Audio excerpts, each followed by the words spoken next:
obviously, anybody who knows science and geography and modern civilization, you cannot believe that there is a tribe 4,000 years trapped behind a wall. I mean, you believe this? And that's your position. I cannot believe it. I find this very difficult to believe. There is some separated from mankind. So if somebody were to say, how can we believe these ahadith when Google Earth has mapped the whole world? We can zoom in and see everything around us, and there is no massive land hidden from mankind. The response is, Allah. In the ahadith, this is what the ahadith tell us. This is what the ahadith tell us. And there's a simple rule that Ibn Taymiyyah mentions. Memorize this rule.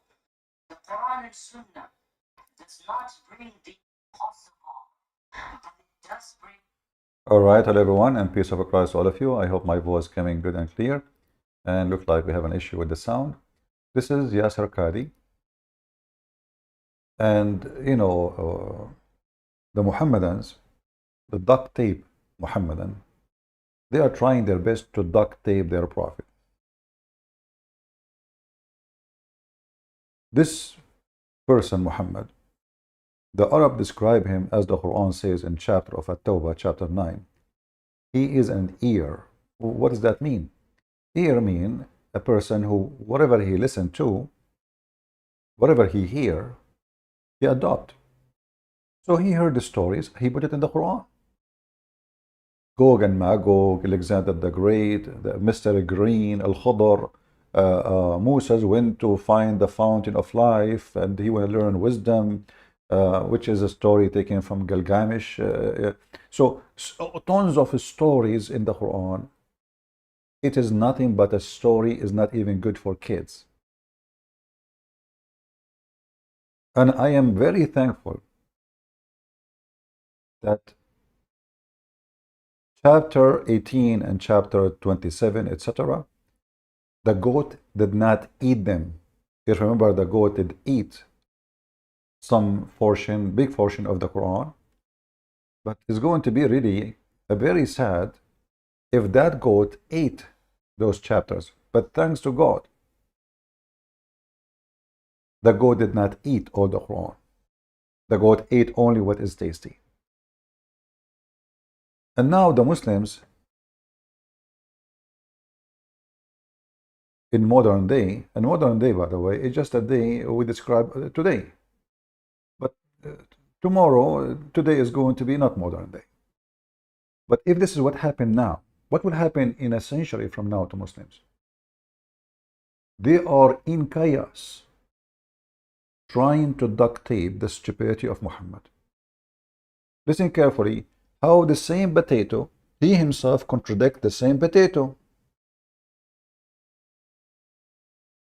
Why this is happening? Because he himself do not know what to say.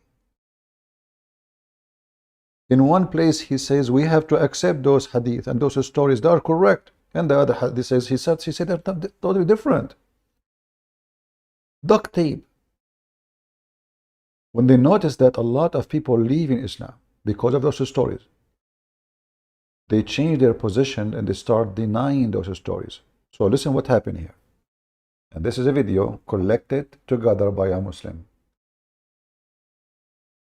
It's not surprising that our medieval scholars believe this type of stuff. Obviously, dare I say, anybody who knows science and geography and modern civilization, you cannot believe that there is a tribe for 4,000 years trapped behind a wall. You cannot. I mean, if you believe this, that's your position. I cannot believe it. I cannot believe it. I'm just being, I find this very difficult to believe. They're in some place separated from mankind. So if somebody were to say, how can we believe these ahadith when Google Earth has mapped the whole world? We can zoom in and see everything around us, and there is no massive land hidden from mankind. The response is, Wallahu ala kulli shay'in qadir. Allahu a'lam. Allahu a'lam. If we believe in the ahadith, this is what the ahadith tell us. This is what the ahadith tell us. And there's a simple rule that Ibn Taymiyyah mentions. Memorize this rule. The Quran and Sunnah does not bring the impossible, but it does bring that which astounds the mind. Oof, that's deep. That's deep. And remember this, please. Just remember it. The Quran and Sunnah, which mean what Muhammad said and practice, does not bring the impossible, but what is like amazing, the outstanding for the mind. That's what say it again. I have to agree with you in this one. It is amazing how a human being can be so stupid to believe in such a garbage. No, does not bring the impossible, but it does bring that which astounds the mind. Is it impossible that somewhere underground Allah has thousands of people living? It's not impossible. It's not impossible. Excellent. So this is actually a beautiful point. Beautiful point. And I guess the brother who did this, and may Allah forgive and guide him and bless him, he didn't quote the full lecture that I gave about Ya'juj and Ma'juj, because I said very clearly in that lecture. See, actually, both of my clips that I'm looking at, they're both valid from the paradigm, 100%. I'll explain to you why. The second clip, which is the earlier one, the second clip is based in Memphis, which I'm assuming 5-6 years ago, looking at So 5-6 years ago, Yasir Qadhi, he have different Yasir Qadhi. I mean, we develop. We are Darwin people, evolution. This is 6 years ago. Look like Islam 6 years ago was different. 6 years after, Islam is not the same. What?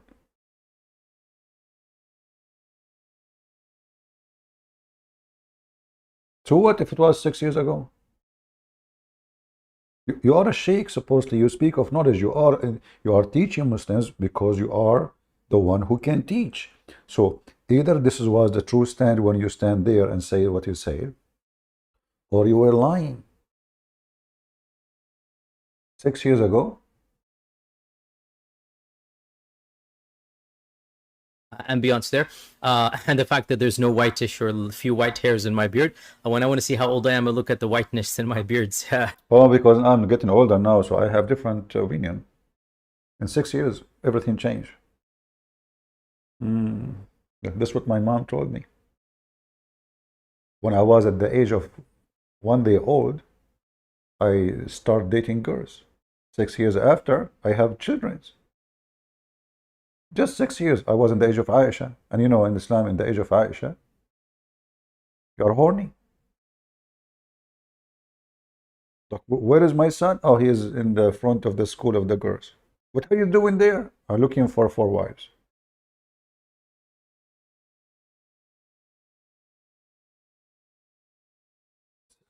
What? 6 years ago?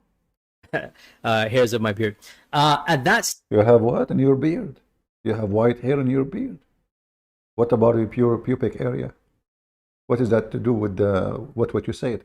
Stage, I had read a number of books about the signs of the Day of Judgment, and some of them were master's PhD dissertations. One of them is actually a very good book, Ashrat al-Sa'ba al-Wabili. I have it up there somewhere, and it's actually a master's dissertation from al-Qura University, and it's one of the main books that I utilize for the signs of the Day of Judgment. And that he did a very good job of basically referencing the hadith and linking them to basically primarily Sheikh al-Albani. Sheikh al-Albani says hadith is weak, is authentic or weak, then he's going to quote it. Now, at that stage, I relied on Sheikh al-Albani's categorization of hadith, and this... At that stage, he was a donkey. He relied in someone he should not rely on. And now, you relied in someone else, you just mentioned his name. 6 years from now, you will say, oh, I was wrong, I relied on him. I mean, what kind of a stupid religion this religion is? You relied on a guy, and then you are saying he is not... I should not. And now you are relying on a new guy. He just mentioned the name of a new book, and now he is getting his information from not even from Muhammad, not from his God. It is a guy who wrote a book. Those are your sheiks. They make poo-poo And then they make 1,000 video to explain why the poo-poo smells so good. I mean, you know, the thing. This book and other books said that Shaykh al-Albani mentioned that the hadith about Ya'juj and Ma'juj is authentic, that they are currently in existence. Okay, if the hadith is authentic, sami'na wa ata'na, we hear and we obey. Now, when I did the other series of the Day of Judgment, the Signs of Day of Judgment, I really went back to the sources. So every student of knowledge knows there's different levels of going back to the sources. You can go back to primary books written. Okay, right? And that's what I did for my previous lectures. For this lecture, you go back to the original ahadith. You go back to the actual data points. What does the hadith itself say? And what is the authenticity of the hadith beyond just one scholar? When I did the first lecture, I blindly followed basically one school. And Shaykh al-Albani said, okay, he said the hadith is good. Okay. When I did the second lecture, I actually really did a deep dive in this issue of Ya'juj and Ma'juj, because you can even tell, even in the Memphis lecture, by the way, I am troubled, like, okay, how do we understand this? How do we do it? And I say, well, okay, Allah is capable of all things. If this is the guy who he claimed to be a scholar, he is troubled with such a stupid story. What about a normal average Muslim? If this is the scholar for you Muslims, he bite his tongue in what he said. And now he will say, well, he traced the original hadith and he found them not to be true. But I will show you in a few minutes from now that this guy is a scumbag. In fact, every hadith about Gog and Magog is absolutely authentic. Continue. And that's true. I do believe that. But here's the point. And again, this is a very good point. From my view, there's no contradiction at all between the first and the second video in terms of paradigms, in terms of usul, what you call it. Why? Because the first video, which is the one in Dallas, for the first time, I went back to what multiple ulama said about the hadith of Ya'juj and Ma'juj that is still alive. So again, to clarify, the concept of Ya'juj and Ma'juj is in the Quran. Nobody can deny that.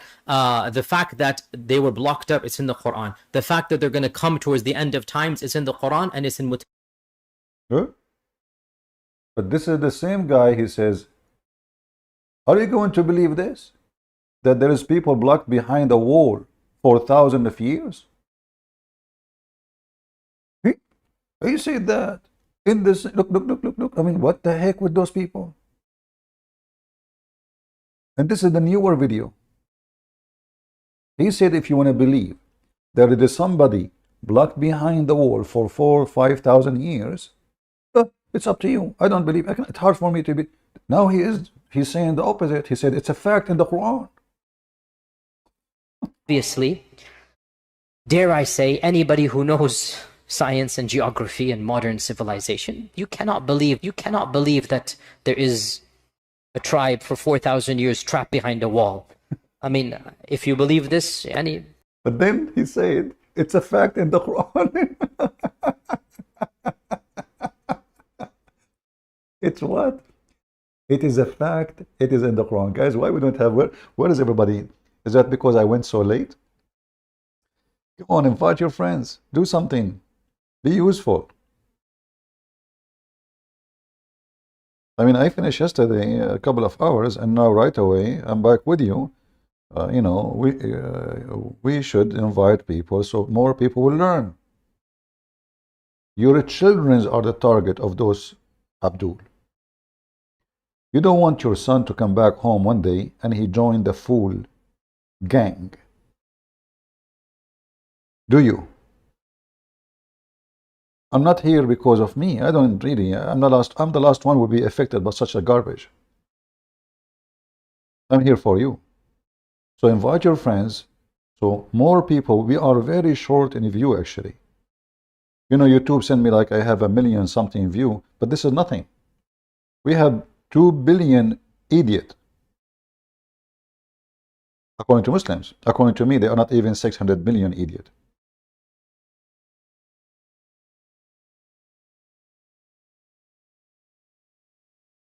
The same guy who said, I cannot believe that there is somebody behind the wall, is the same guy saying that they are behind the wall. It's a fact. It's in the Quran.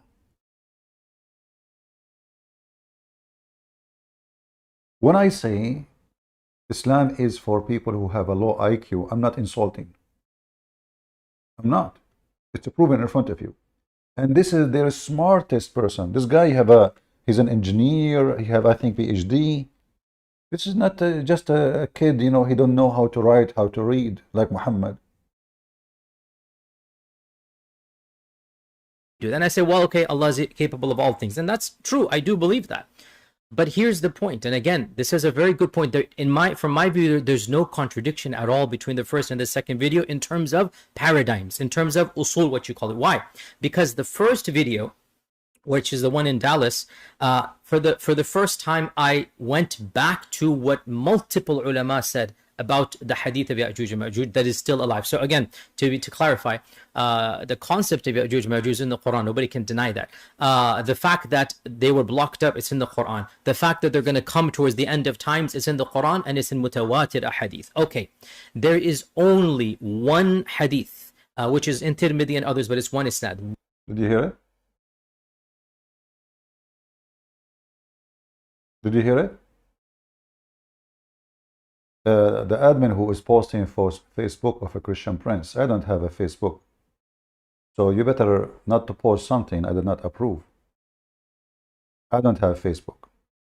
When you post a Facebook of Christian prince, people will think that this is my Facebook. Now, if somebody made a Facebook with the name of Christian prince, this is his business. But don't post it in the chat, because then people would think, I never actually saw a page of Christian Prince in Facebook. So why are you posting it? Even if it is to support me, supposedly. We don't want to mislead people and make them think that everything is posted there is by me, because we don't know who is making this Facebook. So here you see how those liars, they bite their tongue and they try to get away from it. Do we have any Muslim would like to call us? Beside the one who said yesterday that his wife, she have to be effed 4 times in different time to get busted?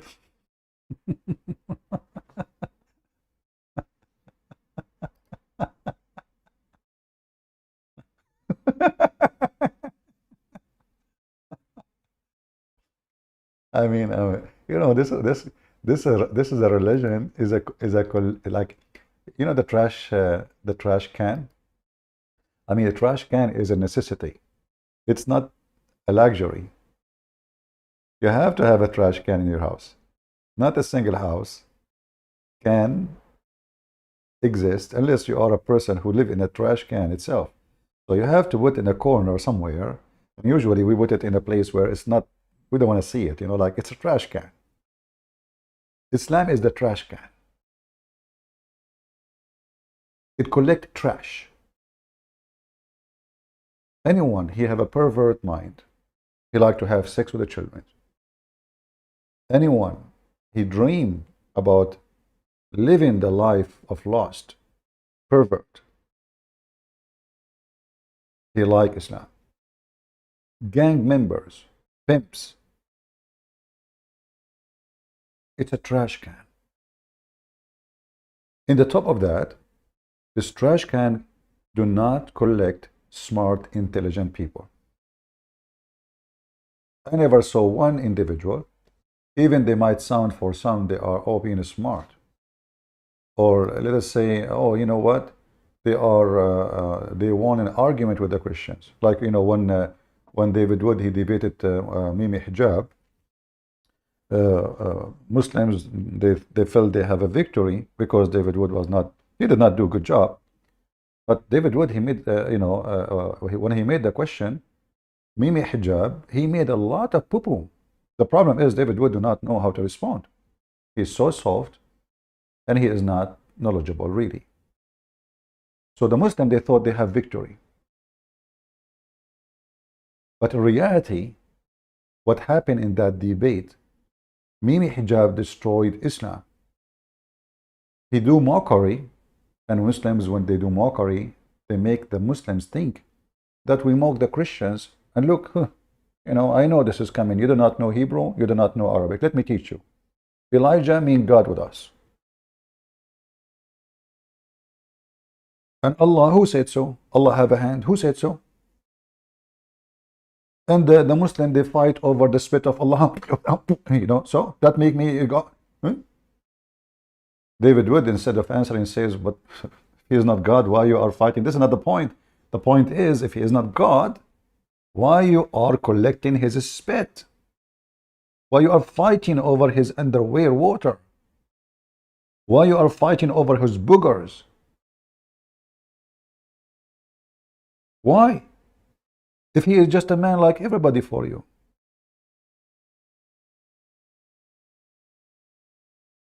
The Muhammadan, who they claim they can refute us, they have a brain of a cat.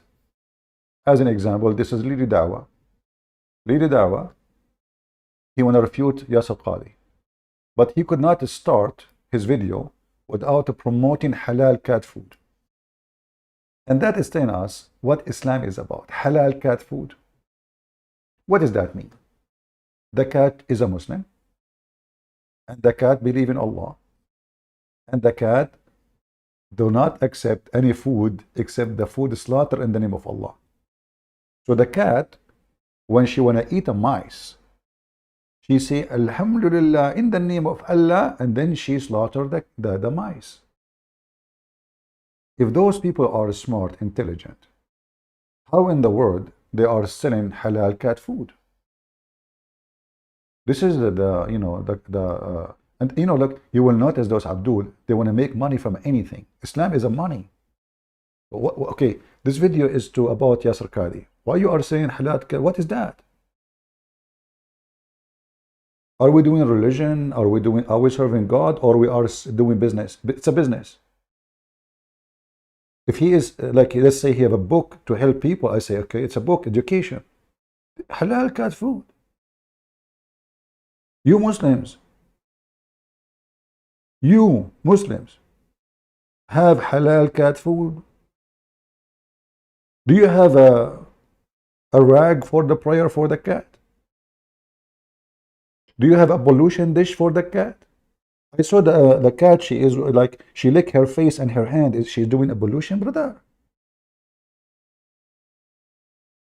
They take advantage of the of the poor people. And if you are naive, you are naive. What we can say? So listen carefully. Halal cat food. There are countless health benefits to this new raw diet. Check them out on Instagram at alif.uk. They do monthly There are countless health benefits brand on the scene called Alif. They make 100% halal raw cat food. There are countless health benefits to this new raw diet. Check them out on Instagram at alif.uk. They do monthly subscription boxes and you can get 10% discount on their 2-week trial. You will get 10% discount for halal cat food.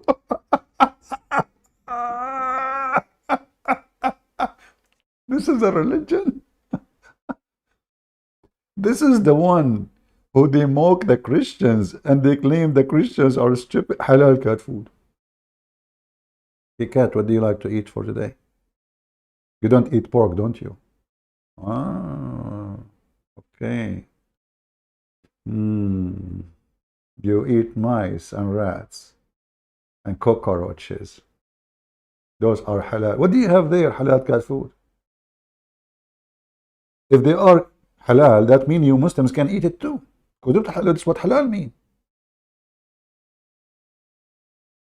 This is Islam. Those are the one, this guy, now he is going to refute Yasir Qadhi. So listen carefully. Trial box with my code Ali10. Check them out now and let your cat enjoy. Yeah, get your your order before it's too late.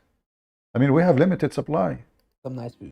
Assalamu alaikum wa rahmatullahi wa barakatuh, brothers and sisters and dear friends. Welcome once again to my channel. Yajuj and Majuj. Allah subhanahu wa ta'ala talks about them in the Quran.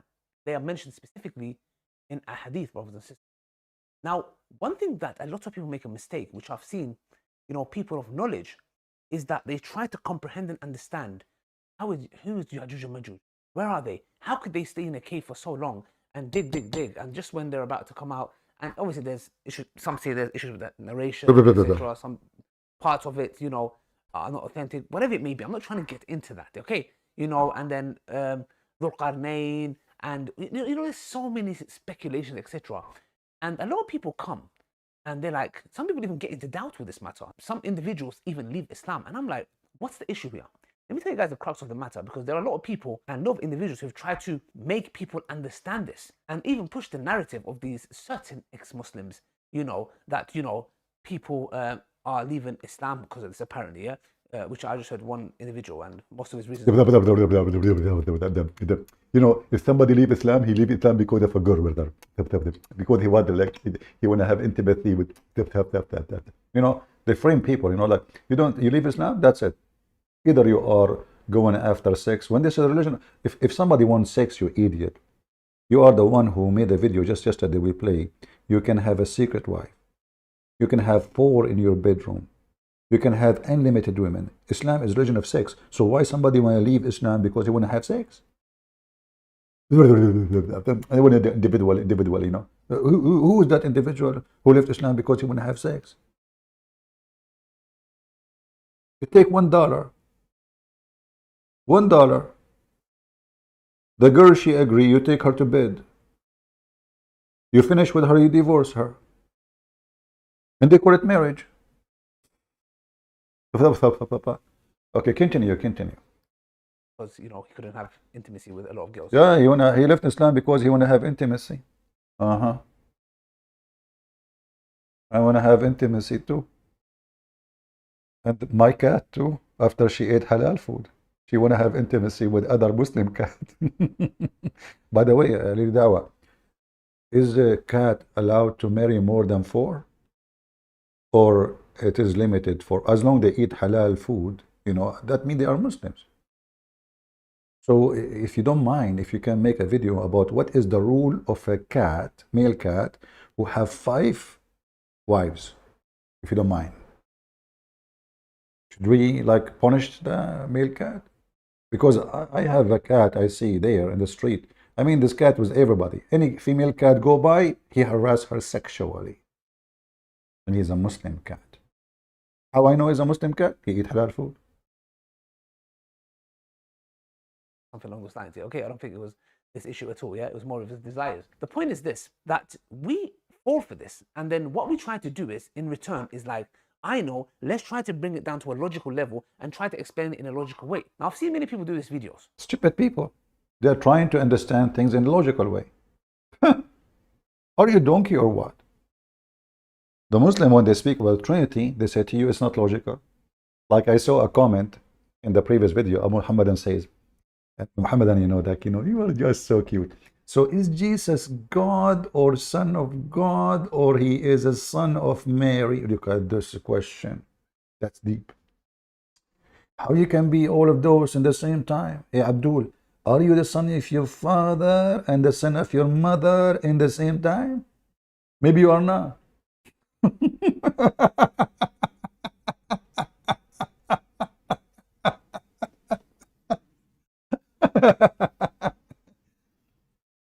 And isn't it a human being? He is the likeness of his father. Isn't it your stupid prophet says, "O sons of Adam"? What does that mean, sons of Adam? That means we are in his likeness. So if somebody is a son of somebody, that means he is in the likeness of that body. So if Jesus is son of God, well, obviously he's God, because he's in the likeness of the Father. Potato. And Jesus born of Virgin Mary. Can you explain to us why he is the only one is born, yet without sexual intercourse? Must be there is a reason. The virginity of Mary in Islam does not make any sense. Because what's the point of it? Nobody can see it, nobody can prove it, nobody can disapprove it. In Christianity it makes sense, because Jesus in Christianity is a son of God. Why Muhammad is not son of virgin? By the way, she was virgin for sure. I mean, she gave birth to Muhammad 4 years after his father's death. Obviously, she is a very, very virgin. Let us continue. So why you try to understand Gog and Magog logically? Why? What's wrong with you? Are you mental?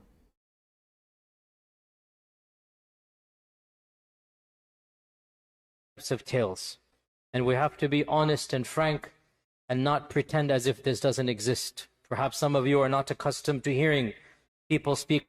What? No, we can hear it. Don't worry. Don't worry. For our modern times, I would say one of the most, if not the most problematic of the signs of Judgment Day.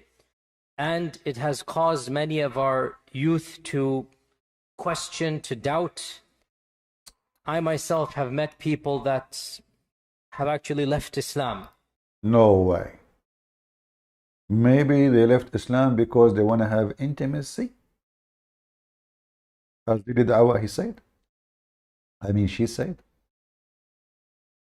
You met people leave Islam because of Gog and Magog?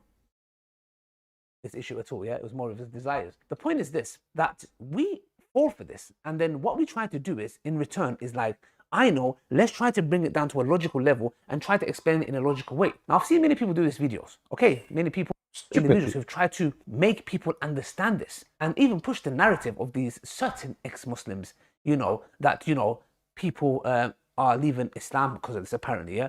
Which I just heard one individual, and most of his reasons were because, you know, he couldn't have intimacy with a lot of girls or something along those lines. Okay, I don't think it was this issue at all, yeah? It was more of his desires. The point is this, that when you see a Muslim speaking so fast like this, right away, think about it. He is trying his best to say something, but he don't want to claim that he said something. Because, you know, then we have to ask him, what are you talking about? Now, the topic is Gog and Magog. And I don't want to show you an individual who left Islam because of intimacy. What? Fall for this. And then what we try to do is, in return, is like, I know, let's try to bring it down to a logical level and try to explain it in a... We cannot bring it to logical level because this is a stupid story. Go, Yasir Qadhi. Because of these types of tales. And this type of tales.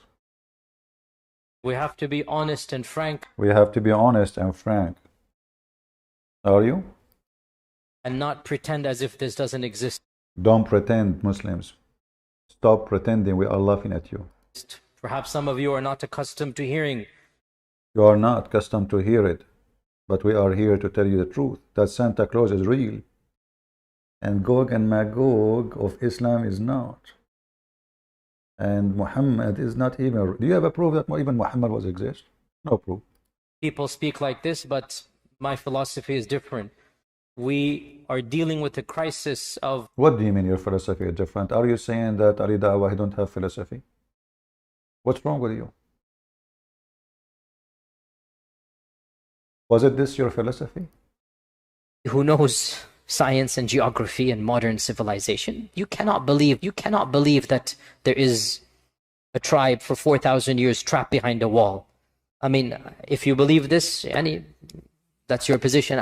If you believe this, Yani, you are a donkey. Yani. Yani in Arabic, it's like we say it when you say it, like it's mean. You are a donkey, you know, like Yani, you know. So if you believe this, Yani, okay, so like I'm not going to insult you now, say what you are, but he is saying if you believe this, Yani, you are a donkey, you know. But this is the same guy who said he believed this. In the same, you know. And he claimed that he said that 6 years ago. 6 years ago, you were not a Muslim, and you were not a sheikh, and you don't have a PhD, and you are not a sheikh teaching in the mosque. What do you mean I said that 6 years ago? There, and the fact that there's no whitish or a few white hairs in my beard. When I want to see how old I am, I look at the white. So guys, you know, I was now before 6 years ago, I don't have white beard. Now I have white beard. I'm not the same now. I'm wiser. 6 years ago, I was Budweiser.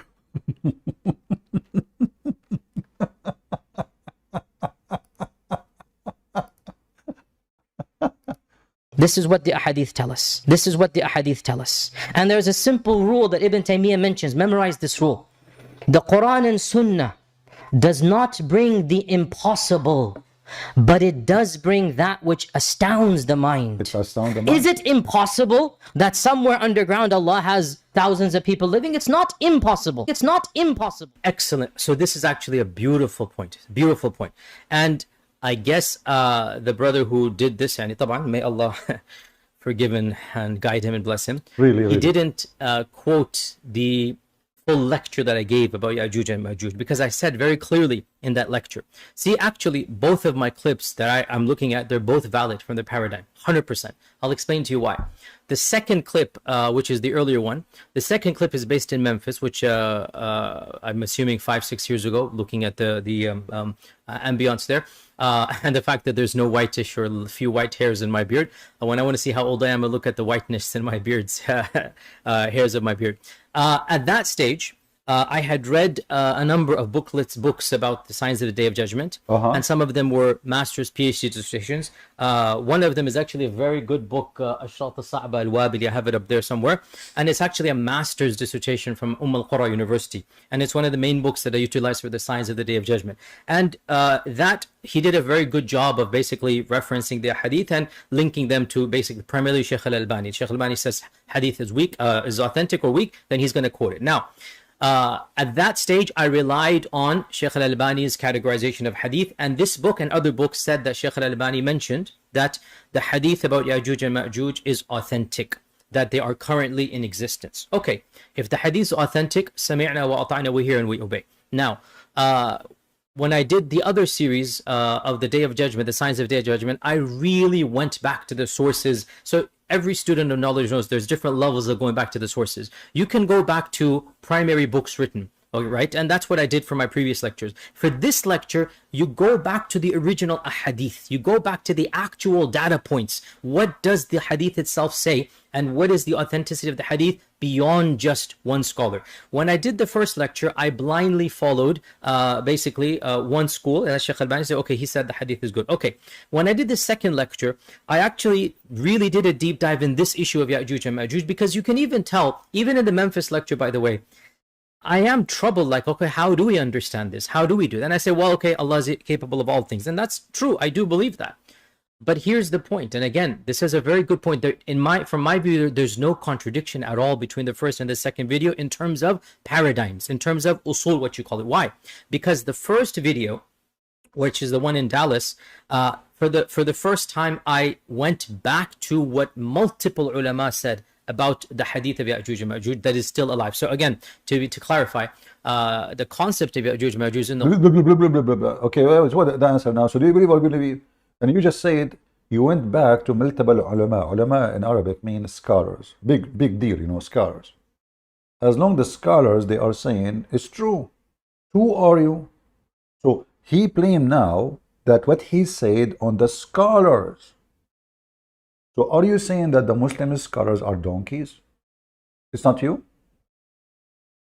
Do you see what the Muhammadan they do? When they make a poo-poo, they throw it on someone else. Well, this is what the scholars, they say. So why you call them scholars if they are donkeys? You see, when I acknowledge somebody to be a scholar, that means he is more knowledgeable than me.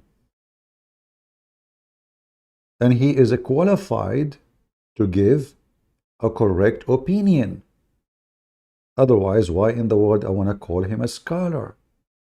Scholar for me, if I say he is my scholar, he is my teacher, there is no way the student, he knew more than his teacher. So you adopt the scholars and now you are spitting at them. So are they still scholars or not? He's still calling them scholars. Even now when he is spitting at what they said, which he adopted, he is blaming them for what he said. So now he can be like, I'm innocent. I just believe them. They are scholars. But they are donkeys. But yet he called them scholars. Continue. Blah, blah, blah. The Quran, nobody can deny that.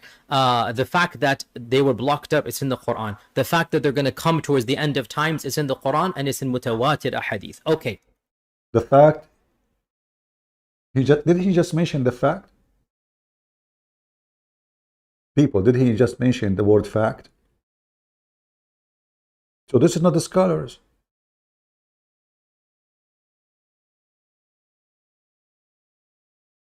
Do we have any Muhammadan would like to call us? From those who believe in the fact that there is billions of creatures behind the wall? Anyone? This is my design, guys. Am I getting improved in Photoshop? If Muhammad, he see this picture in his time, what do you think Muhammad will do? He will make a book about it. I saw Gog and Magog. They are scary. Look at this. Gog and Magog, they will have thousands and thousands of baby, each one of them, before he died. Yes, brother. Before they die. Assalamu alaikum wa rahmatullahi. No, not this one. Hold on.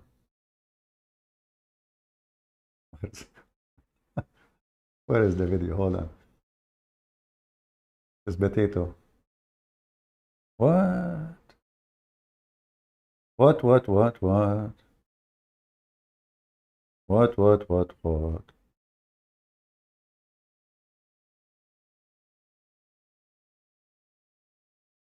Oh. Let me see, where is the video? Keep him with his tongue now.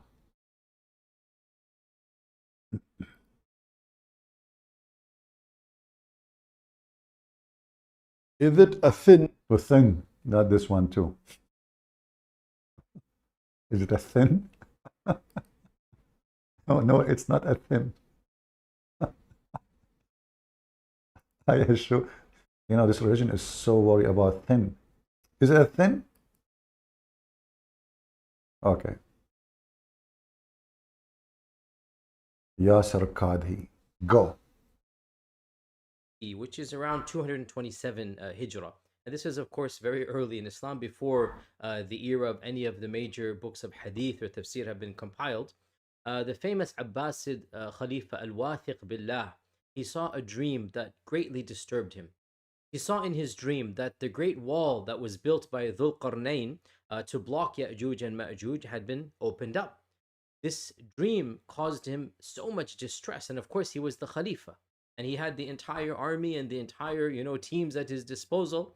And so he decided to send an expedition to the ends of the earth and to see how true his dream was. After asking his advisors who to send, they said they had the right man for the job. And they told him about this traveler whom history has recorded as Salam at-Tarjuman. Salam, the polyglot, the one who spoke many languages. Tarjuman means he spoke many languages. Frankly, we don't have much information about Salam other than this particular story. So the Khalifa calls Salam to his palace, and he gives him a mini army of 100 top-notch soldiers and horses and cavalry and equipment, lots of money. He gives him, multiple types of passes and letters to guarantee his safety to the ends of the earth. And he tells him, your job is to go and find the wall of the... The Muslim stories, not only it's not good for kids, it is not even good for donkeys. Why the caliphate, they control all the earth? He just said, he gave him letters to go safe to the end of the earth. What earth? Why you Muslims control the whole earth? The caliphate, he did that. Same time.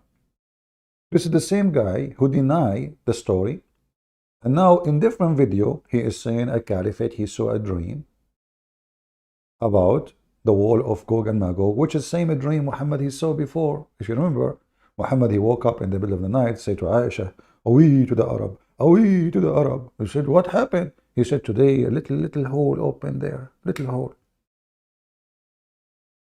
So the question is, why the caliphate, he take it seriously? It's a dream, because it's what Muhammad saw, supposedly.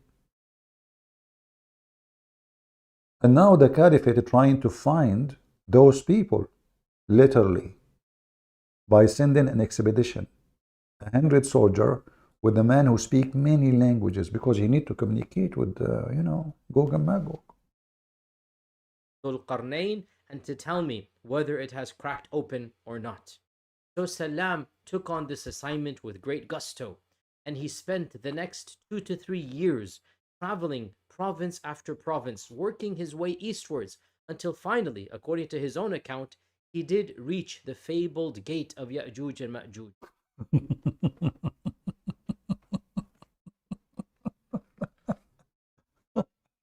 He reached where? You Muslims don't lie. The guy, he takes selfie with Gog and Magog, please. He reached the gate where Gog and Magog is there.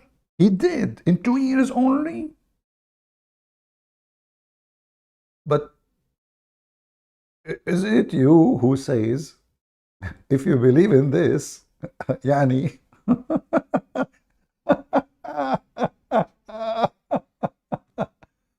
what? Yasura Kaduka. The guy, he reached the gate of Gog and he saw the gate. You cannot be serious. And this is the same guy is saying this.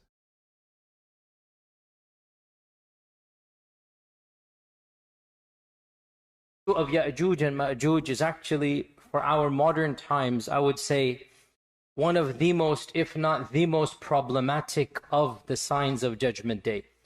And it has caused many of our youth to question, to doubt. I myself have met people that have actually left Islam because of these types of tales. And we have to be honest and frank and not pretend as if this doesn't exist. Perhaps some of you are not accustomed to hearing people speak like this, but my philosophy is different. We are dealing with the crisis of people leaving our faith, our own children, our own young men and women. And of the reasons why is that we are not answering some of these issues that they bring, and we dismiss them. The issue of Ya'juj and Ma'juj is something that doesn't just occur in the hadith. It is explicit in the Quran. Standard medieval interpretation of Ya'juj and Ma'juj is the following. This is what you find in Ibn Kathir. You find it in the tafsir literature of a Samarqandi and of a Tha'labi, and basically this is... You find this shit everywhere, sorry. Continue. So now he found the gate of Gog and Magog. He did. It's true. I found it too. But if you believe there is people living for thousands of years behind the wall, yeah, you are stupid. Ya'juj is actually, for our modern times, I would say, one of the most, if not the most problematic of the signs of Judgment Day. The most problematic? What do you mean? I don't believe you. Who's going to believe what you are saying? This cannot be true. The guy, he found the gate. Here, they don't believe there is a gate and there is a wall. Dare I say, anybody who knows science and geography and modern civilization, you cannot believe that there is a tribe for 4,000 years trapped behind a wall. I mean, you cannot believe that. I mean, if you believe this, you're a donkey. But now, this guy, he is saying, you don't need to be logical. People are leaving Islam because of this, apparently, yeah? Which I just heard one individual, and because, he couldn't have intimacy with a lot of girls or something along those lines. Okay, I don't think it was this issue at all, yeah? It was more of his desires. The point is this, that we fall for this, and then what we try to do is, in return, is like, I know, let's try to bring it down to a logical level and try to explain. We cannot explain it in logical level, we are Muslims. It's even against Islam to do such a thing. Right? Where is the other video I was playing? Hold on. Where is the video? Let's go back. Let me find it. Too many pages open in my screen. Too many pages. Ah, here we go. So the guy, brother, the caliphate, he sent this guy and he found the gate of Gog and Magog. Tell us more. Cavalry and equipment, lots of money. He gives him, multiple types of passes and letters to guarantee his safety to the ends of the earth. And he tells him, your job is to go and find the wall. Does this sound good? Your job is to find the wall Of Dhul Qarnayn and to tell me whether it has cracked open or not. So Salam took on this assignment with great gusto, and he spent the next 2 to 3 years traveling province after province, working his way eastwards until finally, according to his own account, he did reach the fabled gate of Ya'juj and Ma'juj. There, he verified that the gate was indeed in intact condition, fully fortified, no holes in the gate. And to prove his point, he carved out a small piece of the wall and he brought it back to the palace in... Guys, the story supposedly that nobody can make a hole in the wall. The guy, he made a hole in the wall. He grabbed. But he did what he did. This is supposedly a wall. Nobody can go through it. The guy, he grabbed a piece of the wall and he take it with him. That's what is it a cheese? But isn't it the story supposedly that nobody can open this hole until the day of judgment? Nobody can crack or even break anything in the wall. This is how even if Gog and Magog, they cannot do it. A human being, he put his knife in the wall and he took a piece to bring it to, and how that will prove that this is the wall? How that will prove to the caliphate that this piece of rock is from the wall, brother? By the way, isn't it the wall made from copper and iron? It's still intact. Okay, well, now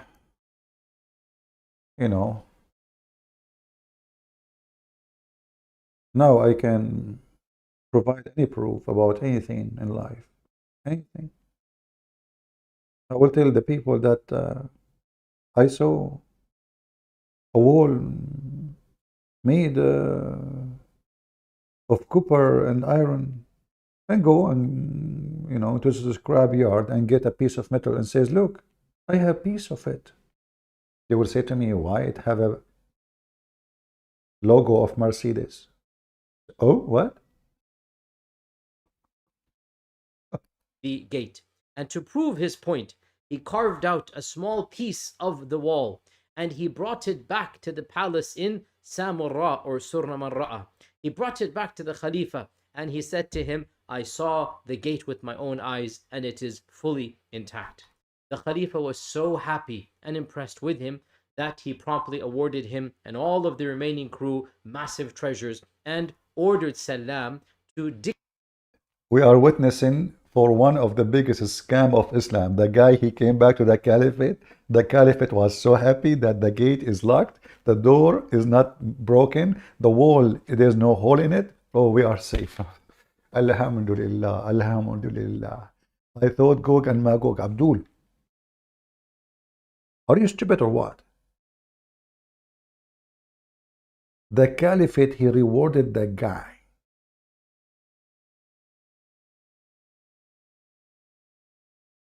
He brought a piece of the wall.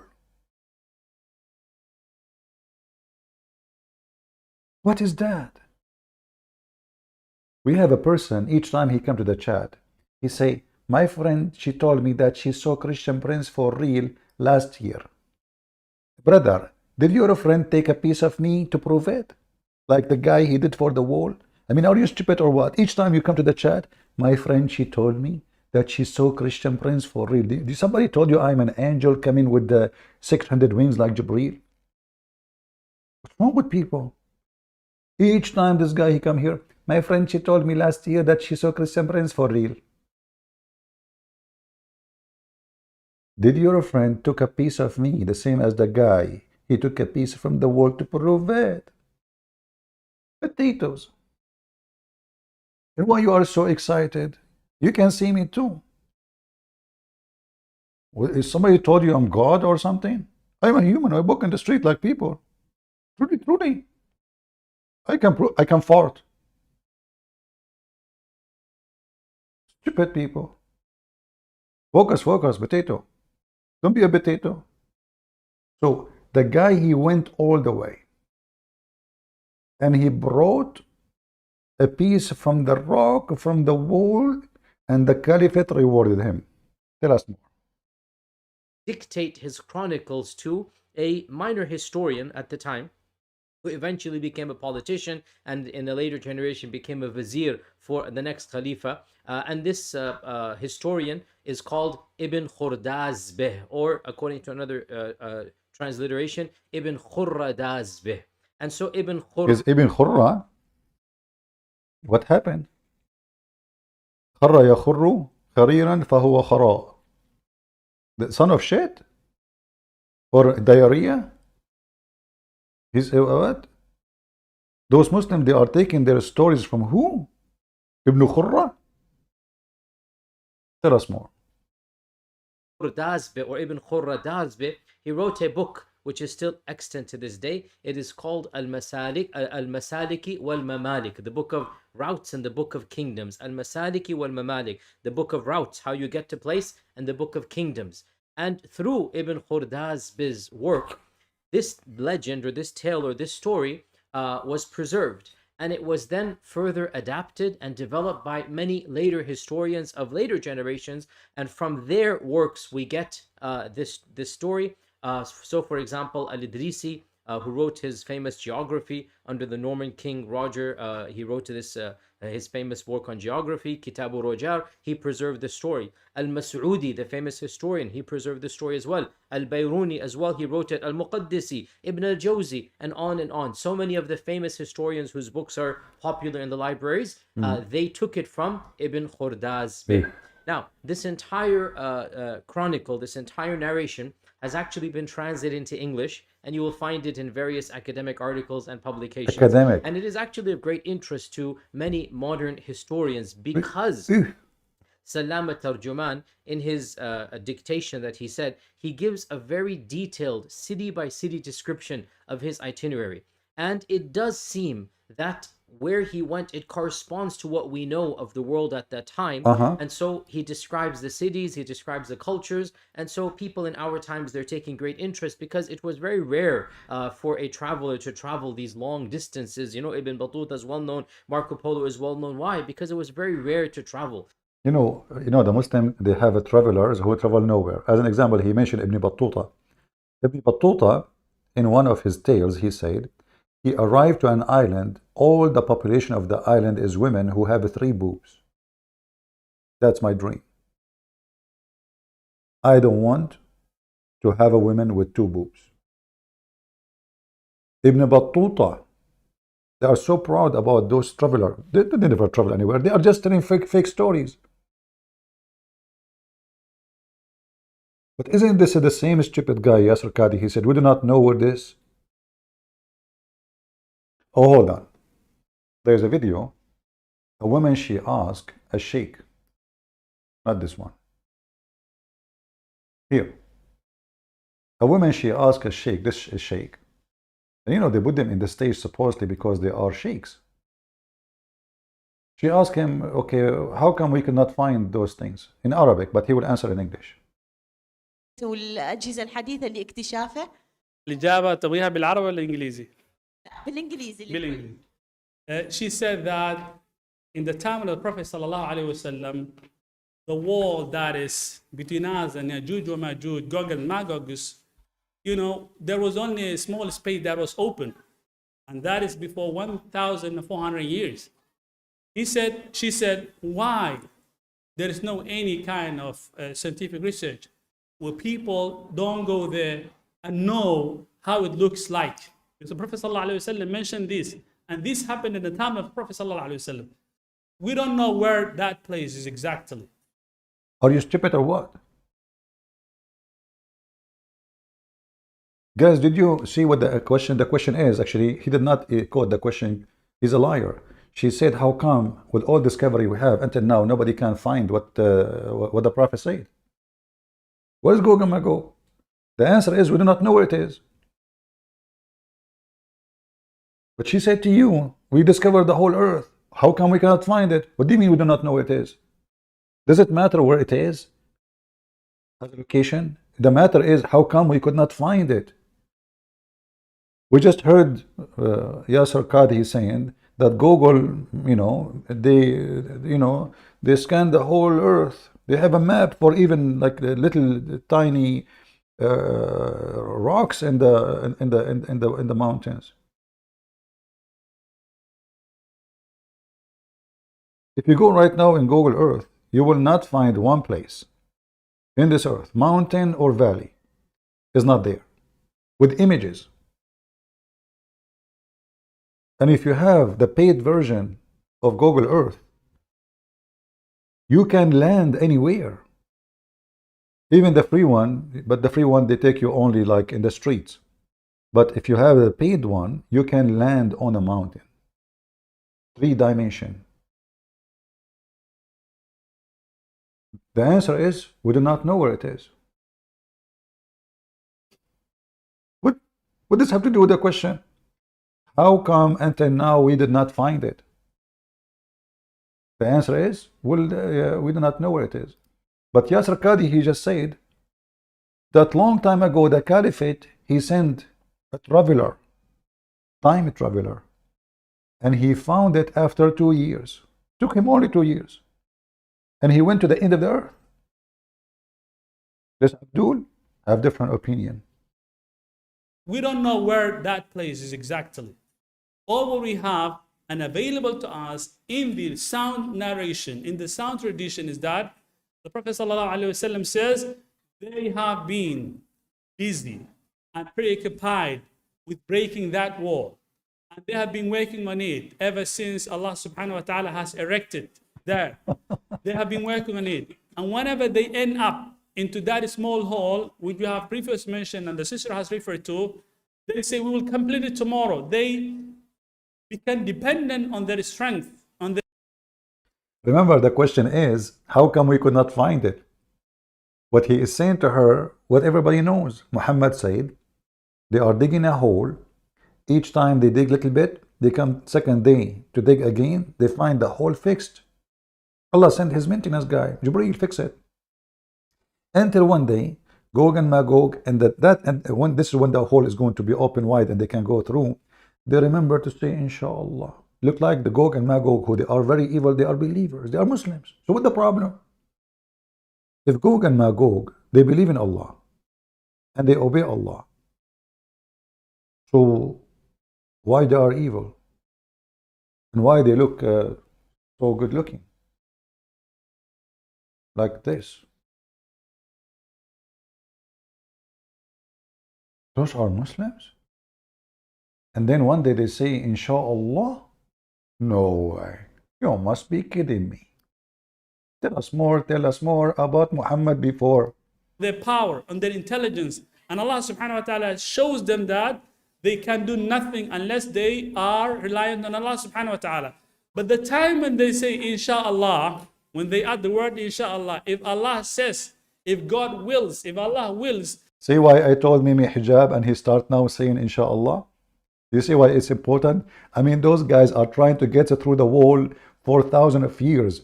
Just because they forgot to say Inshallah, they cannot go through. Mimi hijab is married for how many long years? He could not make his wife a virgin. She's still virgin. Until he said Inshallah. You cannot make a hole. If you don't say Inshallah, the hole will not be there.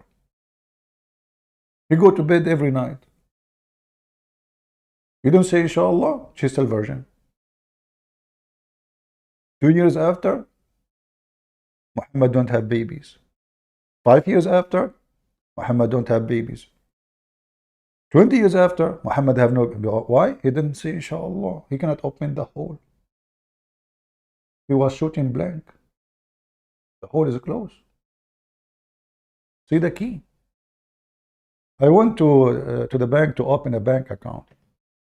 I tried first time, didn't work. They said this is missing. Second time, another excuse, that is missing. 3 times, 4 times, 5 times, 6 times, you know. And then you know what? I shout at them, and I said, Inshallah, I will come back tomorrow, because I was really angry. They said, okay, hold on, we can open the account now. That's it. You say Inshallah and you go through, brother. Why you don't tell that to Putin so he can go through Ukraine so easy? What's wrong with you Muslims? Say Inshallah and take Jerusalem. It's so easy, easy. By the way, the story about the bank is a true story. I have witnesses. Jibreel. You know, I mean, if you don't, do you want more truthful witness more than Jibreel? Let us be honest here, brother. Let's be honest. We will complete this time. They will manage to break the wall and come out of that place. So, for the scientists to know more about this, or the geologians to know more about this, they should first know where exactly that wall is. See? Bingo. For the Satan test, in order the Satan test, what the heck is that? For the Satan test, brother, in order to know. Why Satan's test is so stupid? How they can, sister, how they can find where it is if the Satan test they do not know where it is?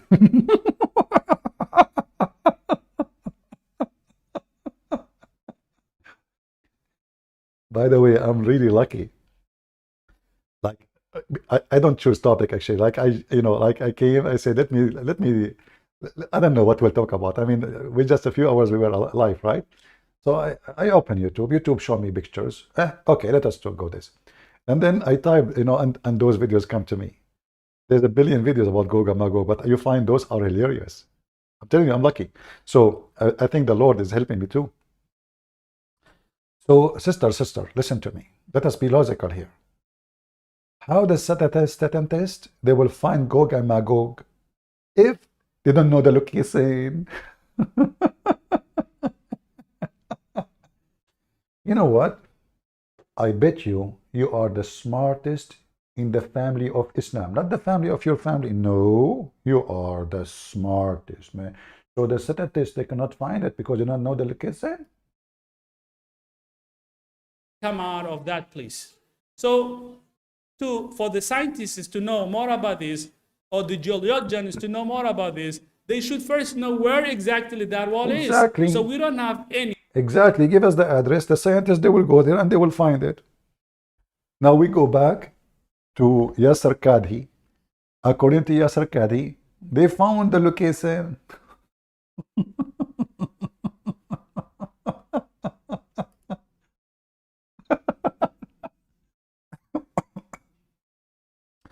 I'm telling you, one day I'm going to die laughing. You do not know the location? No way. This guy, he said the caliphate, he sent a turjaman, the translator. His name, this is his last name. They call him translator because he speaks many languages, brother. And he found the war. And this was, in the time of the caliphate. So why you say to the sister, the problem, we do not know where it is? Yasir, spank this guy. He just accused you of a lie. Or according to another transliteration, Ibn Khurradazbeh. And so Ibn Khurdazbeh or Ibn Khurradazbeh, he wrote a book which is still extant to this day. It is called Al-Masaliki wal-Mamalik, the book of routes and the book of kingdoms. Al-Masaliki wal-Mamalik, the book of routes, how you get to place, and the book of kingdoms. And through Ibn Khurdazbeh's work, this legend or this tale or this story was preserved. And it was then further adapted and developed by many later historians of later generations. And from their works, we get this story. So, for example, Al-Idrisi who wrote his famous geography under the Norman King Roger. He wrote this his famous work on geography, Kitabu Rojar. He preserved the story. Al-Mas'udi, the famous historian, he preserved the story as well. Al-Bayruni as well, he wrote it. Al-Muqaddisi, Ibn al-Jawzi, and on All of and them. on. So many of the famous historians whose books are popular in the libraries. You know, guys, did you hear just he said historian? When we say historian, we are talking about a fact. So he's confirming that the guy who found the wall, a Turjuman, it's a fact. Historian wrote about it. Historian.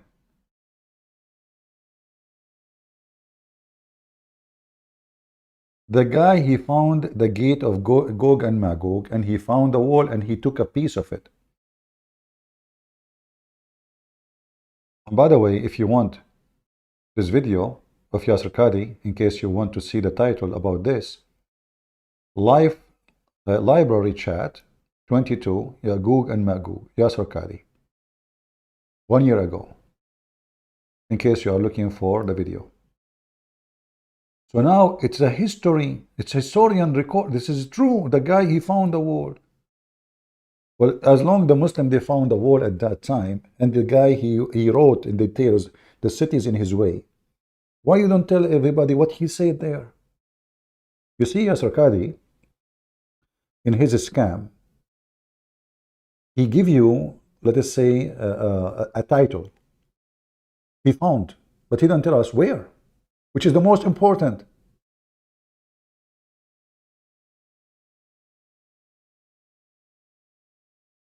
Which is one more important to tell us? That the person, he found the gate and the wall, or where it is. Did he take a selfie with them?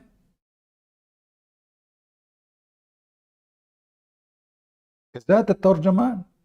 Oh, this Tarjuman look good. She went there, I mean he went there and he took selfie with the Gog and Magog. It's history. Historian rewrote this. All of this, brother, is proven history. They took it from Ibn Khordazbeh. Now, this entire chronicle, this entire narration has actually been translated into English, and you will find it in various academic articles and publications. And it is actually of great interest to many modern historians because Salam Tarjuman, in his dictation that he said, he gives a very detailed city-by-city description of his itinerary. And it does seem that where he went, it corresponds to what we know of the world at that time.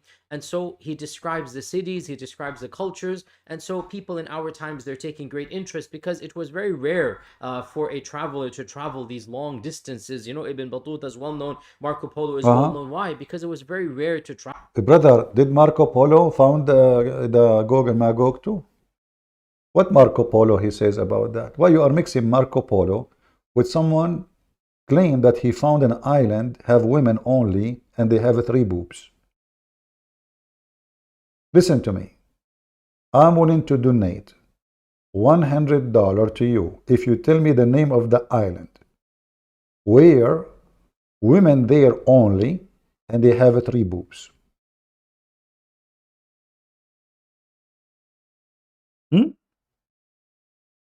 Those are the Muslim discovery men who you trust them? Women with 3 boobs? Are you sure they are not 4? Or 7, maybe, like cats?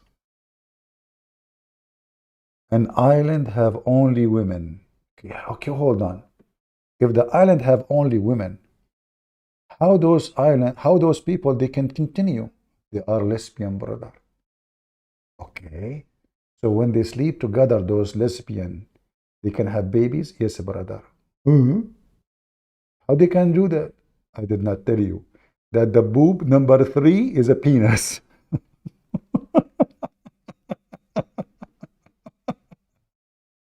I mean, how stupid this religion is. This is the flying carpet of Alibaba. What? Aladdin? Mr. Aladdin? Women with 3 boobs? And this is your historian? And the traveler? True story, brother. We have to take what they say for granted. It's true. You know, if you bring, look, if you bring 2 women, they have 2 boobs, each one of them. And then they are lesbian, they sleep together. They can't have babies. For a very simple reason. The penis is missing. But women who have 3 boobs, the one in the middle, it's a boob, yes, but the nipple is a small penis. And you can imagine, don't imagine, not now at least, after we finish. You can imagine what happened next. So the women who live in the island, how they can have babies if all it's women? Maybe the same as the hadith says that in the day of resurrection, Allah, He ejaculate water from under His throne, like semen. And this is how He resurrect all mankind, by ejaculating semen. When Allah have orgasm, that is how life works. Keep going.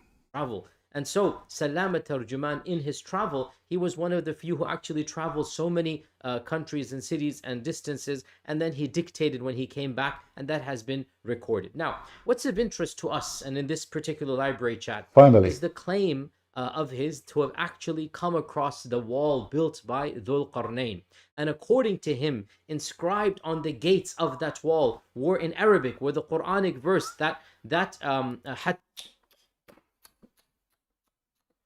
I'm so proud that I am an Arab. Even in the wall of Gog and Magog, the words and the signs is in Arabic. You go to Japan, any one of you went to Japan? Everything is just Japanese, no English. In the airport, Japanese, no Arabic. Shame. Shame. Even Gog and Magog, they could not deny our language.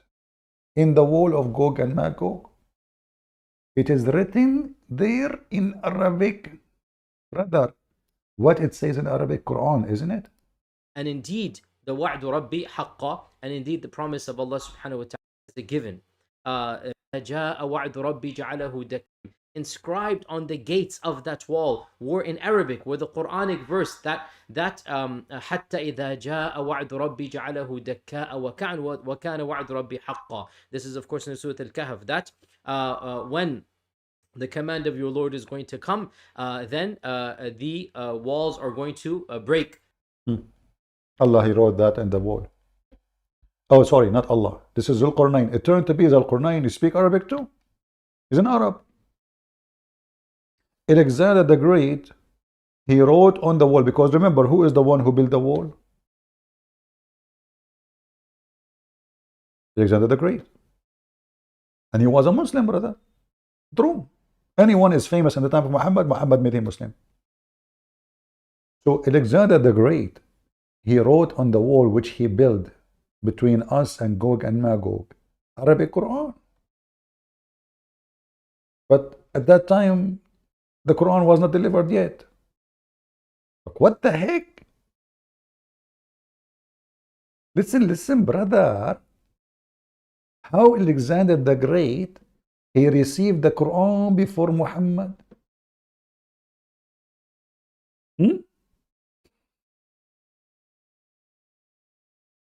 People, are you sleepy?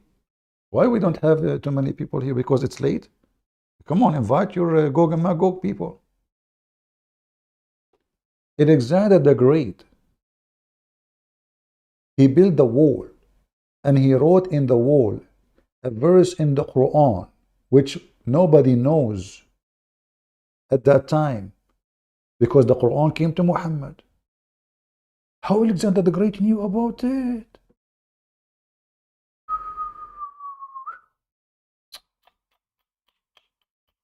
Have you ever witnessed Gog and Magog in real life? Yeah, actually, once I did. You know, there's a guy, is a friend of mine. He told me, I told him, how are you doing? He said, man, my mother-in-law, she is giving me a hard time. You know, by the way, when you have time, stop by if you are driving close by. So I stopped by and I knock at the door. The lady, she opened the door. I said, is this is the place of etc.? She said, yeah, it's my son. I said, oh, okay. Is he here? She said, he's going to come very soon. Get in, get in. Make coffee. She's an old woman. So I get in. And I said, so how he is doing? You know, he's not feeling good these days. So why he's not feeling good? I said, I don't know, like his mother-in-law, she is giving him a hard time. It turned to be she is the mother-in-law.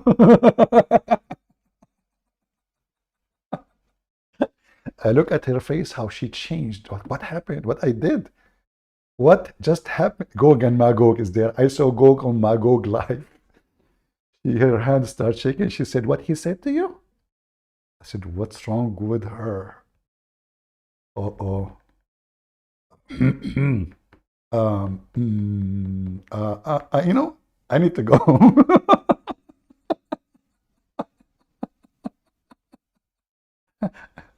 Said, no, tell me what he said to you.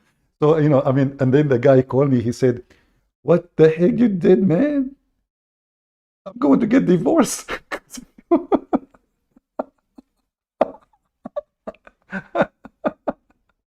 So yes, I saw Gang and Magog. Unbelievable. I mean, her eyes was almost coming out from her head. What? And you are saying to me you did not watch this? I did. So listen carefully. The guy went there and he brought a piece of rock with him back. What do you want more as a proof? And not only that, in the wall it's written Quran in Arabic.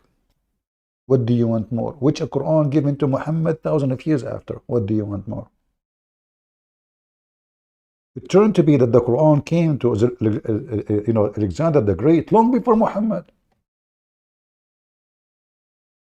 Isn't it? This is an astonishing discovery. Say it again.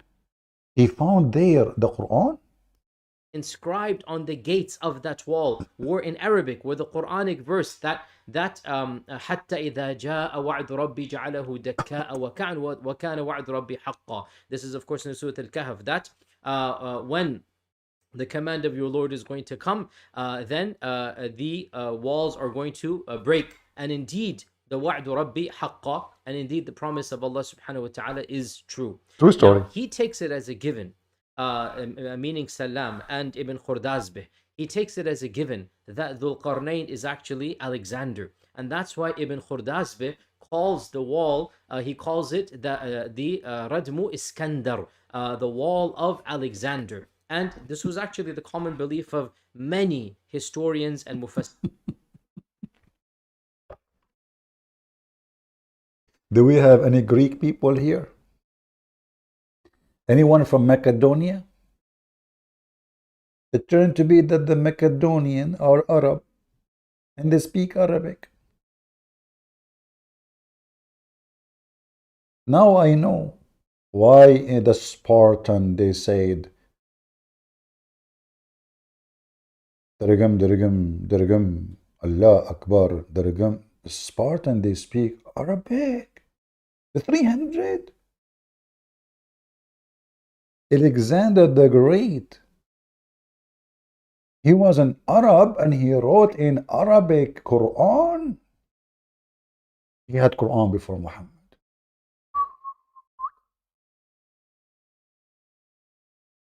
Astonishing story.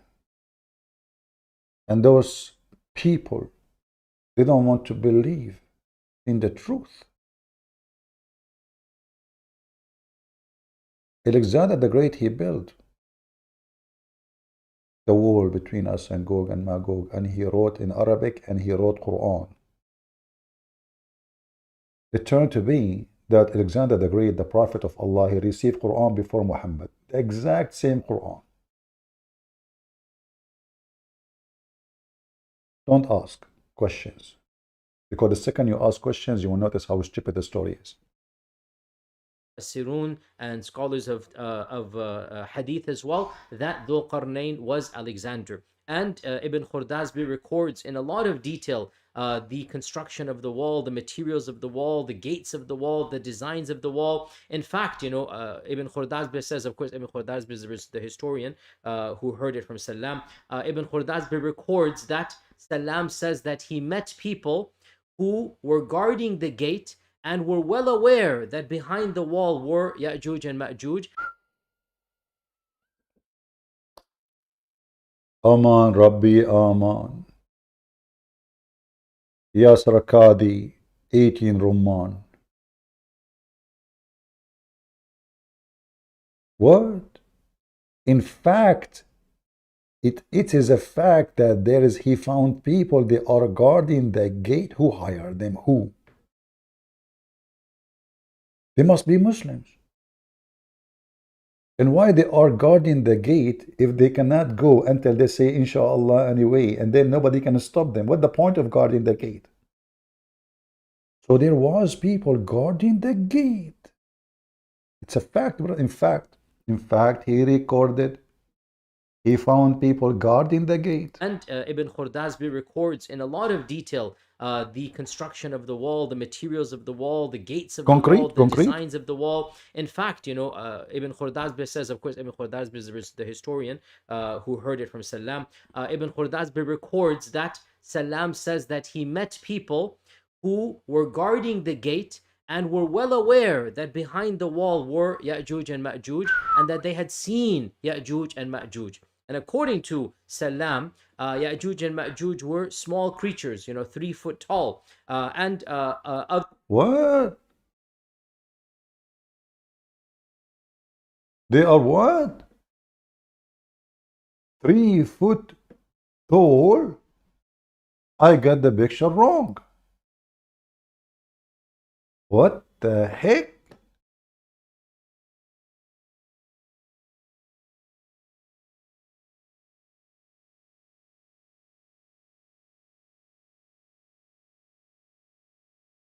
I cannot believe it.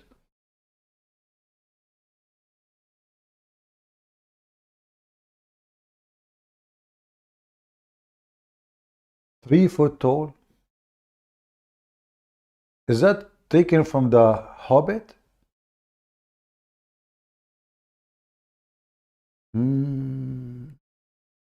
Now I understand why in the movie they have very weird hair in their feet.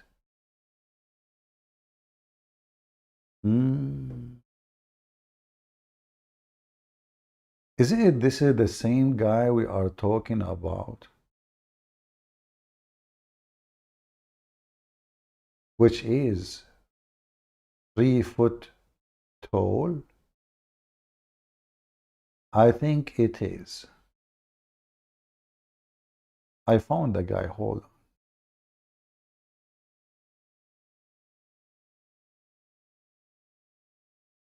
I found the whole team actually. Brother. 3 foot talls. Okay, hold on. Commercial break.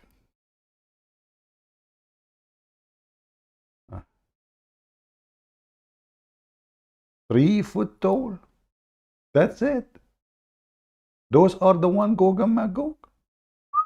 Look at their ears, brother.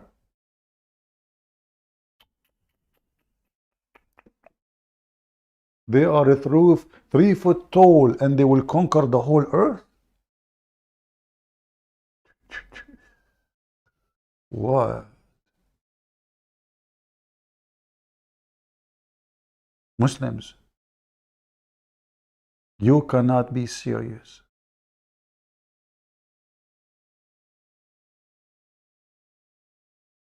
I'm really impressed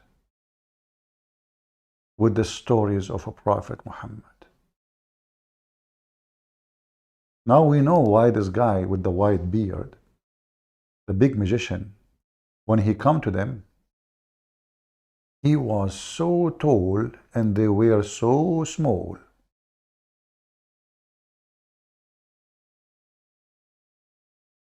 Because they are Gog and Magog.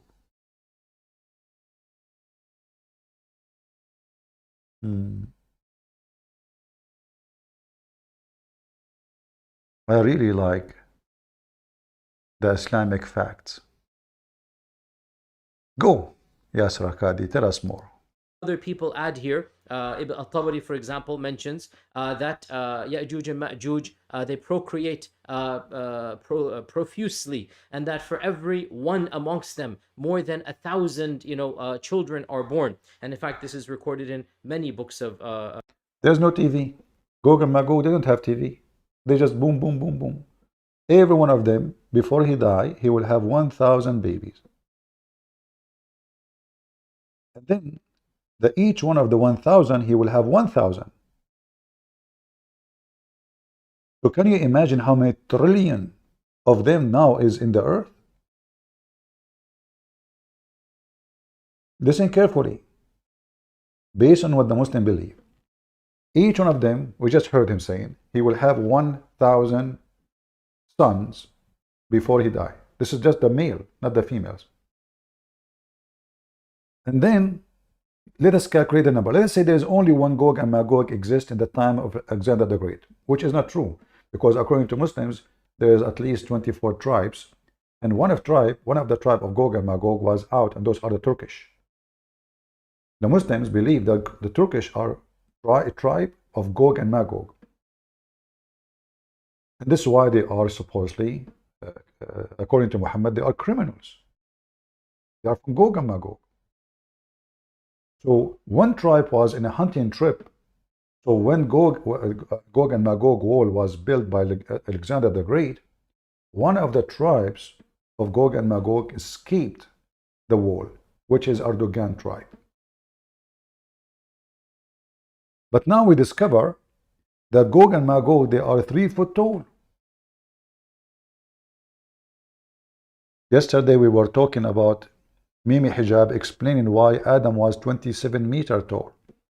Now, it turned to be there is a creatures who they are very, not a human, but they have a different look, weird look. But they are 3 foot tall. Tell us more. Ibn Hajar even narrates this in his Fath al-Bari, and others, they record this from some of the earliest authorities of our faith tradition, meaning of the first generation by name and of the second generation. They mention stories about Ya'juj and Ma'juj, that no one amongst them dies until he has left 1,000 children. For every one that dies, they leave 1,000. And other books mention, again, all of these are early books in the first 4 or 5 centuries of Islam. Other books mention.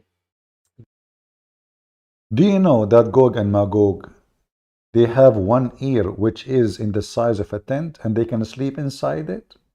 He sleep inside his ear, the guy. Yes, brother. He sleep inside his ear. That Ya'juj and Ma'juj, they constantly, their children are constantly engaged in public zina, a'udhu billah. And so A'udhu billah. They keep having fornication.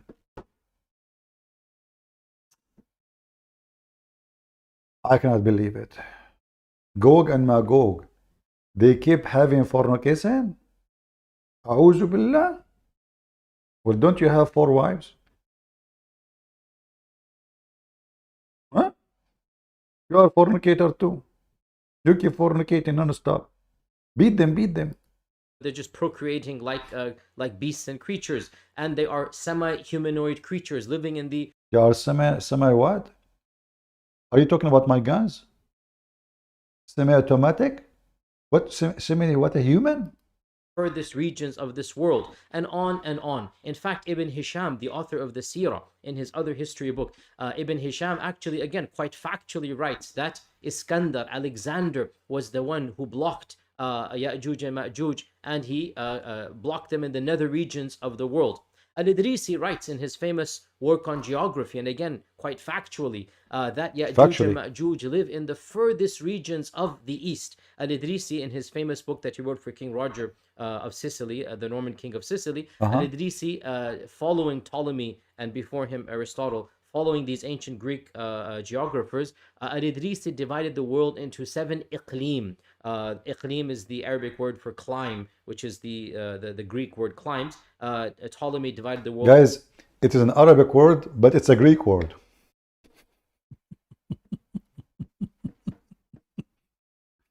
I'm sure that the Greek, they learned this word from the Arab. into 7 zones or 7 iqlim, and each of these iqlims was further divided into 10 latitudes, if you like. And so, of course, the furthest of the iqlim is the 7th iqlim, and the furthest of the furthest is the 10th latitude within the 7th iqlim. Al-Idrisi says that Ya'juj and Ma'juj live in the 9th latitude. No way. We have the latitude now? So why you don't put it in the map? What the heck?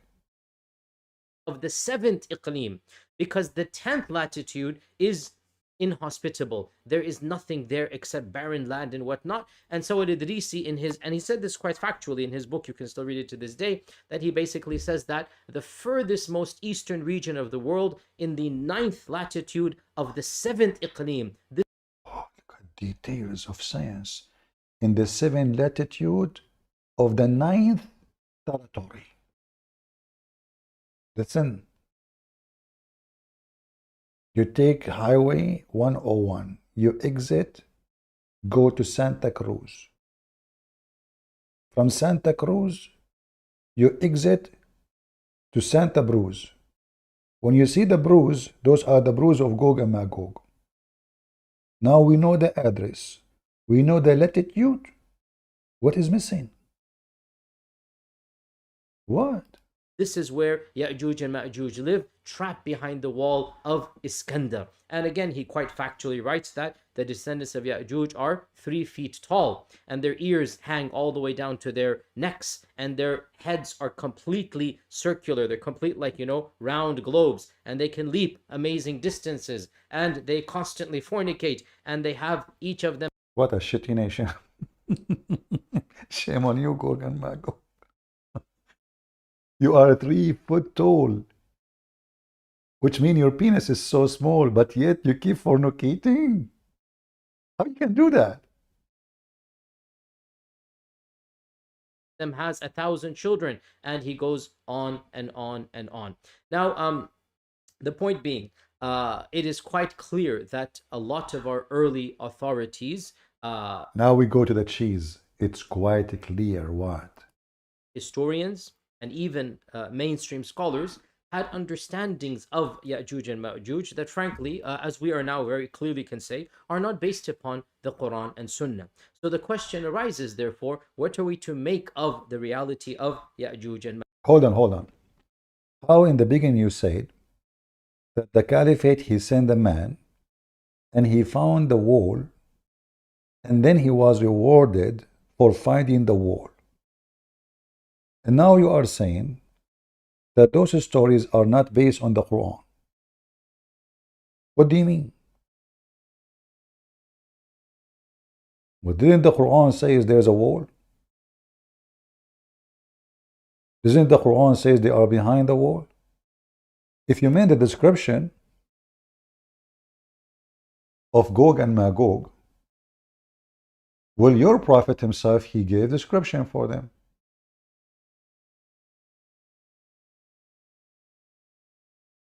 What do you mean?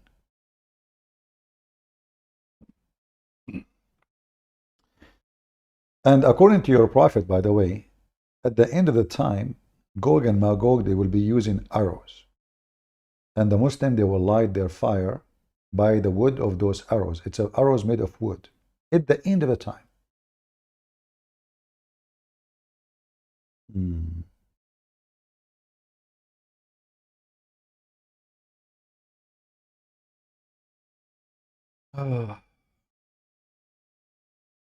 What I can say. Muhammad, he have all the information which is proving to us that he is a prophet of God.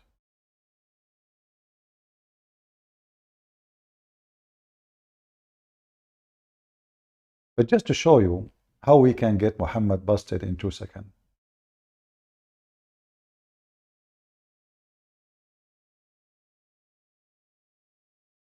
The signs of the Day of Judgment, according to Muhammad,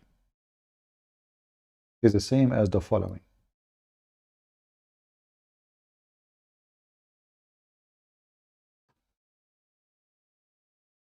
The Messenger of Allah came to us all of a sudden, we were busy.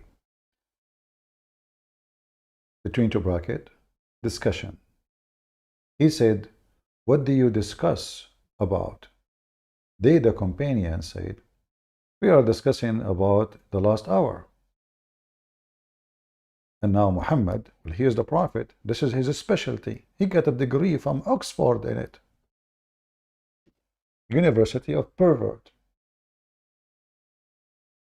And he said, thereupon he said, it will not come to you until 10 signs before, which means 10 signs happened.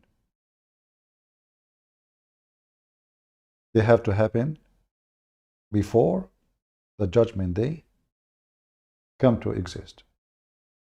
And he mentioned them, starting with smoke. You ask the Muslim, what is that? Allah knows best. Dajjal. Who is the Dajjal? Is a person who is supposedly the false Messiah. So smoke first, false Messiah second.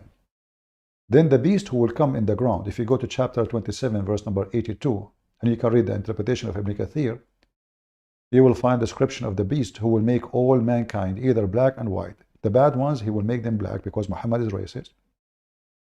And the Muslims, Allah will make them all white because Allah is not racist.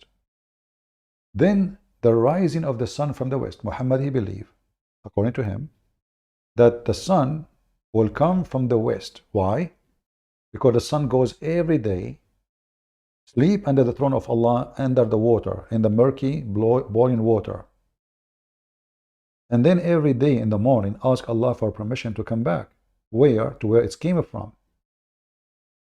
Which means from the east. But then in the day of judgment, Allah will not give a permission to the sun to go back as normal, but He will command the sun to come from the west. So this is the sign to happen. And then after all of those happen, then the descendant of Jesus, the son of Mary, and at the end, Gog and Magog.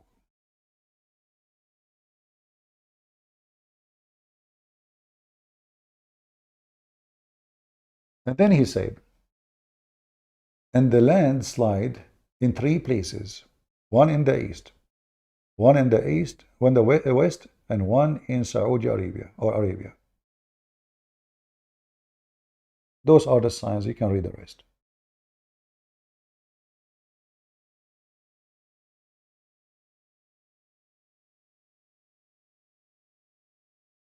But the same man, Muhammad, he woke up at night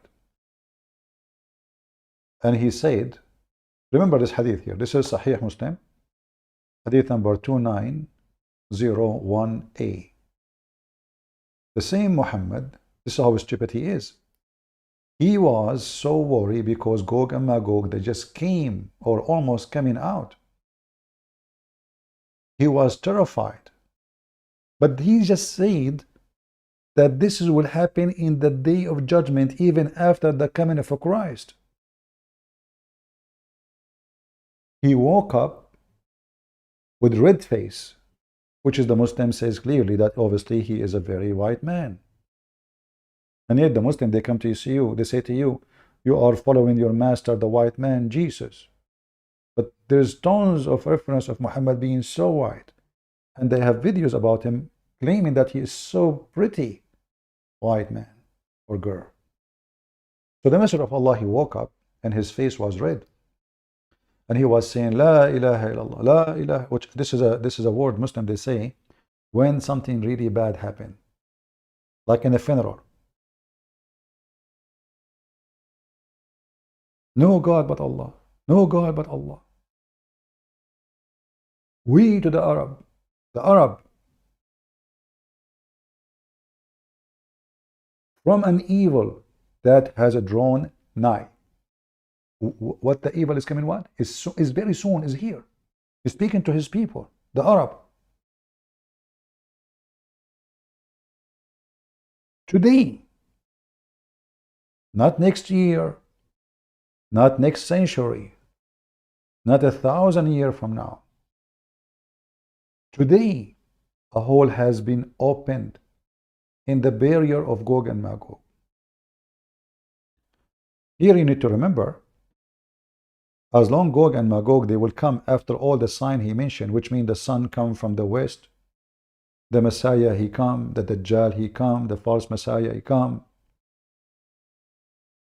All those signs. Muhammad now, he skipped them all. Suddenly they are here. And he is terrified. Today they open the hole. When he said they open the hole, we just heard the sheikh speaking of that Gog and Magog, they keep saying, they keep trying to open the hole, but they cannot open it. Until one day they say, Inshallah. When they say Inshallah, where is the video? When they say Inshallah, they will be able to open the wall. But it's open in the time of Muhammad. Because that hole will not open until they say Inshallah, and then this is the day when they come out. That's it. That's why Muhammad is terrified, saying, "Oh, we to the Arab, oh, we to the Arab." Today. You see, if a Muslim tries to fix it, says, "Oh, he don't mean that they are coming." No, he's saying, "Oh, we to the Arab." So if it's not going to be now, why now? Why he's saying today? So if it's going to be happen 10,000 years after, why he's saying today? Why his face is red? Why he is terrified? Them that they can do nothing unless they are reliant on Allah subhanahu wa ta'ala. But the time when they say Inshallah, when they add the word Inshallah, if Allah says, if God wills, if Allah wills, we will complete this time, they will manage to break the wall and come out of that place. See? The hole will never open. Each time they dig, they go to sleep. They come in the second day. They find that the wall is fixed. So Muhammad is worried about what? He's worried because they are coming out. They were able to open the hole. Before, they keep digging and digging and digging, and they could not open it. And whenever they end up into that small hole, which we have previously mentioned and the sister has referred to, they say we will complete it tomorrow. They become dependent on their strength, on their power, on their intelligence. And Allah subhanahu wa ta'ala shows them that they can do nothing unless they are reliant on Allah subhanahu wa ta'ala. But the time when they say Inshallah, when they add the word Inshallah, if Allah says, if God wills, if Allah wills, we will complete this time, they will manage to break the wall and come out of that place. It's just the power of Inshallah. And as you see, if this is what really will happen, and Muhammad did not mean that they are able to open and go through, then why Muhammad is worried? There's no reason to be worried. Either he is worried because they were able to go through, as we showed you in the hadith, or his worry is stupid. Today, Gog and Magog, they are people exist supposedly before Alexander the Great. And they could not open the hole today. So Muhammad is reporting something just happened now. Something unique. Never happened before. What happened? Gog and Magog, they open a hole in the wall. We to the Arab.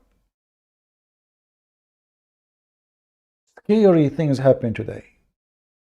Take selfie with Gog and Magog, they are coming to you. And this is a clear proof that Muhammad is a false prophet. Do we have any Muhammadan there to call me? Skype is silence.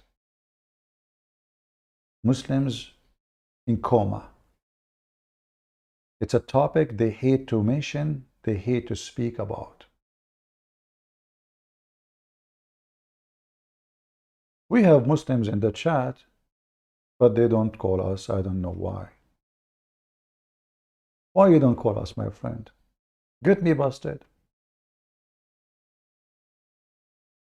Hmm? What is the problem?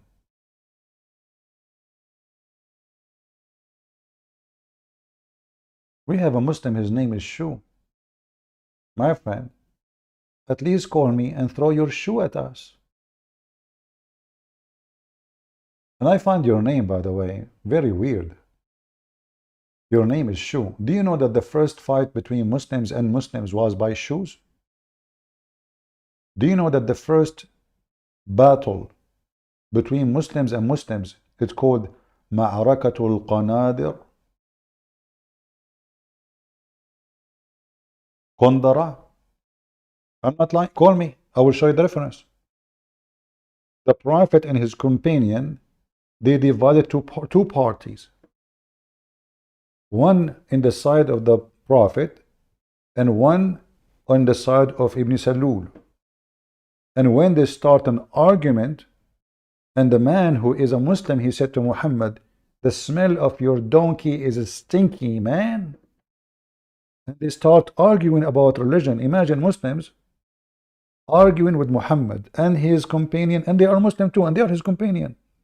And then they start throwing qanadir, which is shoes, at each other.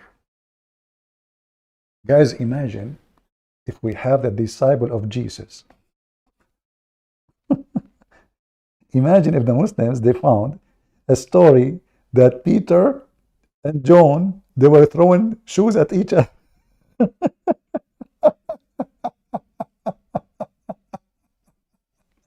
Hey, John, what are you doing, Peter?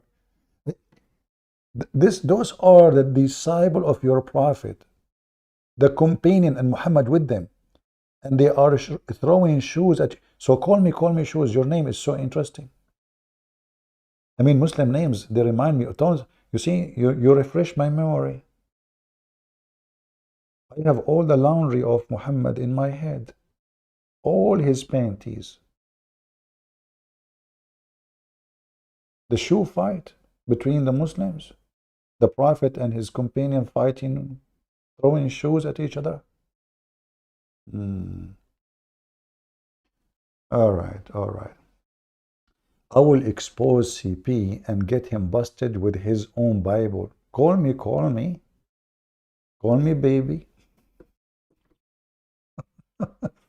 You know, I find it very stupid from the Muslim. They say that you will get me busted from my own Bible, but they cannot get me busted from their own Quran. Okay, call me and get me busted from my own Bible.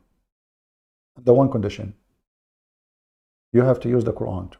I don't mind. I want you to use two weapons. The Quran, the ultimate weapon of Islam, and use the Bible to get me busted. Call me. Do you dare? Or are you afraid I will make you in the corner, even if you are living inside a circle or a square?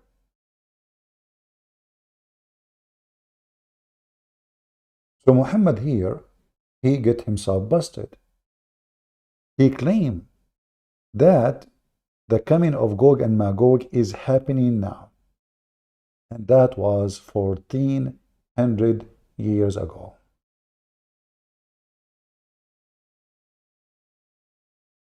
False prophet.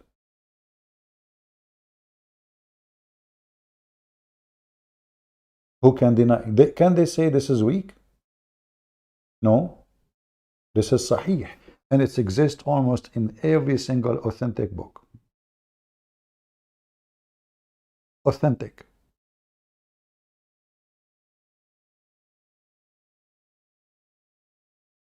And he gustered indicate of the size of the hole.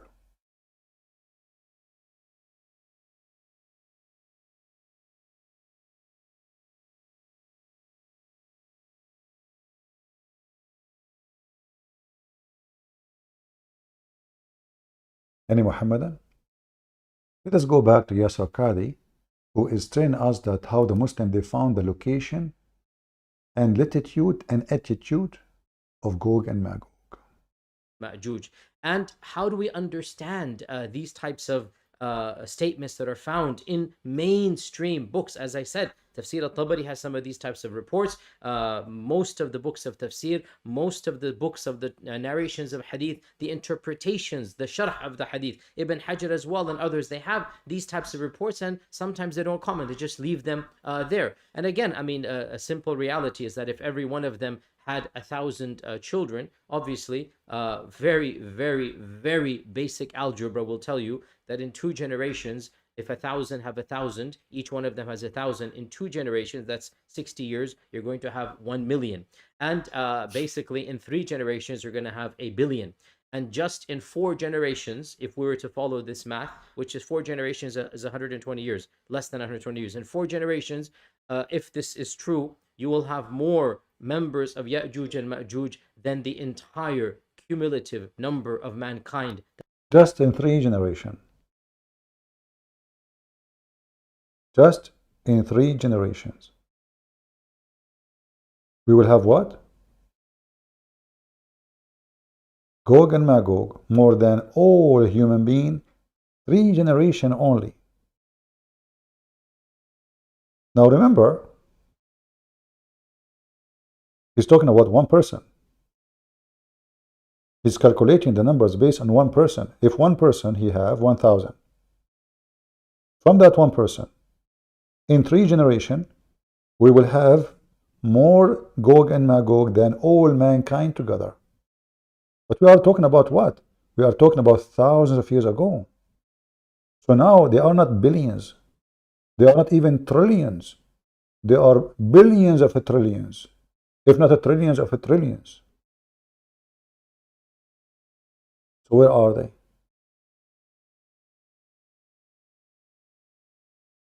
Any Muhammadan? This is a topic they don't dare to answer. They avoid talking about it because it is an embarrassment. Is those stories to take into account? Yasir Qadhi, he answered Yasir Qadhi. Not surprising that our medieval scholars believe this type of stuff. Obviously, dare I say, anybody who knows science and geography and modern civilization, you cannot believe that there is a tribe for 4,000 years trapped behind a wall. I mean, if you believe in that, you are stupid. If you believe this, that's your position. That's your position. But this is exactly what the Quran is saying. This is exactly what the Quran is saying.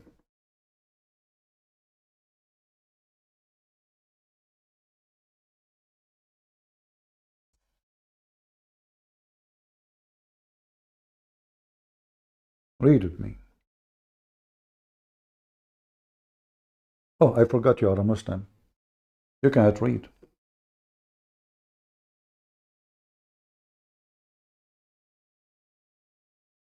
I apologize for insulting you. You are following an illiterate prophet as you claim. And because he is illiterate, he adopted all those stupid fiction, fairy tale stories for kids.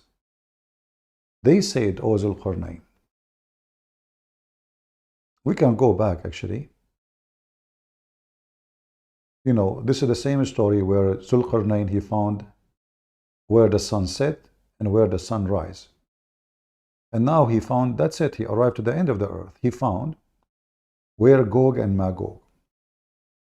So those people who they have no shelter upon them, they said to Zulqarnain, and supposedly they don't even know how to say a word. They are stupid. Even the verse here, it says, look, he found people, those people who they cannot understand the word. Suddenly those people who don't understand the word, they became wise, and they are speaking fluently a language, and they are wise and with the solution. And they said to him in Arabic, Zulqarnain, Gog and Magog, they do great mischievement in the earth, brother. Shall we then render the tribute in order that you must react the barrier? What kind of translation is this? Let us see, translation of who this translation? Yusuf Ali. He was using Google even though there's no Google at that time. Hold on. Imagine Gog and Magog is there. And now Alexander the Great, he occupied them and they want to pay him. They are saying to him, we will pay you. I mean, the guy, he just conquered your land. You pay him what? Which means all their money, even their life, is belong to him now. Guys, imagine a king, he occupied the land. He occupy. He's not invited. And then you say to him, we will pay you.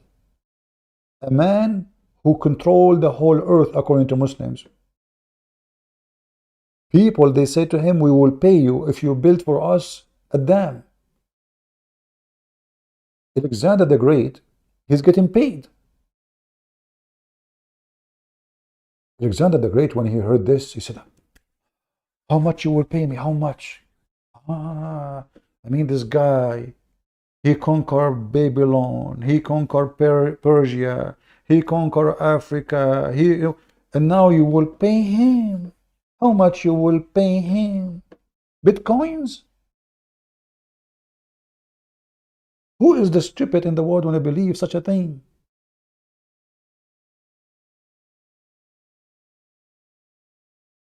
So Alexander the Great, he conquered my country, and now I say to Alexander, hey, listen, Alexander, build for us the wall, I will pay you, okay? Who is the stupid when I believe in such a garbage story?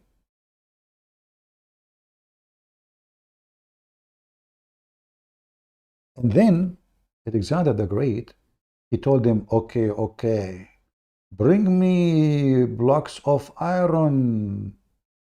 The wall is made from iron. A wall will stand the test of time for thousands of years, made from what?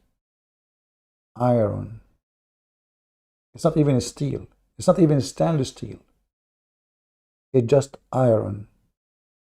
All of us, we knew, if you leave iron for a few years out in the rain, the iron will rust. 10, 20 years, 30 years, 50 years, the iron will start having holes in it, will collapse, will become dust.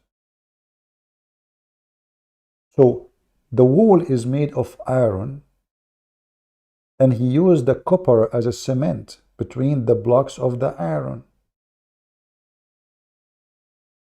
And then, brother, since then, Gog and Magog, they cannot get out. And this is because of what? Because Islam teaches that the earth is flat. Think about it. If I build a wall between two mountains, how that can prevent such a huge population by trillions not to go through? It's just a wall between two mountains. This is what the Quran is saying. They can go around them, they can climb the mountain, they can climb the wall.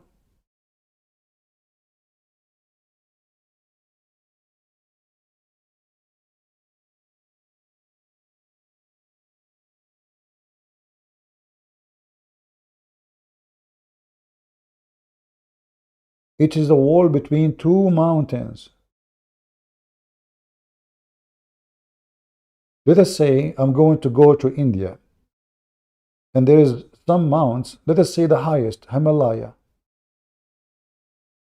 But I do not know, I need to go only through this. I can go around it and go to India. It is the wall between two mountains.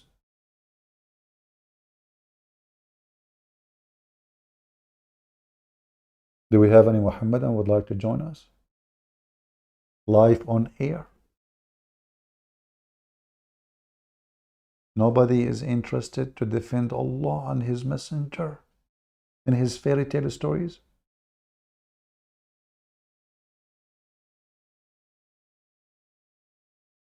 This is one of the clear proofs that Islam teaches that the earth is flat. And in fact, the Quran says that clearly. Allah, He made the earth bisat. What? What bisat? Carpet. I remember once a Muslim, he was a stupid kid. He wanted to refute me. So he made a video saying that the Quran says that the earth is the same as the shape of an egg. Shape of what? An egg. The stupid Zakir Naik, he copied the kid. This kid, he was 19 years old.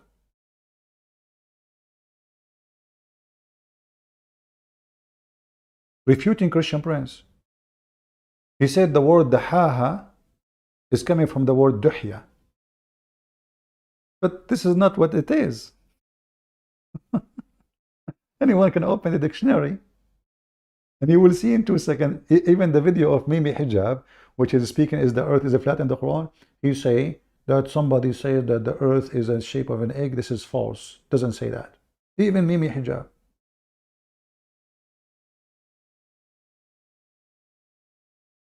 That's why we like, those Muslims getting each other busted.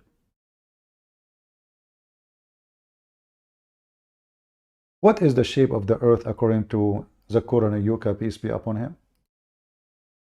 Watch and love. He copied that from 19 years old kid. He was trying to refute me. And then all the Muslims copy the same. Quran mentioned the earth shape. What is the earth shape, as you see? Previously, the human beings, we thought that the earth on which we live, it is flat. It was in 1577, Sir Francis Drake, when he sailed around the earth, he proved that the earth was spherical. Quran mentions in Surah Luqman, chapter number 31, verse number 29, it is Allah subhanahu wa ta'ala who merges the night into day and merges the day into night. Alam tara anna allaha yuliju layla fil nahari yuliju nahara fil layli. It is Allah subhanahu wa ta'ala who merges the night into the day and merges the day into the night. Merging is a gradual and slow process. The night slowly and gradually merges into the day, and the day slowly and gradually merges into the night. If the earth was flat... But what do you mean he merged it? You're stupid. When the earth is, if the earth is not flat, the verse you just quote, it confirmed that the earth is flat, according to you. Because you are saying that Allah, He merged the night into the day. Which means it's happening all over the earth in the same time. But we know that when it is daytime in USA, it is night in Australia or Indonesia.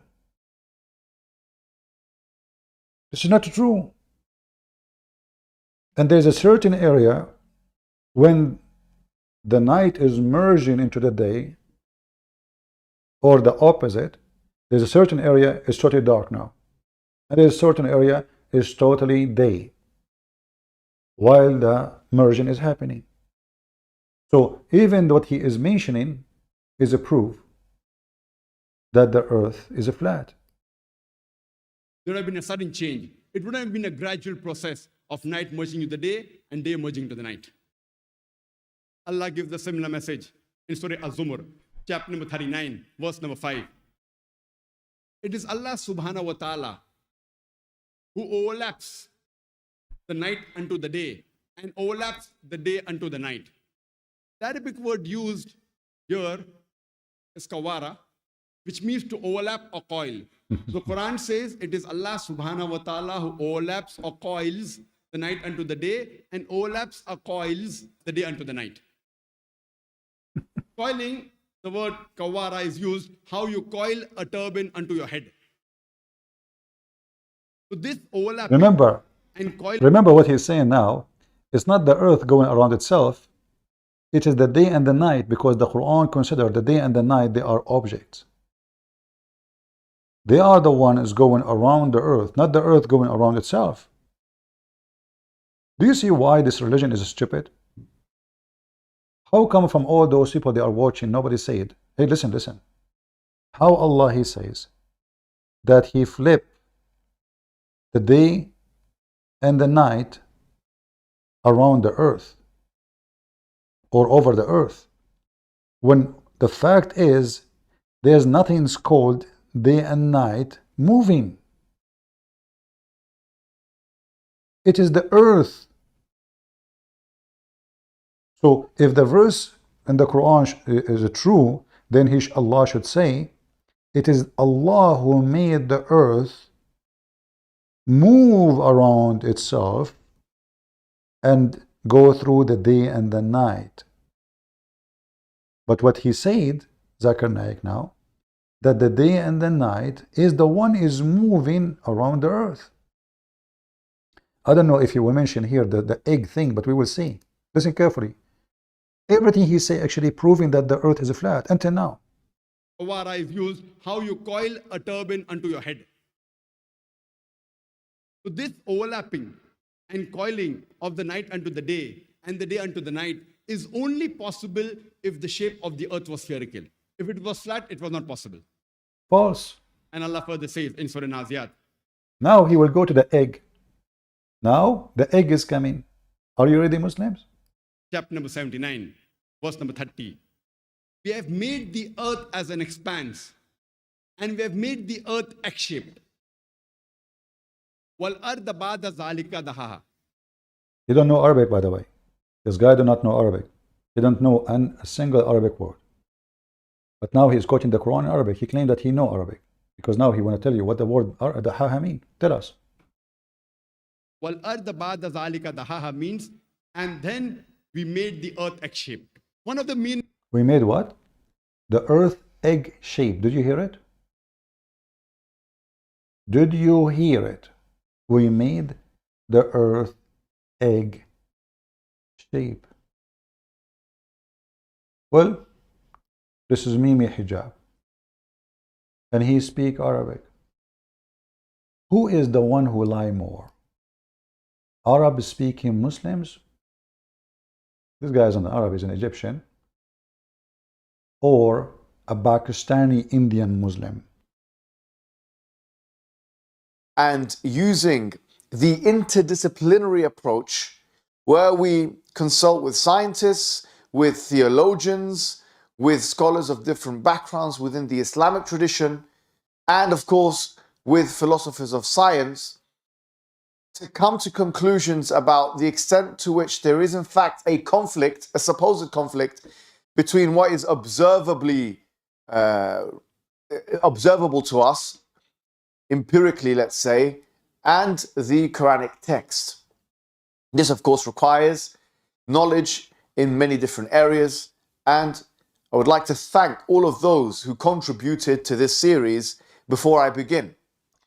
Now, this video comprises of the, as I've mentioned, most common contentions. You may see the most common contentions in the description box below, because you might not need answers to all of them. So you might have a particular contention that you would like answered, rather than all of them.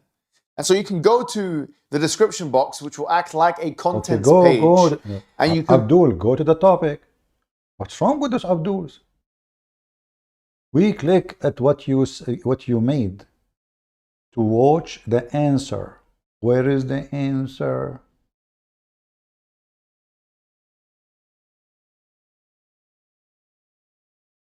Actually collating data. Maybe there's a mistake in the, let us see, maybe he went 1 hour. The earth is a flat, hold on, the earth shape of an egg. Maybe he made a mistake, it's 1 hour. And his timeline, or maybe YouTube have an issue. In the timeline it shows that he did it right. Right.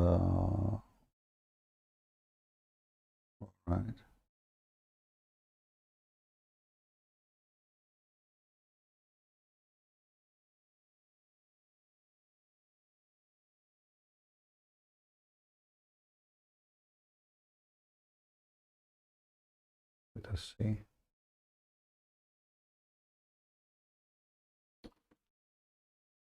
Did the Prophet says that okay? roundness of an ostrich egg. Yeah, it's 1:18. So maybe it's 1 hour and 18, and YouTube is not getting it right. Let us go to 1 hour and 18. Let us see. And it should be left in the dustbin of history. And I hope this answers the question. Wassalamu alaikum wa rahmatullahi wa barakatuh. Assalamu alaikum wa rahmatullah. Today, inshallah, we're going to be talking about another claim that is made by the proponents of scientific miracles. And we're not saying, by the way, that all of their claims are false. We're saying that the method itself has limitations, and No, all of them, they are false. Lily Dawah said that all scientific miracles, they were debunked and they does not make sense. This is your girlfriend. What do you mean they are not all false? Lily Dawah herself, she said, scientific miracle, all of them, they are debunked. Those are the boyfriends. They don't even agree about what they believe. We've discussed this, the limitations of the methods in the video about Big Bang, and there will be a discussion, another video about the multi-layered approach, which is, we believe, a more sophisticated approach to dealing with naturalistic verses in the Quran. But in terms of this now, the claim that is usually made when trying to prove Islam is scientific is a claim in chapter number 79, verse number 30, where Allah subhanahu wa ta'ala says, وَالْأَرْضَ بَعْدَ ذَلِكَ دَحَاهَا. And they said, or they translate this to mean, and the earth, we have made it into an ostrich egg. Now, this is a false translation, with all due respect to all of those who are making this or saying this. It's a false translation, which is why, to my knowledge, I don't think anybody has ever translated that into the English language in this way. And not only this, but we would see that all of the exegetes of all time in the medieval period, practically all of them or none of them had said anything like this. So this is probably one of the worst examples, with all due respect, once again, of distortion and superimposition and contriving meanings into the verse which are not actually there in any way, shape or form. Who want to make a short video about those things? Muslim getting Muslim busted. How many times I said to Muslims, how many years I say to them, it's a lie. It doesn't say an egg shape, and the Muslim, they say to me, it doesn't say that, CP, you are a liar. In fact, the word dahaha mean flat. It's the opposite. Have nothing to do with egg shape in any clause, in any mean, in any dictionary. This is why if we go in the Quran and we read the translation for the word dahaha in every Islamic translation, as Mimi Hijab, peace be upon her, said, you will find the Muslim, they never mention anything about egg, as he said. In fact, they say the earth made it flat. Yes, and after that, the earth was made flat. Here they say, spread the earth. If you go to the interpretation, 79, verse number 30, let me show it in front of your eyes. And after that, he made the earth flat. Flat. So look how Muslims, they deceive. This is Zakir Naik, claimed to be a scholar, claiming to that he know Arabic. He's a sheikh.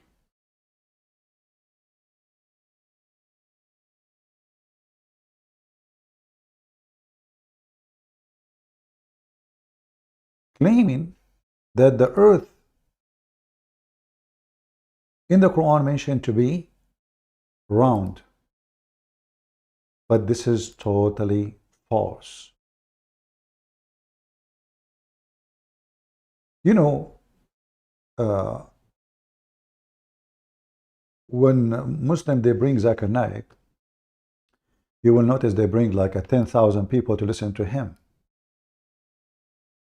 Do you think in the 10,000 people, Muslims, nobody went and read what the Muslims themselves, the scholars of Islam, Muhammad himself said about this? So look at the deception. The word dahaha mean he made it flat. The Muslim make it an egg. Do you see it? Is that me saying the earth is flat? the flat earth religion, suddenly, in order to manipulate and make people think that Islam and science, they work together, they fabricate a word is not even there, and they replace a word which is there, which is mean flat, with the word saying the shape of an egg. Can we trust Muslims to explain to us their religion? No, we cannot. We just heard this Abdul saying this is not true. This is absolutely false. This is in the Quran. But in terms of this now, the claim that is usually made when trying to prove Islam is scientific is a claim in chapter number 79, verse number 30, where Allah subhanahu wa ta'ala says, وَالْأَرْضَ بَعْدَ ذَلِكَ دَحَاهَا. And they said, or they translate this to mean, and the earth, we have made it into an ostrich egg. Now, this is a false translation, with all due respect to all of those who are making this or saying this. It's a false translation, which is why, to my knowledge, I don't think anybody has ever translated that into the English language in this way. And not only this, but we would see that all of the exegetes of all time in the medieval period, practically all of them, or none of them, had said anything like this. Islam is nothing but a bunch of lies. And Muslims, thank you for getting each other busted. And by the way, Mimi Hijab and Lady Dawah, when they do those things, not because they care for the truth, no, but they want to show the Muslims that they are the one who have something others don't have. It's just to attract a view. When Ali Dawah made it clear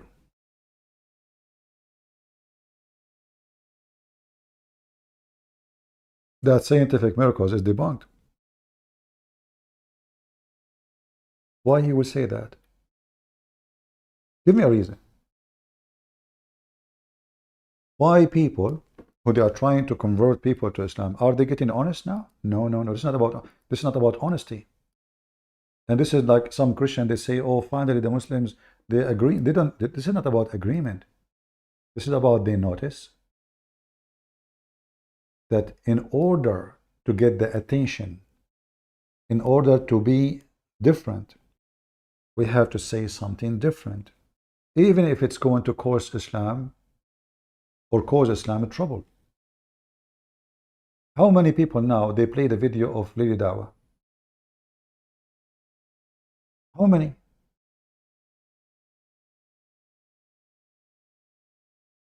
It was a very smart move.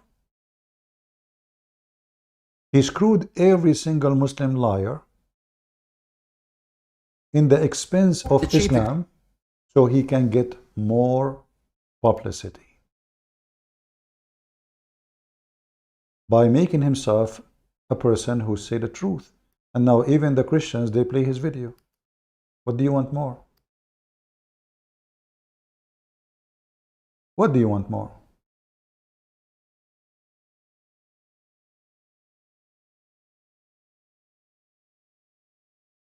This is Lady Dawah refuting Mimi Hijab.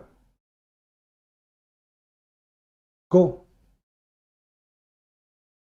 Friends. Okay, so guys, this is a quick video, inshallah. I didn't want to do a dedicated video to this. I was here with the brothers filming for the podcast, and I thought while I'm sat here, I'll quickly touch up on this quickly because it's not really that important. So in the Andrew Tate video that I did, I mentioned that the scientific miracles in the Quran got debunked. And for some odd reason, funnily enough, like as if they thought that it was a slip of the tongue. I'll repeat it again, very carefully. The scientific miracles argument in the Quran got debunked. Yeah? I hope my tajweed was on point. Debunked. All of it, it's a lie. All of it. And we are proud of that. So we lie to people in order to convert them to Islam. And not only that, he said that he himself, he converted to Islam because of this lie. By the way, he is a son of Muslim family. This guy is a Kurdish from Turkey. What do you mean you convert to Islam? What do you mean exactly?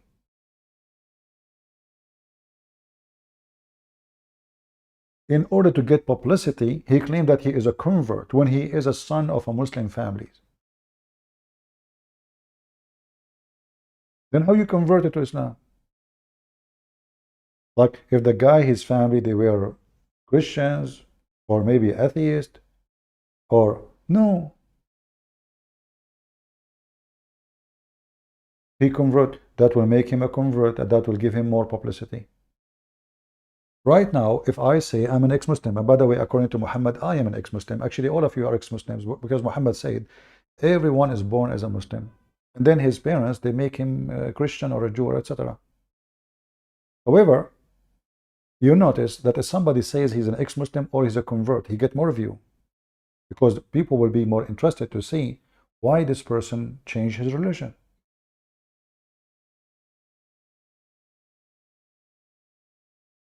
So it is a bite to click. He's an ex-Muslim.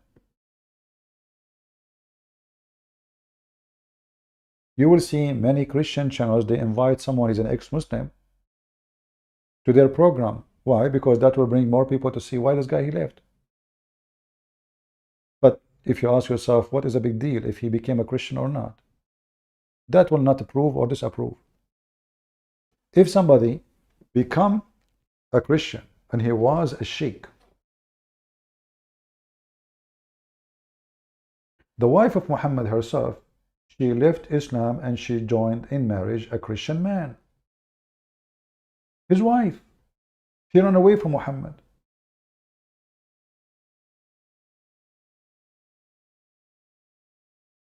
But that doesn't mean that Islam is false because she did that. That can give us something, some information about, oh, okay, even his own family, they were not convinced. Even the uncle of Muhammad, who Muhammad grew in his house, he died and he refused to accept Muhammad as a prophet. Then we need to ask ourselves, why even the uncle of Muhammad died and he refused to accept Islam? Why the uncles of Muhammad refused Islam? Because they knew their unknown nephew, who is he? They rejected him. But somebody converting to a religion does not disapprove the religion. If all the Muslims convert to Christianity, all of them, does not mean Christianity is true, because Muslims convert to, no, that's not, that's a false, let us say, way to discuss things. Or vice versa, if all the Christians became Muslims, that does not mean that Islam is right. What makes Islam right or Christianity to be right is being right. It's not about how many people believe in it. Otherwise, if this is the case, then we have to say atheism is the true religion. A lot of people from all religion convert to atheism.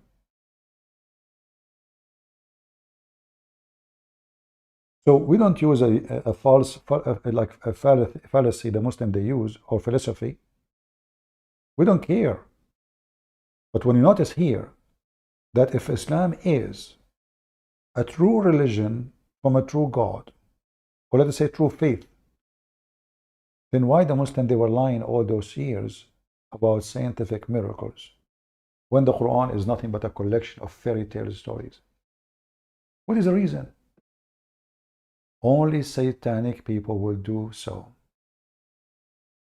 Did you see the debate between Brother Rashid and Spencer versus Daniel? There's no debate there. There's a debate. I did not see a debate. I did not even watch all of it, but I find it funny, silly, and stupid. Christians, and I repeat many times, Christians until now do not know how to debate.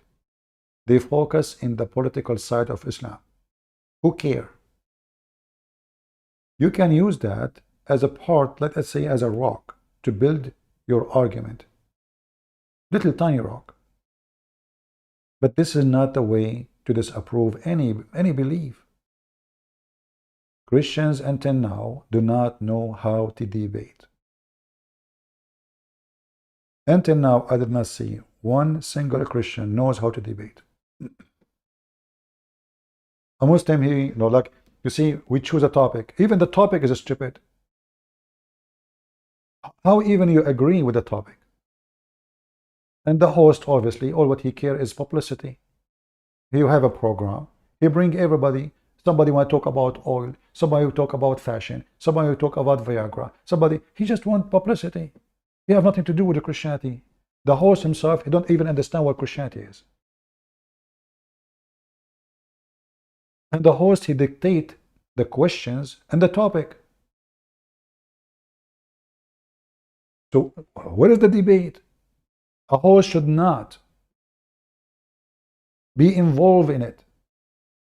The host is somebody says, your turn now. But you will see there the host is making speeches. So it's very funny of you Christians when you say, what do you think about this debate? Where is the debate? They stuck with the guy. Oh, in Islam, Spencer, he said in Islam, the Muslim, they can kill Rashid. So what? Is that now how you prove that Muhammad is a false prophet? That's it. What about Muhammad the flying carpet? What about Muhammad false prophecies? What about the sperm coming from the backbone? What about hail coming from mountains in heaven? What about the flat earth? What about Gog and Magog? What about Mary, the sister of Aaron? What about Mary is the daughter of Amran, which is the father of Moses? I mean, we have endless serious stuff. Hey, this story now, they want to kill Rashid. They want to kill me, they want to kill everyone. Like, the people now, until now, did not see ISIS in TV. Nobody noticed that Muslims are violence. And now the debate is going to prove it. Do you see why I say those debates are funny and silly? When you want to debate Islam, hit the head of the snake, not the tail. What many Christians they do, they go after the tail of Muhammad. And then the Muslim, they find a luxury time. Oh, okay. Well, in your Bible it says, if somebody leaves Judaism, kill him.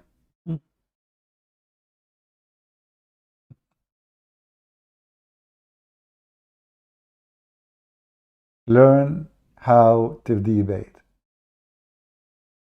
Yesterday, Muslims, they called us to prove that Jesus is not the Son of God. If you remember. Do you remember? And they said what? When the demon, they said to Jesus, why you want to destroy us? Jesus, he rebuked them. Which means, he is saying, I am not the Son of God. But this is not what the verse is saying. We can get them. But the second I asked him, this potato, so why the demon, Satan, the devils, saying, Son of God, why you want to destroy us? Who is the one who can destroy they refused to answer. Who is the one who can destroy Satan or the devil? No man can do. So Jesus rebuked them. If you go in other verses of the Bible, you will see that Jesus rebuking them because they start shouting, oh, Son of God, oh, Son of God. He don't want people to know yet. Who is he? It says there in front of their eyes. In fact, in Luke chapter 1, it says when the angels came to Mary, they said to her, you will have a child, you will have a son. He shall be called the Son of God.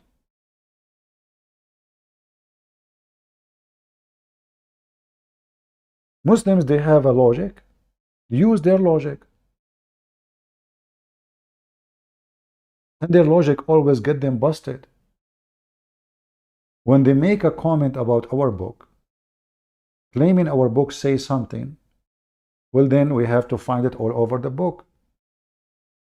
They take a phrase, Jesus, he rebuked them, but in fact, Jesus was rebuking them for two reasons. Number one, you cannot question God. When Satan came to Jesus and said to him, if you are the Son of God, what Satan he said to Jesus? If you are the Son of God. Did Jesus say I'm not? When the Pilate when the priest, when the Roman ruler, they brought Jesus to court.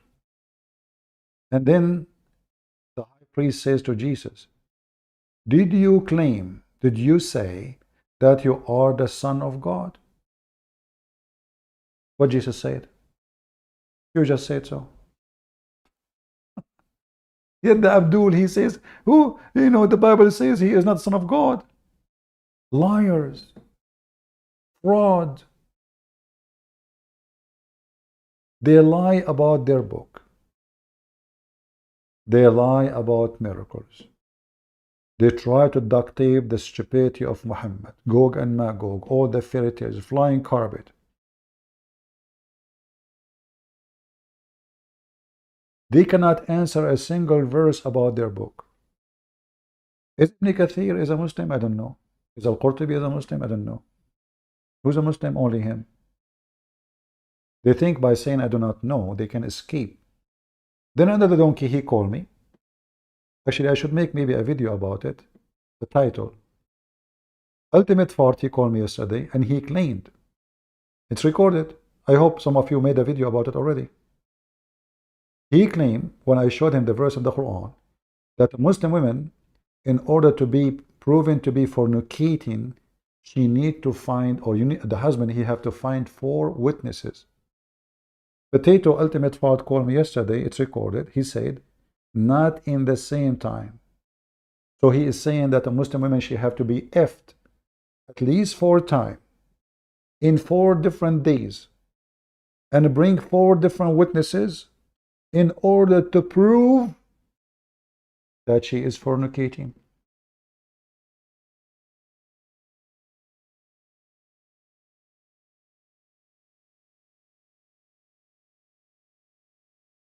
Isn't it? This is really good. Open your Skype. My Skype is open. Potato.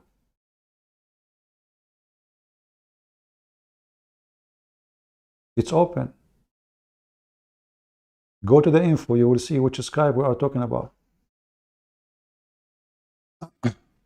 So this religion is a religion of stupidity. We can't even call it a religion.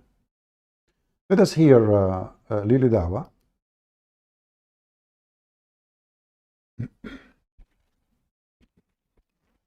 Allah. Argument in the Quran got debunked. Reason, funnily enough, like in the Andrew Tate video that I did, I mentioned that the scientific miracles in the Quran got debunked. And for some odd reason, funnily enough, like as if they thought that it was a slip of the tongue. I'll repeat it again, very carefully. The scientific miracles argument in the Quran got debunked. Yeah, I hope my tajweed was on point. So when I said this, a lot of Islamophobes were celebrating as if I was like, oh my gosh, like this video is going to be me apologizing. And no, listen, it got debunked. Now, let's give some context for some Muslims so they can understand. For example, and I'll tell you where this comes from. And you know why many people in the Dawah, YouTubers, my colleagues, like brothers that I work with, didn't do a video. Why did you say that? Because they know it as well. In what sense? Brothers and sisters, I was having a debate with a guy called Phil. Yes? This guy is a scientist or whatever he is, for that matter. I was debating with him, and I can remember this very clearly a couple of years ago. And I took an ayah in the Quran, which I am not qualified to do, which is start doing tafsir. So there was an ayah in the Quran which says that there are 7 heavens. So I was claiming, because of this whole scientific narrative, that this is talking about the ozone layer. Number one, it is haram for me to do that. Why? Because how can I give an understanding to the Quran, the ayah, with no qualifications? And who have ever said that this is the ozone layer? Then I was having a debate with this atheist guy and trying to tell him that there's 7 ozone layers. And he was saying to me, no, my friend, there are 6 ozone layers. And I was saying 7. He was saying 6, 7, 6, 7, 6. And we said, let's go to the NASA page. So we went to the NASA page, and in the NASA page, guess what? It said the argument was apparently from their recent findings, whatever it may be. It's probably changed. And this is my whole point of the video, yeah? Science changes. It said that there is 5 ozone layers. So I looked at him, he looked at me, and I was thinking, I'm saying 7, you're saying 6, NASA is saying 5. That is where the penny dropped for me. You know why?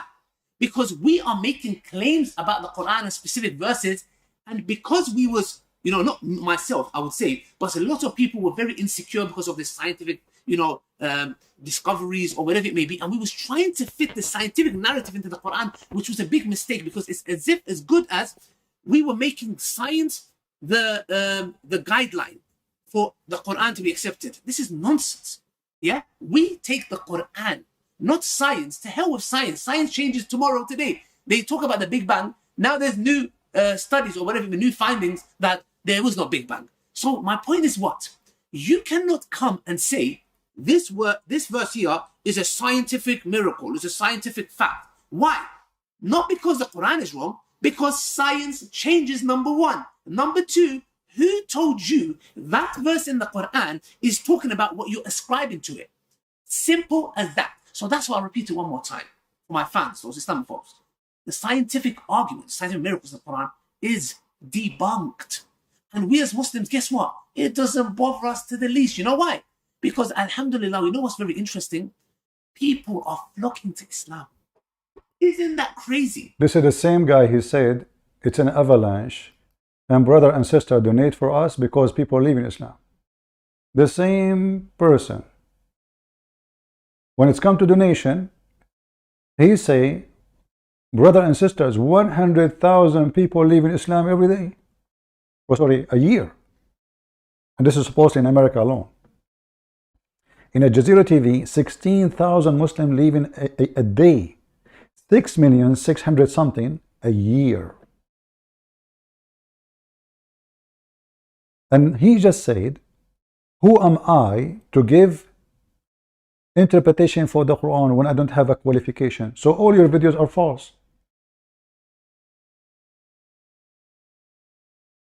Did he say, and he admitted that he have no qualification? So based on what you were explaining, or now you are, why you are even there talking about it?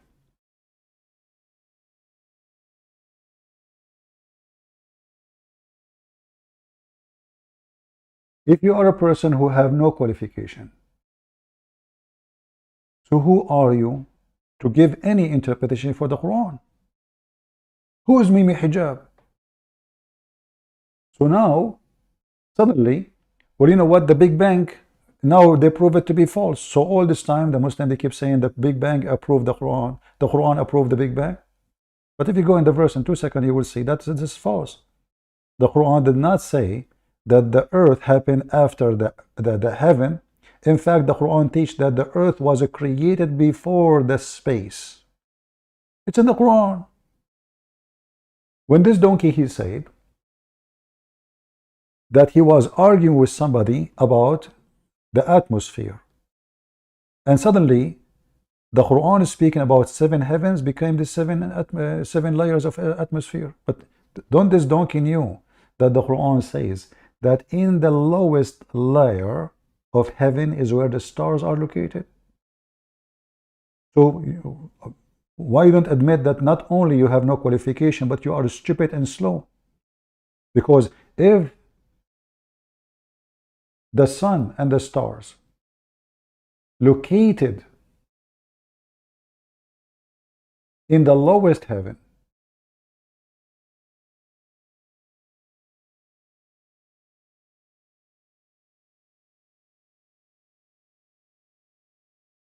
how the lowest heaven for you become the lowest layer of atmosphere? You are fooling who? Stupid. Chapter 65, sorry, 67, verse number 5. And we indeed adorned, let us zoom out,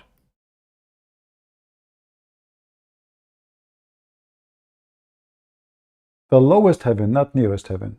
Suppose this is nearest to us according to the Muslims, but in Arabic it says ad-dunya. That's why Islamic translation is very funny and dummy. You change the translator, you will find different word, different meaning. We adorned the lower heaven with lamps. Those are the stars. So how the stupid idiot, he thought for a second that the lower heaven, the second heaven, the third heaven, the third, the fourth, the fifth, the sixth, the seventh, they are the atmosphere. when he's a stupid Muhammad saying clearly that the stars are located in the lowest heaven.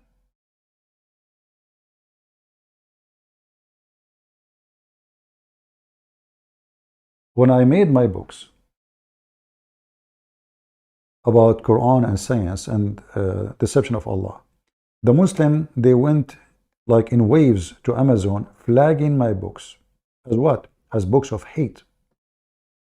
Then I made clear letter to Amazon, I'm going to sue you if you don't put my books back. And they put it. Because where in my books I'm teaching hate? Just because I am getting them busted with every single false claim they said.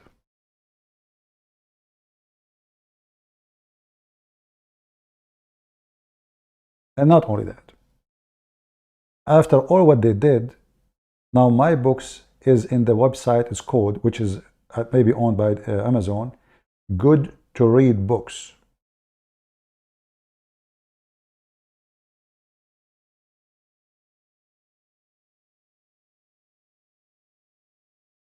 They do anything to stop you from seeing the truth.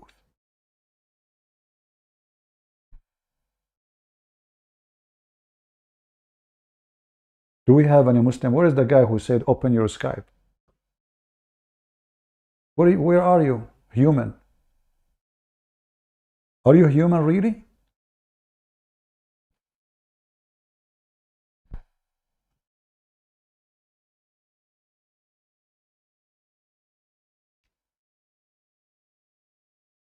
All what they say about their cult is a fraud. Prove me wrong. My Skype is open. Listen, Muslims, I'm tired. You know how many hours today I was live? Many hours. So now it's very easy for you to call me and get me busted. By the way, we discovered that you Muslims, you have to find according to Ultimate Fault, and maybe tomorrow when I go live, I will make a video. The title is A Muslim Sheikh. Guys, Ultimate Fault from which country? He's from Ghana, I think.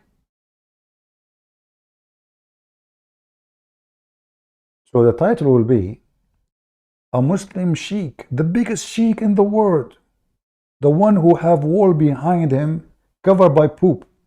Remember when he opened his camera to me, mostly by mistake? I could not believe how dirty the wall behind him. I said, oh, look, the camera. He shut it down right away.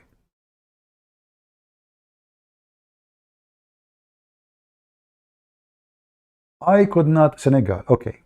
So we will make a title. The biggest sheikh in Senegal said that a Muslim woman, she have to fornicate 4 different times and 4 different witnesses in 4 different times in order to be proven that she is fornicating. Did I lie? It's recorded. I said, the Quran says, you have to bring 4 witnesses to prove your wife is fornicating. You have to call 4 witnesses to come and see your wife being effed. He said, not in the same time. Watch the video. This is religion.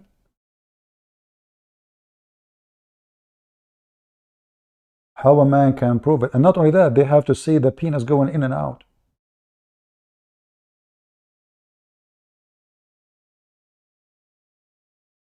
So if a woman have sex with a man, even in the bus, in front of everybody, if they could not have a clear image of his penis, excuse my language, going in and out, Muhammad, he said, like the pen going in the inkwell. Like what? The same as the pen going in the inkwell. Like, you know, on the old days, you dip the sharp edge, which is called pen, in the ink so you can write. This is how you should see the women fornicating with the man. If you don't see that, there's no fornication. So, excuse my language again. Let us say a woman, she jumped in the middle of the stadium Where? In the middle of a stadium. How many? It is the word cup. And Prophet Macy's, he was there.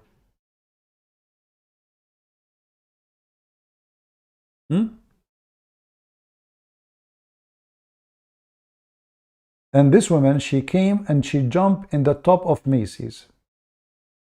She grabbed his private part. She sat in the top of him and she is wearing a skirt, long skirt. I'm not going to say more.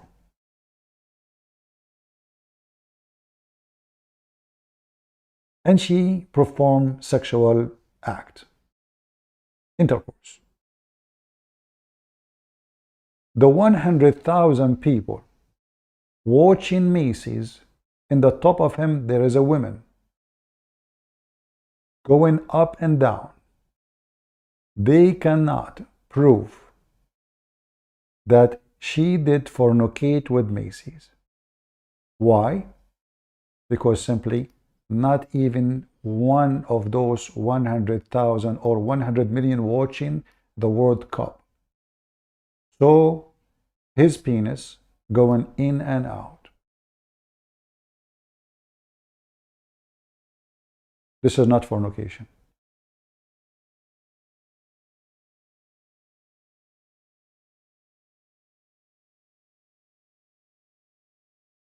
What kind of religion this religion is? All of this, Muhammad don't care, by the way, about women.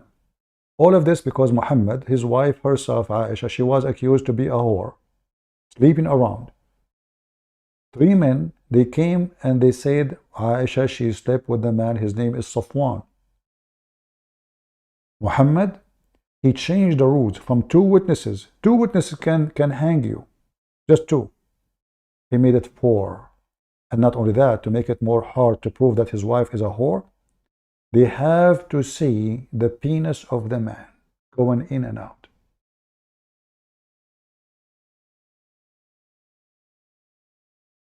So now Aisha, the wife of Muhammad, in the top of Macy's, wearing her Arabian dress,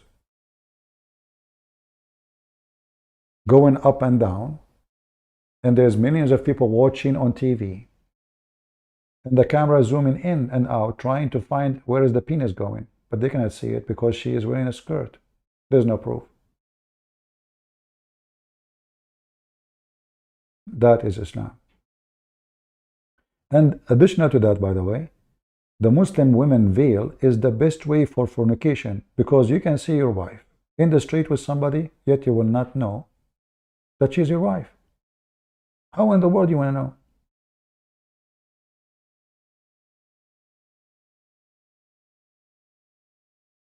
How in the world a Muslim man can find out if this is his wife or not? She's not allowed to talk to him. He's not allowed to talk to her. She's covered by the tent, the black tent. How you can find out if this woman walking with this guy is your wife? There's no way.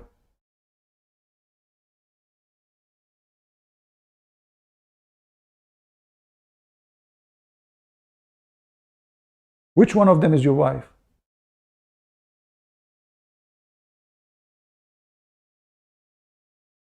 Let me guess.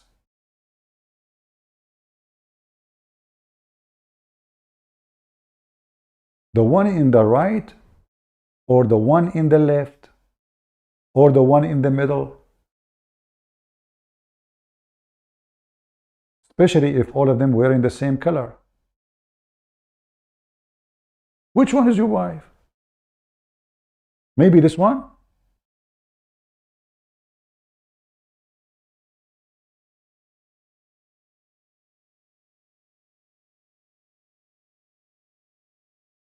It is the best way for fornication. Nobody will know who you are. Nobody will know you are with who. Nobody will know anything about you.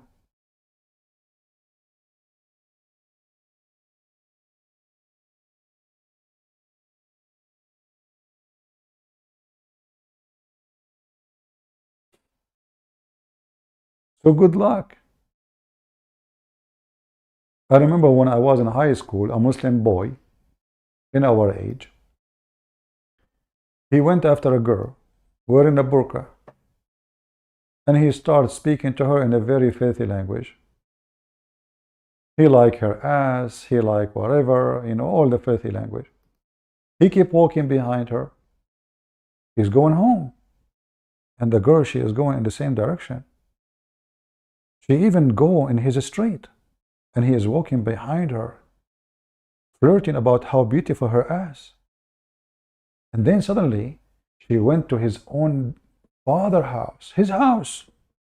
He said, uh-oh, she know who I am and she will report me to my dad. But then, she opened the door with the key. It is his sister.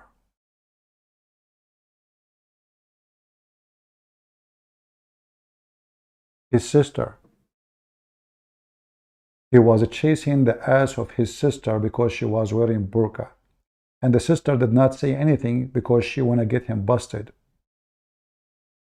She kept her mouth shut. He kept following her, speaking very filthy language. She's walking in my house direction. It's my lucky day. I don't even need to follow her somewhere else in my way home. Then, oh my Allah, she stopped in the front of my door.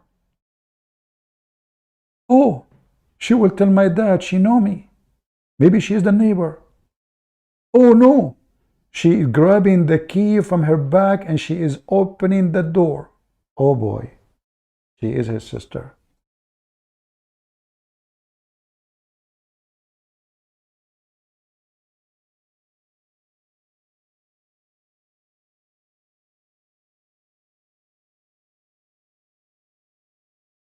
Where is the guy? His name is a human when I call me.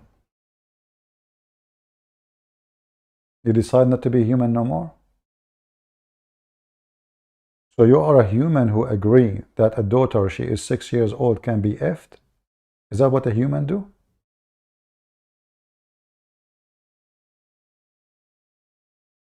You want even animals, they don't go after babies, animals. They sniff them. From their smell, they will know if they are, or this female is a female ready for sex. Even dogs don't do that.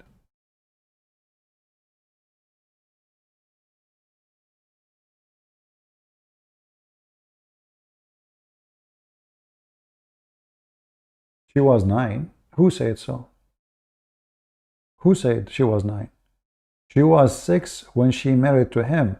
At the age of 9, he had full intercourse. So he was having sex with her without intercourse at the age of 6, which is 5, by the way. The intercourse happened at the age of 9. And even the hadith confirm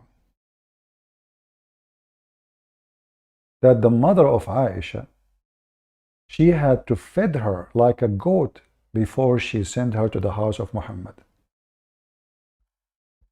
Maybe Christian Prince is lying. It doesn't say that, CP. Let us see. This is telling you how small she is. And then you will see Aisha, she's saying, my mom, she tried everything to make me bigger.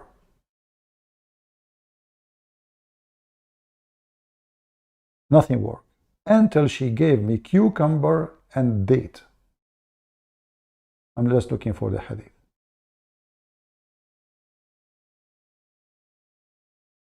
Here we go. And this is Sahih.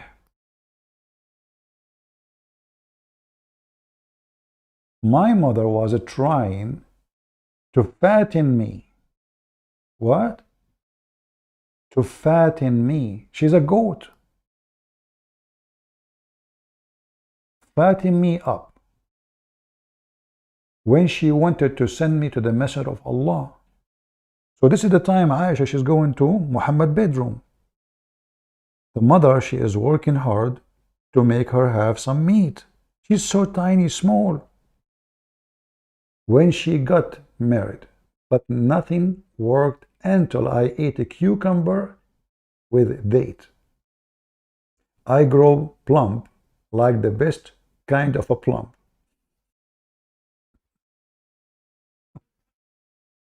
It turned to be if you eat a cucumber and date, you get fat. Now all women, they will never eat a cucumber again, and no women will eat date. Is that my false story? Sahih. It says Sahih.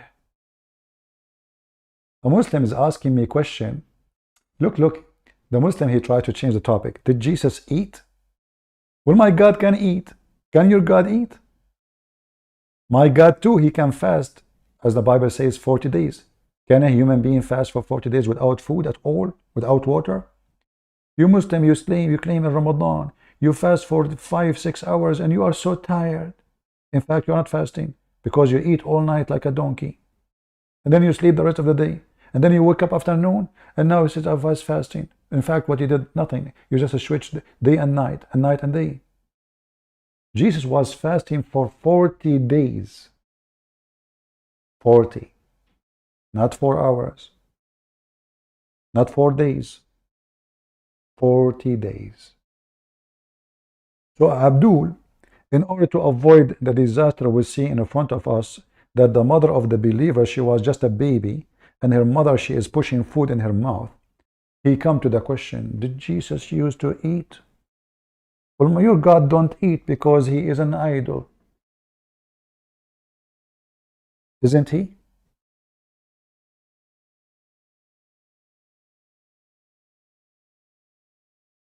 Can you feed the statues? You cannot. My God, he can do whatever he wants. Your God cannot. Can your God, Allah, have a son? No, he cannot. Why? Because he is not married. He didn't say anything except, well, how I can have a son if I don't have a girlfriend? Okay, if Allah is God, do God required to have a female to have a son? I thought he is God. It's required for me or for any creatures who they are male and female to have children or babies. But God is different. He's a miracle. He is the one who do miracle, and he is a miracle himself. So why the God of Islam saying, how can I have a son if I don't have a girlfriend? Is that because he is not eating?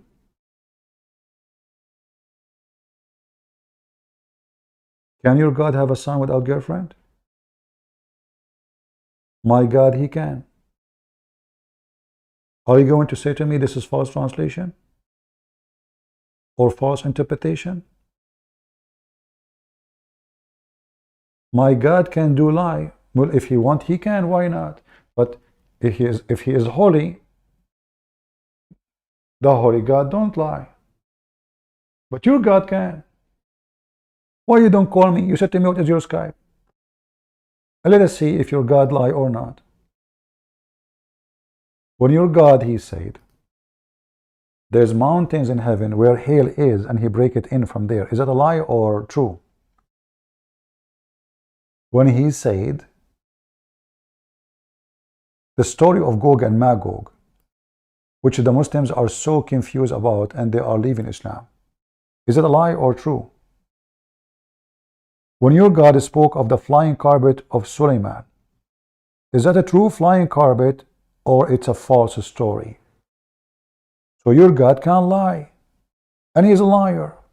In fact, I cannot say Allah is a liar. It's Muhammad, because Allah does not exist. Who's Allah? We don't even know what Allah means. The Muhammadan, they call their God Almighty. The second we ask them what Almighty mean, they say he is capable of anything. Okay, is he capable of having a son? I'm not asking you a silly question if he can lie or not, because we prove it he can lie. And he did.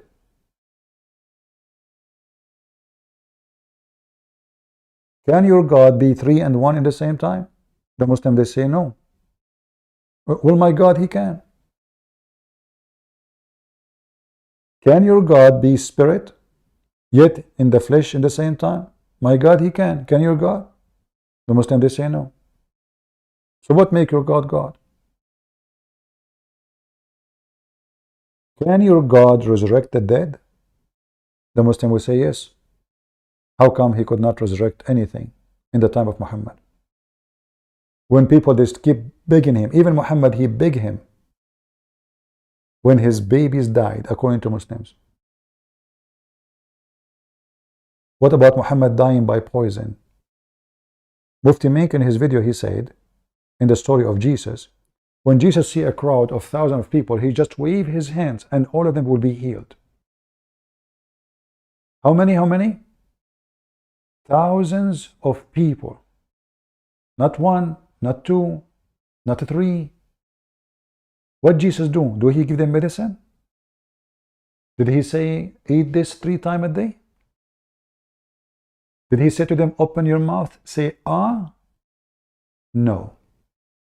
He waved his hand. Go watch the video of Mufti Mink. He waved his hands to the, he just waved his hands. And every single person in the crowd will be healed immediately. Did your God heal Muhammad, who was fainting every 2 seconds? The fainty Muhammad? Isn't it your prophet he died because of poison? You know what poison is? Poison destroy organs. So all what Muhammad need is to meet Jesus. Jesus wave his hand and Muhammad will be fine.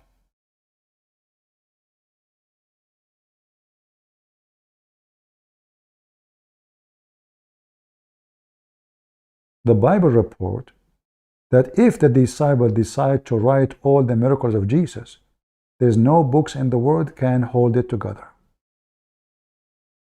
So when we say the Bible, Jesus did this and that, the disciple, they just wrote important stories for a reason.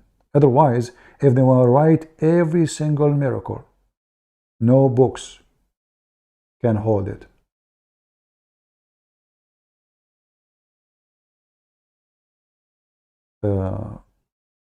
Your God can lie.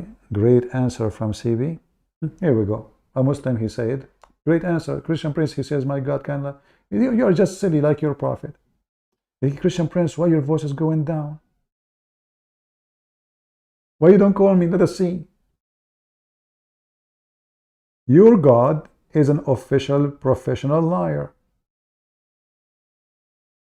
My God, he said, he will unleash the lying spirit, like Muhammad, on people who they are doomed, people who choose to follow lies. But my God never lie. Did my God lie when he say, from their fruits you shall know them? And what is the fruit of Jesus? Resurrection, making the blind see, healing, creating from the mud a bird. He's the creator. In your stupid Quran, what is the fruit of Allah? How the fruit of Allah will appear? In Muhammad. He is the messenger sent by Allah. If the Muslims, they say that Isa was sent by Allah and Muhammad sent by Allah, okay. So the fruit of Jesus is making the blind see, healing the leper, resurrecting people from death. He tell you even what you hide in your houses. He create from the mother bird. Let us go to Muhammad. What Muhammad can do? He can F 6-year-old girl. So while Jesus was healing thousands and thousands of people from disease and disasters and illness, Muhammad was going after a child.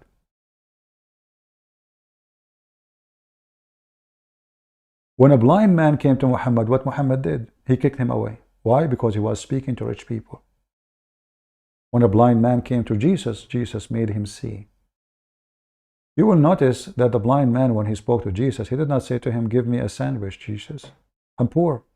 I'm a blind man. I cannot work. What do you want? He said, I want to see, Lord. You ask. Your request is a proof that you are speaking to God. You don't ask a human being, let me see, Lord. When the blind man came to Muhammad, عبس وتولى إن جاءه الأعمى. What Muhammad did? He kicked him out. When the people start talking about what kind of a man, what kind of manner he had, he kicked a blind man from his house. And he claimed to be a prophet. As Aisha, she said to Muhammad, she said, you who claim to be the messenger of Allah, which means you are obviously not. Aisha said that to him. And then Muhammad, he said to Abu Bakr, that heaven is made for from as-sufaha, which means the stupid, the silly, and she is one of them. Abu Bakr, when Muhammad came to the house with Abu Bakr to Aisha, Abu Bakr said to Aisha, and Muhammad said to Aisha, feed us, give us food. She did not cook. She's a kid. She said, we don't have food. I don't have food. Muhammad, he insists. He said, give us food. And then she said, I don't have food. Abu Bakr, and she swear by Allah. Abu Bakr, he says, a decent woman, she will not swear by Allah if she have food. She did swear. Muhammad, he said to him, who said that she is a decent woman, believe in women? Who said that? Don't you know that the heaven is made from as-sufaha, which means the stupid and the silly, and those are the women? Call me and I will show you the reference.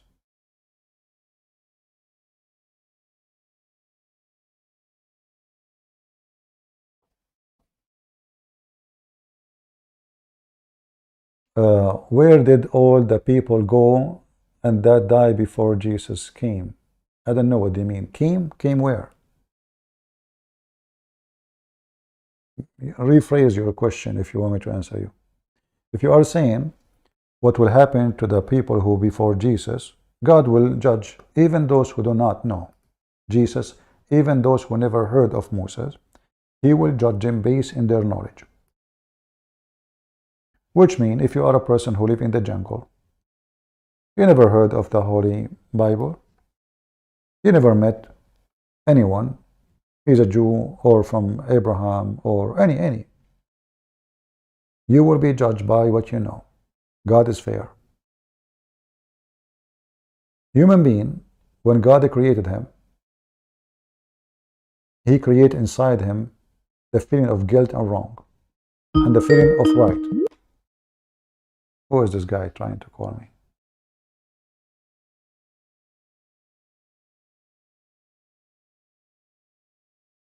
Let us see.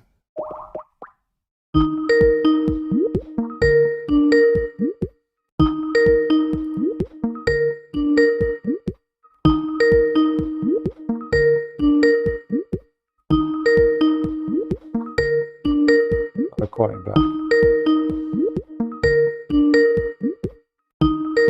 Look, if you don't answer, I'm going to block you. Why you call me? I call you back, you don't answer.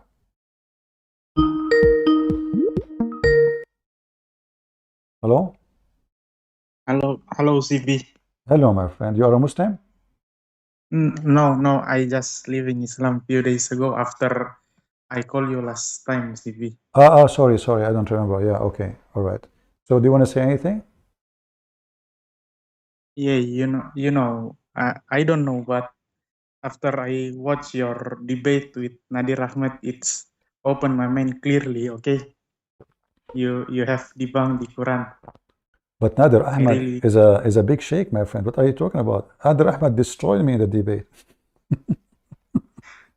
No. Yeah, just you know, I really don't know why Allah say the wine is haram, but when a Muslim died and enter the paradise, why the drink in paradise is wine? I really don't know why. Not only that, I mean, in the Quran it says that alcohol is good. It's a miracle from Allah. In the same book it says alcohol is from shaitan. So when I asked the stupid, you see the stupid monkey box, or Nader Ahmed, he went to David Wood, he went to many Christians, and he said the same thing. Later I noticed that he said the same thing to them. I saw the videos. But hey, always hold Muslim on. apologize Always when Muhammad they speak to those Christians, sadly those Christians do not know how to refute them. They don't.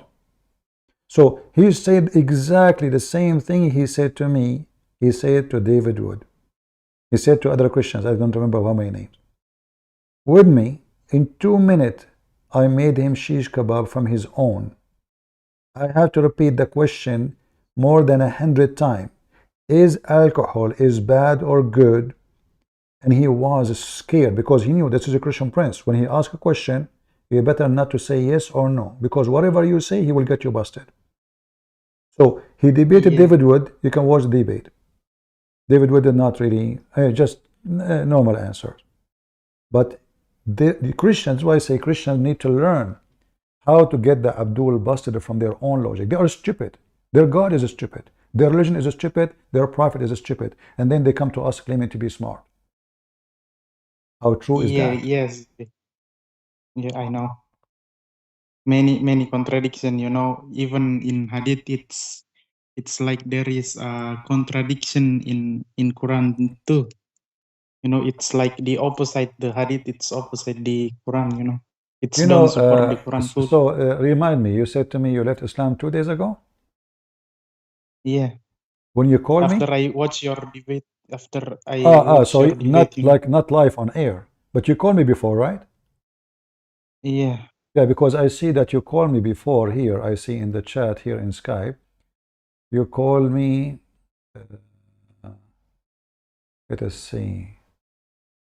Missed call.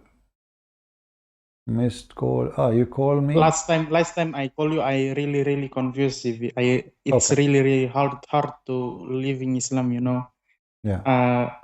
From I rise in a family of Muslim, my family is full of Muslim. They are praying 5 times every day, and now I cannot live this fully. But today I need to make a decision. I declare I leave this cult. I really don't believe it. Well, Allah anymore. listen. I just I'm going to create a new religion. It says you can pray 10 times to beat Muhammad. Who cares? I mean, first of all, you see, when the Muslims they say we pray 5 times. Why even you are praying 5 times or even 6 times? Or if you are a person of a prayer, you pray to God in every act you do. Prayer, before you say words, is an act. In Islam, no. Yeah. It's just moving your lips, as Jesus said. They praise the Lord with their lips. That's it. Yeah. Same time, Muslims, when they pray, let us move to trash some icons, because Abdul, he said to me here in the chat, Mr. Human Man, he said, the verse does not, a Christian prince, the verse does it say alcohol is good? Lie. Call me in front of everybody. If I could not show you the Quran saying alcohol is good, I will apologize from you, and I will give you the password of my YouTube so you can take over my channel. I have 100 something 30,000 subscribers right now. I promise in front of everybody. In Indonesia, some area in Indonesia, it's forbidden to sell wine, but they really don't know. A Muslim area here in Indonesia, it's forbidden to sell wine, but they really don't read their own book. What do you mean? What do you mean forbidden? I saw in Indonesia there's nightclubs. What are you talking about? There's some area in Indonesia, you just look at in Jakarta maybe, or you don't go. Well, this is the capital. This is the capital. If in the capital people they drink wine, so where it's forbidden then? This is the most important place. Yeah, just in capital, but you don't look the small the outer area, But this is where the population of Indonesia is, in the capital. The capital alone is in the size of a country. So if in the capital people they go naked, drinking, nightclub, fornication, and it is not forbidden, so how it is forbidden? Same time, my friend. If you forbid something, doesn't mean people are not doing it. Yeah. In fact, Islam is religion of fornication. So I forbid fornication, but don't Muslims do? Yeah, like you say, I really interested to the teaching of Shia Muslim, but after No. I Forget look about the Shia Muslim. some video, Focus on the Sunni. The Sunni, they do fornication, but they call it marriage. All what they do just to change the name of the title of the act. So when a Muslim he hire a woman, give her money to sleep with yeah, him, but and then second day yeah, he divorce her. So they call them zawaj urfi, zawaj friend. This is what zawaj mean, marriage. So friend marriage, what does that mean? A man, he was horny, he go and ask a girl, do you like to marry me? We go to the hotel, we don't live together. When we get horny, we go to the bedroom, boom, boom, boom, in the motel. You go, you're home, I go. This is marriage, the court marriage. Urfi which mean what? There's no even witnesses. There's a piece of paper between them, says he married me. yes, but Travel marriage. A Muslim, he go to different country. Like a but you Muslim, know, a Muslim. Shia teaching, it's like two, you know, they legalize the muta marriage, you know, the Shia it's Muta is you one can of many you can fornication. permit. Everything they do is a fornication. There's no marriage in Islam. Anyway, my friend, I'm happy for you that you left Islam, but I want you to ask the stars to call me, so people they can enjoy a real debate between someone he claimed to be a scholar, they call themselves ustaz, and someone he don't know much, his name is No, a Christian prince. they all are hypocrites. CV. When I go to mosque and ask them, they are angry. You know, some of them is angry when I ask them about how can the prophet it's not really it's there is not proof the prophet Muhammad go to heaven. They really angry about that. You know, Yeah. they say to me, just believe it. Don't ask many things. You know, it's really hard my heart. You know, Mm. it's All right. really making Well, my mind I'm happy confused. for you. And did you decide to accept Christianity or not yet? No, I just learned Why not? Why you don't the accept? other Why you the don't other. accept Christianity? I just learned about the other religions, you know. All right. Well, It's I will give you some time to I read. I can believe the the God can be human, you know. I cannot believe that. Why God? He can do anything if he is God. What God mean? Tell me what God mean. When you say the word God, what does that mean? It's mean he can do anything, right? Yeah. Okay. So why he cannot be a man in the same time God? If God cannot be anything he want, that means he cannot be God. As an example, me, I want to fly. I cannot fly. Okay. But why? Because I'm just limited. I cannot. As simple as that. So, but when we say God, we call him Almighty, correct? Yeah. What Yeah. Almighty mean? All might, which mean all power belong to him. So nothing can stop him from being whatever he wants. So why God cannot Yeah. be a human and God in the same time? If you are But using the word God and you believe that God is true, then God mean he is capable of what we are not. yeah, but you know, I don't believe any Muslim apologize, you know. Like me Muhammad Hijab, he's hypocrite, you know. When he debate with Shia Muslim, he just clip the debate. It looks like he win, but if you see the full video, he's totally defeated by the Shia Muslim. He cannot prove his teachings of CB. You know, I it's know. hypocrite. I say. Well, both of them, they are hypocrites. Shia and Muslim, they clip the videos too, and Muslim, they clip the videos because Islam is a video clip anyway. All right, my friend. Yeah, Thank you very much for your call.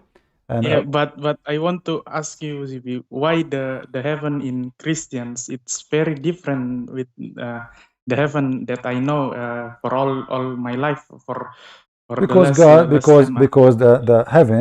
the heaven is the place Yeah. which is created by God, the holy God. So why the heaven will be a pimp house? It's called heaven for what reason? Because it's a pimp house? No way. A pimp is a pimp. So if God, he created me, you know, when God, he created male and female, there's a reason. A male and female, they complete each other, but one man, one woman. Even in the stupid Muhammad story, he copied from the Christian and the Jews. God created one Eve and one man, not many. So if we are going back to heaven and using the Muslim logic, then we have to go to the state of Adam and Eve. One man, one woman. Why all those women are made just for sex? Was Adam short of desire? Was Adam short of happiness with his wife? Was she enough for him? Obviously she was. Otherwise, did Allah made a mistake by creating one woman to Adam? No. So why are going to go back now? And there's millions of women waiting for us, made by Allah. Took him 1,000 years to make their skin smooth because Allah is so slow. So we don't have the same heaven. We don't have the same heaven because we don't have the same God, and because our God is holy and their God is Satan. Satan, Satan, he make you, he tempt you by tools, and the tools always sex, money, power, and they are connected. They are all connected. Even men, you see some men, they are so much interested in buying what they call it sexy car, a car. But the whole point of a car, expensive, extremely expensive car, is what? Is power and sex. Because if I buy the most expensive car in the state, and if I buy, let us say, a cheap car, Toyota, for $2,000, both of them, they are not allowed to drive more than 65 miles an hour in USA. So what the point? Why I'm spending $3 million to buy a car? Simply because I want to show off. In front of who? Men and women. And those are attracting women who they are whore. Women who worship money and love money. If I have an expensive cars, all those beautiful women, they will jump in my car because they are whore. They love money. So even when a man he do that is for his sexual and pervert and show off and greed, not because really this car would do any different. Still you cannot fly with it. Still it's a car. But I want to ask you, what make you believe it's the Bible is not corruption? I think the Bible, if some people say Bible it's corrupted, you know. First of all, the word of God is not only a book, it is God's words, which mean nobody can corrupt something is not written. This is number one. So the Bible was not written yet. So how you can corrupt something is not written? Same time, when the Bible is written and the Bible is published around the world, how come we have the same Bible? It's impossible to corrupt. And why the Christian will agree? So if I say to a Muslim now, I will use the Muslim logic. If I say, do you have bad Muslims? He will say yes. Do you think some Muslims, they deserve hell? He will say yes. Okay. Do you think a Muslim, he can corrupt the Quran? He say no. Huh? You just told me it's bad. You just told me it's evil. So why he cannot? Oh, God protect it. Do you see, they are fake. So either this book is corrupted and anyone can corrupt, or nobody can corrupt. Then if we ask the Muslims, is the Bible according to the Quran sent by Allah? They will say yes. Okay, how we can corrupt what is sent by Allah? I thought nobody can corrupt the word of Allah. The Quran says, لا مبدل لكلمات الله. There's no one can exchange and change the word of Allah. Is the Bible is the word of Allah? Yeah, but I want to ask, I really ask to Ustad too, Zibi, why Allah cannot unite the Muslims here and Sunni, but the Ustad say you ask who? Oh, wait, Ustad, you know. Ustad, and they say this is the exam for Allah. But what you know from Allah, you know, when Allah he says nobody can change his word. Look how many chapters: 634, 6115, etc. No one can change the word of Allah. Was Allah considering only the Quran his words and the rest are not? If the answer is yes, then the rest is not his words. And Muslims are liars, and Allah is liar when he sent Isa the Injil, and he lied when he said he sent Moses the Torah. Yeah, So but either it is all why the word of Allah Allah. cannot unite the Muslim? You know, the Shia Muslim and Sunni Muslim is fight each other until this day to ECB. Why Allah cannot unite them? This is not really an argument, because there is a Christian are not united too. What does this have to do? You see, actually the Quran says that Allah, he made people different. But the Catholics and the Protestant, maybe they don't unite, but they don't kill each other. Don't like just No, like in certain not time, like in certain time, people commit crimes in the name of God in Christianity too. But this is not an argument. But in the Quran, you will find that Allah, he says that if Allah wanted people, لو شاء Allah, if Allah want to make them one nation in one belief, they will not do what they do, but it was Allah will that they are not in one religion. Okay, ZV, I will call you later. Yeah, I'm in the car right now. All right, no problem. Take care. I'm sorry. No problem. Just to show you how stupid the Quran is.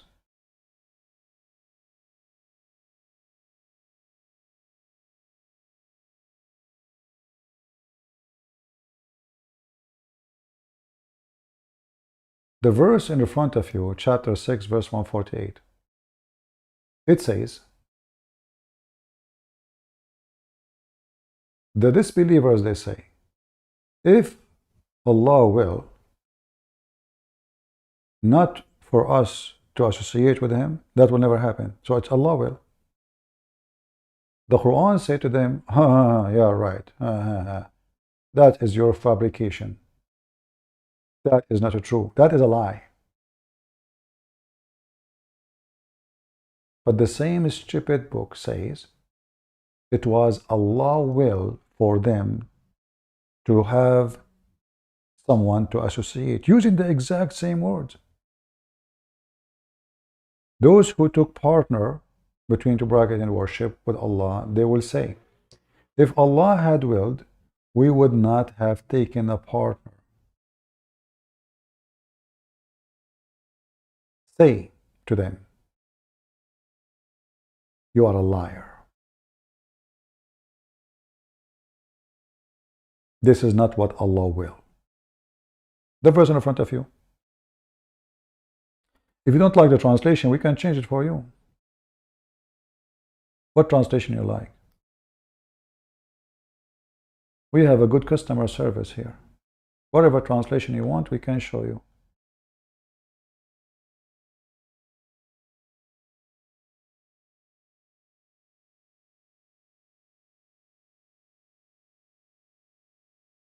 But the same stupid God, he say, had Allah will, they will not become mushrikeen. How does religion work?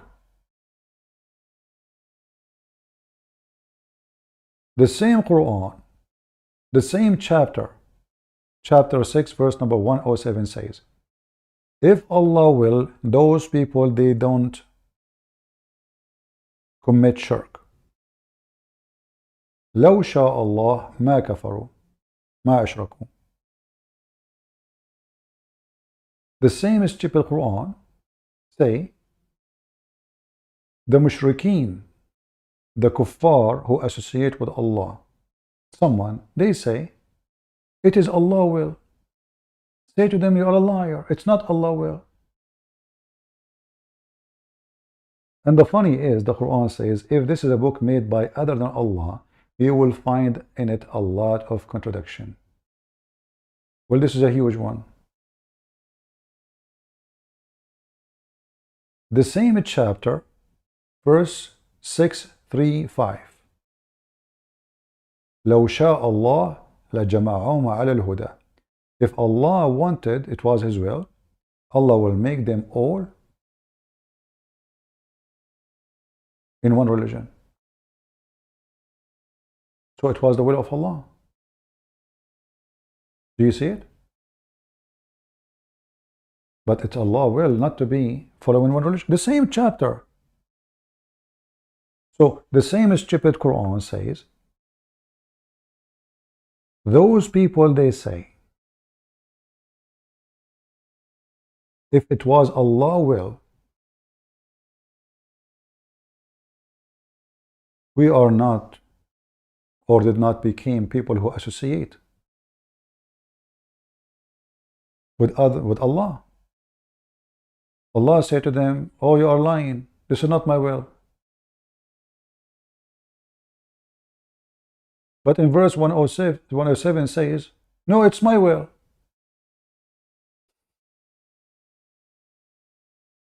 What's wrong with this religion?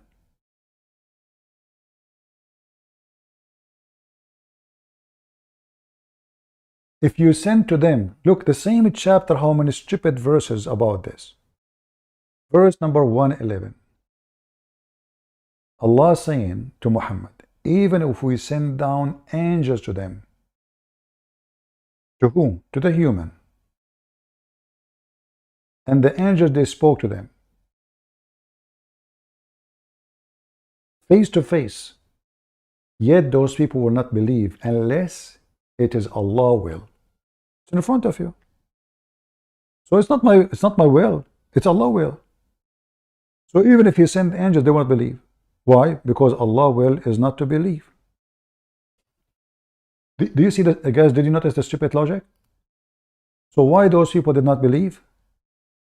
Because it is Allah will. So what the problem? Why they will go to hell?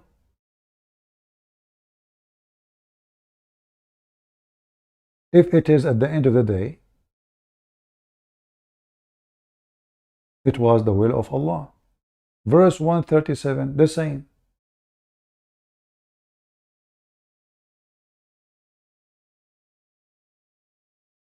It is decorated to the believers to do what? To kill their children. How is that? Allah knows best. To destroy them and to confuse their religion for them. Had Allah willed, they would not have done so.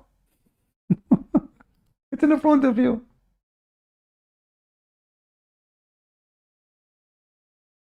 Allah blaming himself for their action. But in verse 148, Allah says the opposite of all the previous. The idolaters, they say, had Allah willed, we would not been idolaters. Say, that's a lie. Let us see. Somebody else trying to contact us.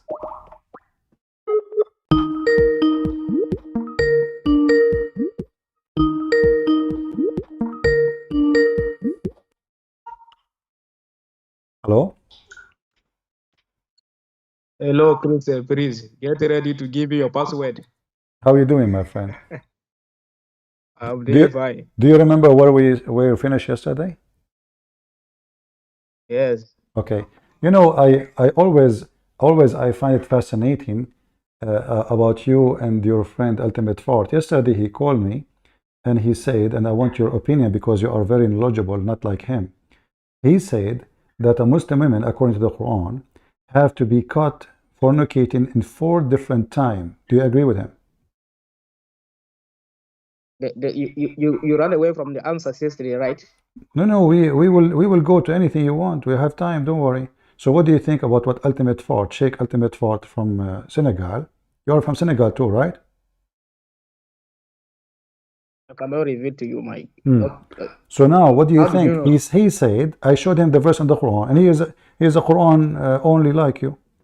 So I showed him the verse in the Quran saying, if you have 4 witnesses, you have to prove fornication by 4 witnesses. He said, this is not about 4 witnesses in the same time.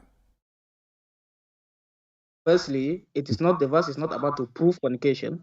It's about the verse what? is saying The verse is saying that if the woman is caught 4 times in fornication, in 4 different times, then you should keep her in the house until she's dead. There. It That's says what the th- it verse says says. that. It says that. Yes. Oh, okay, guys. It says that if you cut the woman 4 different times doing fornication, you keep her in her house. Yes, that is what the verse says. All right. Let us go to the verse, can we? Okay, we can go. All right. Read for me the verse. Okay, give me the chapter. So you are answering me about what the verse says, but you do not know what chapter? I know what the verse is. So why are you asking me to give you the chapter? Because I know the verse, but it's like I forgot the verse. You are a scholar who don't remember. Okay. So you were watching yesterday, and I put the chapter in front of you, and now from yesterday to now, you don't understand, you don't remember, right? Give me the chapter. All right. Let us see. Okay, let us see. Which one you want? What do you mean which one I want? Because there is many verses. Which one? I said give me the chapter that you're talking about. Okay. Remember, you said if those are 4 different times, not 4 witnesses, correct? Yes, and you have 4 witnesses at 4 different times. Okay, guys, it's 4 witnesses at 4 different times. Okay, chapter 24, verse number 6. Okay, 24, verse number 6. 24, 6. As for those who accuse their own spouses without any witnesses, then the testimony may be accepted if he swear by God 4 times that he is true. So you just made a poo-poo. You said to me that you need to have 4 witnesses in 4 different times, but this verse saying you don't even need witnesses. You take an oath 4 times. This is another verse. It's not the verse. Doesn't matter which one. So which one we follow? Do we need 4 witnesses as a must in 4 different times, as Ultimate Fard said, or we just take 4 oaths 4 times, and that will replace the 4 witnesses? Which one? This verse is telling you that if there is no few witnesses, you have to swear 4 times. Okay, but how? If Allah He said you need and you are the one who confirmed that we need 4 witnesses in 4 different times. Everybody heard you. But now it turned to be we do not need any. It turned to be we do not even need 1 witness. It's just we take an oath 4 times. And why 4 times? This verse is saying that if there is no witness, if conditional statement, you don't know English. So okay, hold on. If there is no witnesses, but this way anyone do not need witnesses. He's just taken an oath 4 times. Yes, if there is no witness. Okay. If there is no witness. All right, let us go to different verse so we can laugh. Because maybe you do not know that when the Muslims, they start laughing at this, the Muslim themselves, they start questioning what kind of, how we can get 4 witnesses. Muhammad, he came with that one to replace the other one. This is abrogated, you stupid Abdul. So look what happened. Chapter 24, verse number 4. Shut up. Huh? Chapter 24, verse number 4. This one it says, those who defame chaste women and do not bring 4 witnesses should be punished with 80 lashes. You said to me, and everybody heard you, they have to be 4 witnesses in 4 different times. Show me the 4 witnesses in 4 different times. Go ahead. This is another different verse. This is the verse I'm talking about. Okay. No, this is the verse I'm talking about. No? Yeah, this is the only verse. There's no other verse. What verse? Okay, we'll go there. Those who No, hold on. No, we will not go there. Hold on. You said this is not the same verse. Give me the other verse. Go ahead. Okay, let me give you the other verse. Let me produce it. Chapter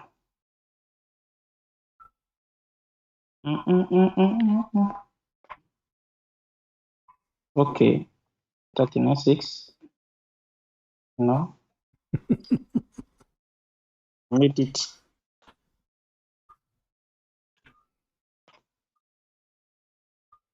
Okay, 4 verse chapter 4 verse 15. Verse 15.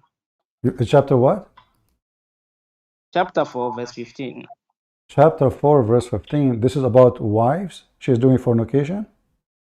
And for witnesses? Yes, And for that witnesses. is what the verse. Okay. That is what the verse. All right. Okay. I will go to 4. Chapter 4, verse number 15. Read it for us. Go ahead. Okay, those who commit adultery among your women, you must have 4 witnesses against them from you. If they do not bear witness, then you shall keep. If they do bear witness, then you shall keep such in their homes until they die, or God create an exit for them. Okay. This is the verse that we were talking about yesterday. This is about what? It's about the woman quote who commit adultery. What kind of adultery we're talking about? How many type of adultery do you have? Like the one that you used to do? Is it about this? Is this verse about lesbian or about women and men having sex? It says those who are commit adultery, they have committed the adultery. Where is the word? Where is the word adultery? You are facing it. You are facing it. Where? You are facing it. No, tell me in Arabic which word is the word adultery. No adultery there. But you are facing the verse, right? No, adultery is a fornication, correct? Adultery, the fornication. Yeah. You don't know the difference between adultery and fornication? I'm asking you, is adultery is a fornication or not? When you say adultery, do you mean fornication? No, I mean adultery. I don't mean fornication. I mean so adultery. Okay, so explain to us what is the difference between adultery and fornication in Islam. Okay, go to your own dictionary. No, you tell me in Islam. You are a Quran only, and you can go to any dictionary, no problem. Give me the answer. What is the difference between fornication and adultery according to you? Just help yourself and open a dictionary. No problem. Give me the answer. Hey, I type it. I have it. No. So now tell me, what the difference between fornication and adultery? You said it's different. So you're running away from the verse right now? No, we are not. We are talking about it. Oh, so okay. I said to you, where is the word adultery in the verse? You are facing the verse. Where? Okay, point your finger at the word. Tell me this is the word. Here we go. I will show it in Arabic. Here we go.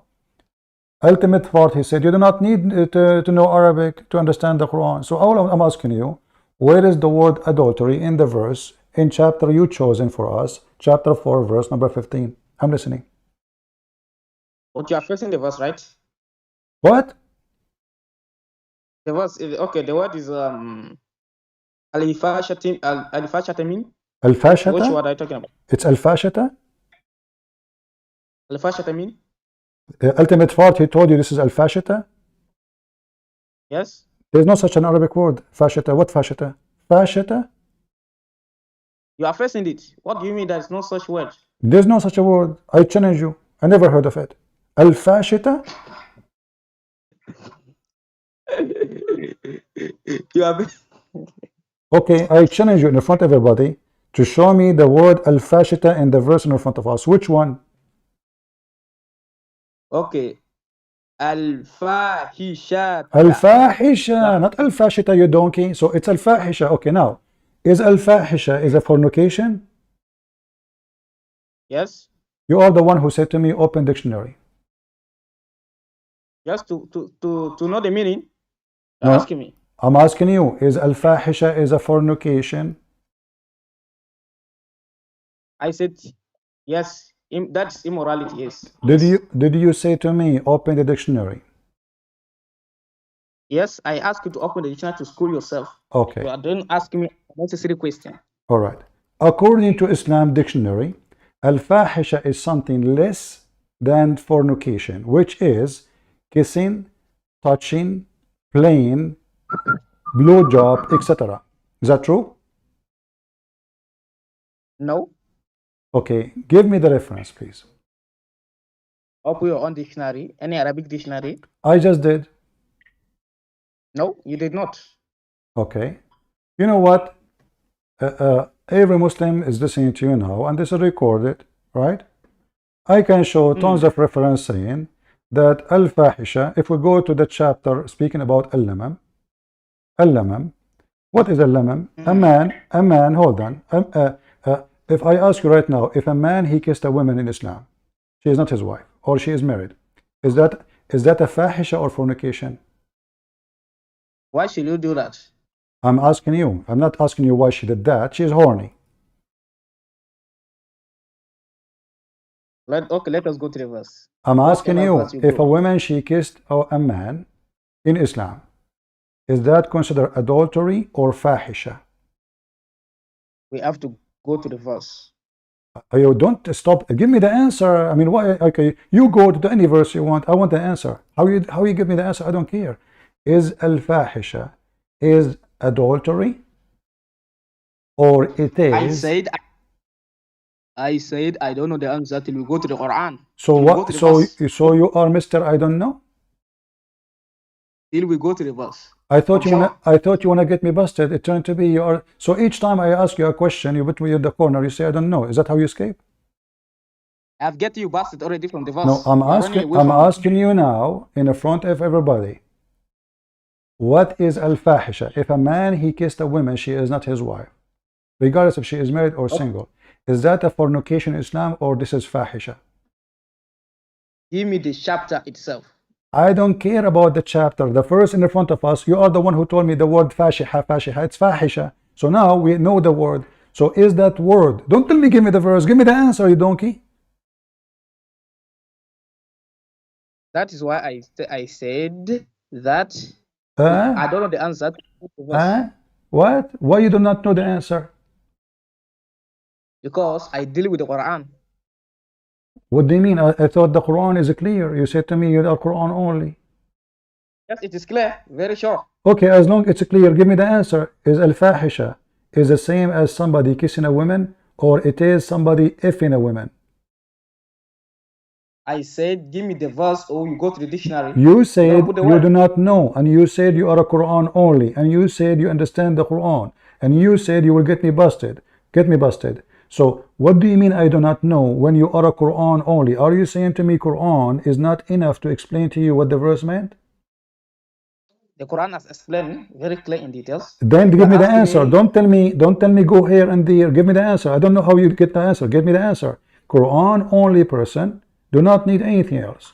What is al-fahisha mean to you? Is it a person kissing a woman, or a man effing a woman?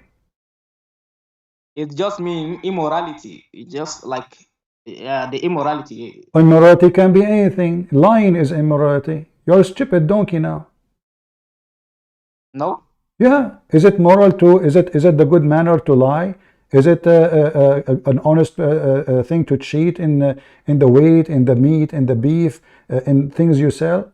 So what are you talking about? I'm asking you about al-fahisha. Al-fahisha speak about certain things. It is you who chosen, verses, saying to me this verse that this one will prove about a woman fornicating. Yes. So why you don't say al-fahisha is not kissing? Isn't it you donkey? Just to show how stupid you are. Isn't it you who said that this is the verse we need for witnesses if a woman fornicating? The verse, okay. Let us go back to the verse right now. Okay, now we will go by the verse. So according to you, al-fahisha is fornication, not kissing, correct? Adultery. Yes. Adultery. It's okay. Is it okay? Is adultery fornication or not? Yes, it's still deceptive. So why you are correcting me? Why I say fornication? You say adultery? Because I want you to go by the word. Adultery. What the heck? Listen, isn't it the Arabic word is one Arabic word, and English is just a translation? Yeah. So is it fornication or it is adultery? Isn't it the same? Isn't fornication is adultery? You hang up the potato. Potato. The donkey, he do not know that this verse is about lesbian. This is about lesbian. No if in there. This is why it says your women. It's more than one woman involved. Those women who commit such a thing. What is the man in the verse? Donkey. You hang up because you're a potato. If two women or multiple women, they have sexual relationship, fahisha, those women, we jail them in their houses. So the donkey you choosing,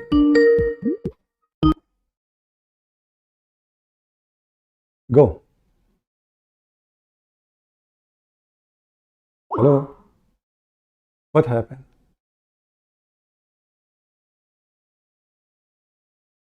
Let me call him. Are you there?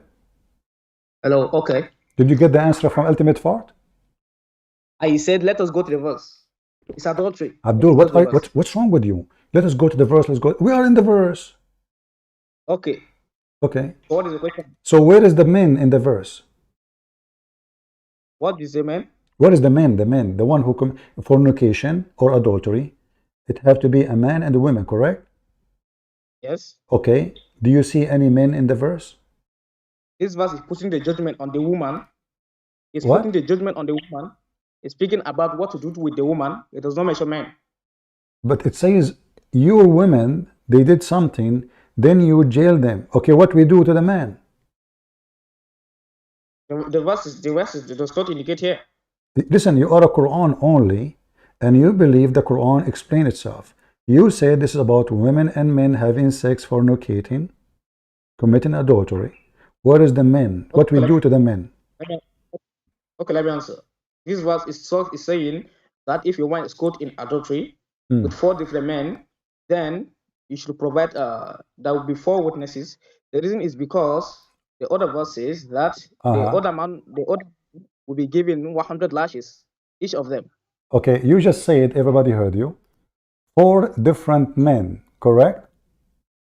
Yes. But you quoted this verse for me to prove that it is 4 different time and 4 different men. Yes. But you just said you need only 4 witnesses. Yes. So why you are adding 4 different time to the verse? Look, you are facing the verse. The verse says you must have 4 witnesses against them from among you. If they do bear witness, 4 witnesses against what? It has to be 4 different occasions. It has to be 4 where is a different occasion? I want to. You see, you are calling me to get me busted, and now you are saying to me, you see, you are almost fabricating Quran now. Are you adding the words 4 different occasion? Does it say that? You are Quran only, remember, which means only what the Quran say, you say. But look what you are doing. You are adding now a long sentence saying 4 different occasion. Can you read for me where in the verse it says in 4 different occasion? You are facing it. Where? You are gonna Where? Let me explain how it says that. Let me explain.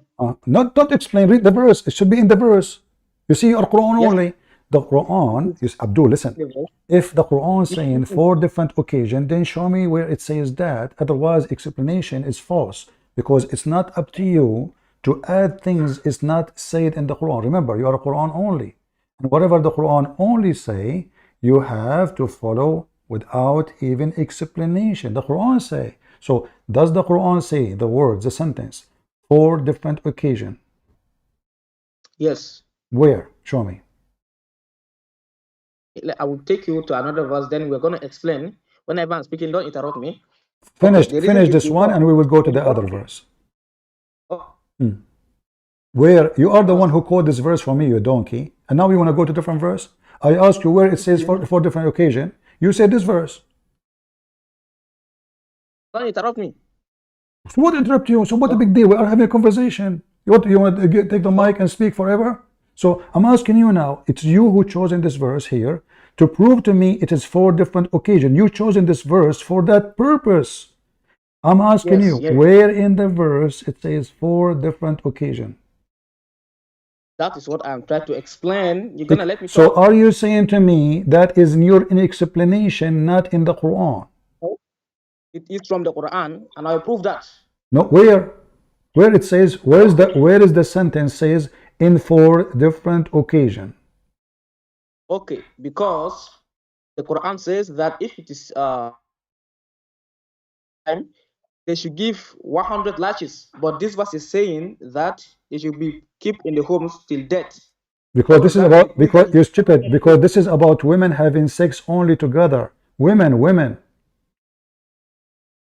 It says no, it says those who commit adultery. No.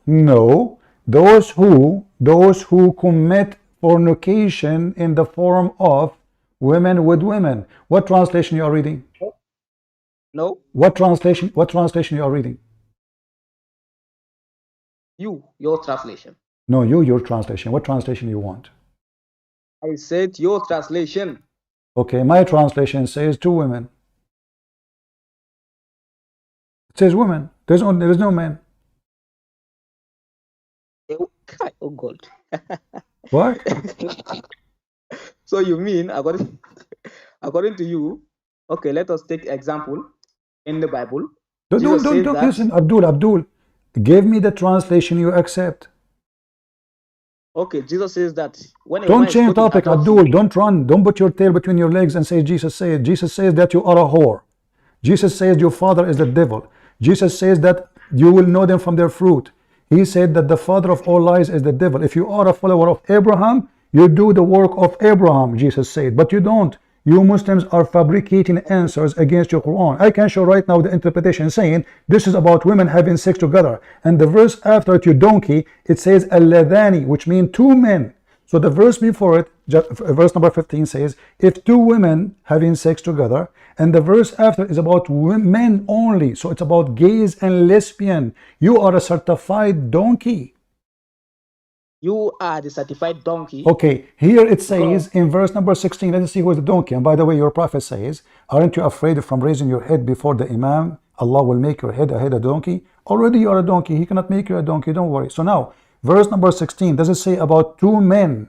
If they do this act, we beat them with sandals. We just hurt them? No, it says the couples. What couples? Okay, hold on. Just to show you how stupid you are. So the verse before it, if 2 men and women, a man and woman, they have sex, according to you, we jail them in their houses. Wonderful. Then how you explain to me the verse after says, if 2 of you men have sex, we just insult you, hurt them. Why we have different rule? Why we have different rule? Okay, it says, and as for the 2 of you, who are guilty, punish them both. What? They are guilty of what? And if they are guilty, what from the context, what are they guilty of? Fahisha. Yes. Certified donkey. Fahisha, the same word you quote for me. You could not quote it in the beginning, I help you. Fahisha. So the Quran continues, says, if 2 of you, wallati yatina al-fahisha, if 2 of them, those women, they commit fahisha, we do this to them. We jail them in their house until they die.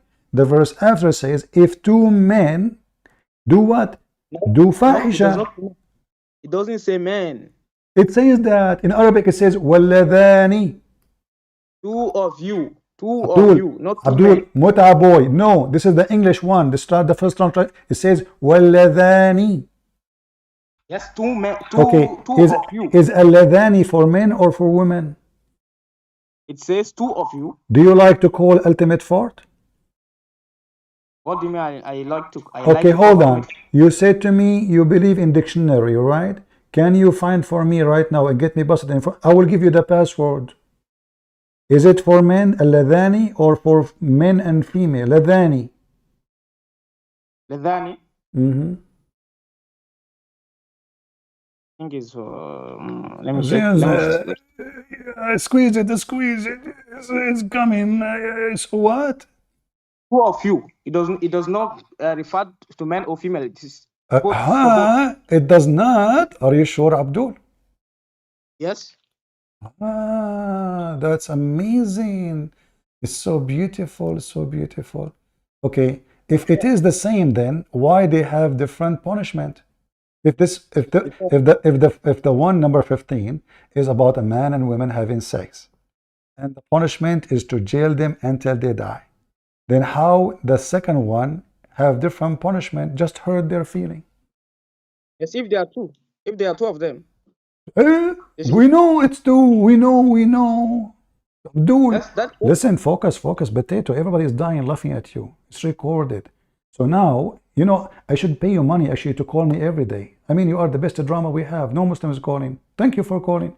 So listen, I'm asking you, if it is the first one is a man and women fornicating, what we do, you said, we bring 4 witnesses in 4 different time, which doesn't say that, and you are a liar as usual. But if it is the shut up, if it's the same, why in the verse number 16 it says, if 2 of you commit it, then just hurt them. Hurt them. What the difference between the verse 15 and the verse 16? Okay, the difference is that the verse in 16 is talking about 2. Even if there are 2, they should be punished. So are you saying to me that the verse number 15 is about group sex? The verse, it's for whatever. Whatever. What are you trying to buy time? We called ultimate fault. And what do you mean call ultimate truth? What do you mean that? You are facing I'm asking you, if this is if the first one is a fornication, man and a woman, you claim that, and then we bring 4 witnesses, and then the punishment is we jail them until they die. Okay, wonderful. So now verse number 16 talking about what? It says the 2 of you who commit the adultery shall be punished. Okay, what adultery we are talking about? Why if both of them are adultery, why here we just hurt them and there we jail them? That is why I'm trying to explain, but you don't let me talk. Really? Right? All this time you are talking, I do not let you talk? When I'm trying to clear everything, you stop me along the way. Right? Go, I will take. Go. I will take a nap. Okay. The verse says, and 2 of you. What does that mean? I don't know. It means 3. No. It means 2 then. Explain what. It means 2. You're smart. Okay. If 2 of you, okay.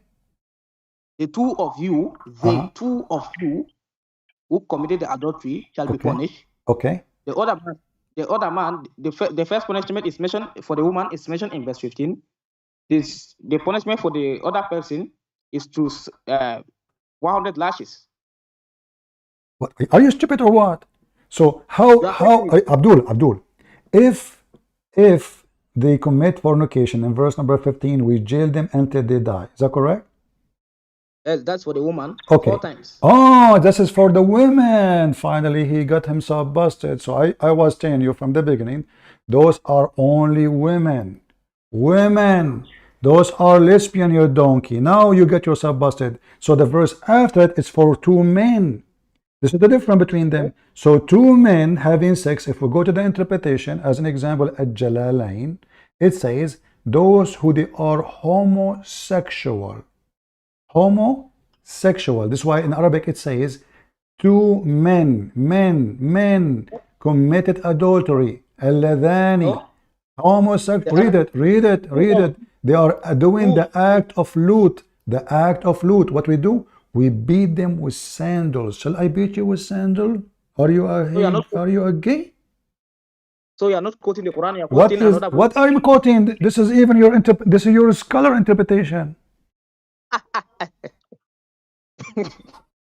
So you are not giving me guys what the Quran says. Shall I hang up on him and give him mercy for tonight, or live him talk? I hang up on you for honestly. Listen, I hang up on you because I feel bad for you, but I will not hang up. Listen, all Muslim scholars agree that this is about homosexual. This is why it says, if two of your men, No, it's the two of you. You are the one who agreed. You are the one who agreed that the punishment for the women, is to jail them in their houses until they die, correct? Yes. Okay. But are you saying that in Islam there's no penalty of stoning to death? The Quran does not say that. It is the Bible. This is another question I'm asking you. Do Islam believe, do Islam and Muslim believe that a woman, she is married, commit fornication, she should be stoned to death? Yes or no? I say the Quran does not say that. It is the Bible. This is not the question. That's not the question. Do Islam believe that a woman, she is married, she commit fornication, should be stoned to death? Yes or no? I say the Quran never says that. It is Stupid or what? I'm asking you, do Islam say this or not? Either you say, don't tell me Quran, say no, say Islam doesn't say that. I say the Quran does not say that. I didn't ask you about Quran. I said, do Islam and Muslim believe that a woman, if she is married, commit fornication, she should be stoned to death? I said it is not found in the Quran. It is a lie. So it is a lie. Anything is not in the Quran is a lie, correct? Yes, for that person that put that judgment, it's not in the Quran. All it's right. a lie. Okay, I'm going to ask you, just to show everybody. When Muhammad, he went to heaven, do you believe in that? No. You don't believe that Muhammad went to heaven? No. He did not go to lie. heaven? It's a lie? Never. They lied against him from the first editions, your own garbage's books. Okay, hold on. Right? Hold on. So who is the one who lied about Muhammad going to heaven? Your own garbage's book, your own fellow Christians. Abdul, don't insult. How can I insult you so easy? So I'm asking you now. We are trying to speak in a friendly language. So you want to be insulting my Bible? I will insult you. Okay, so now, when you say you don't believe that Muhammad went to heaven, so Muhammad went where?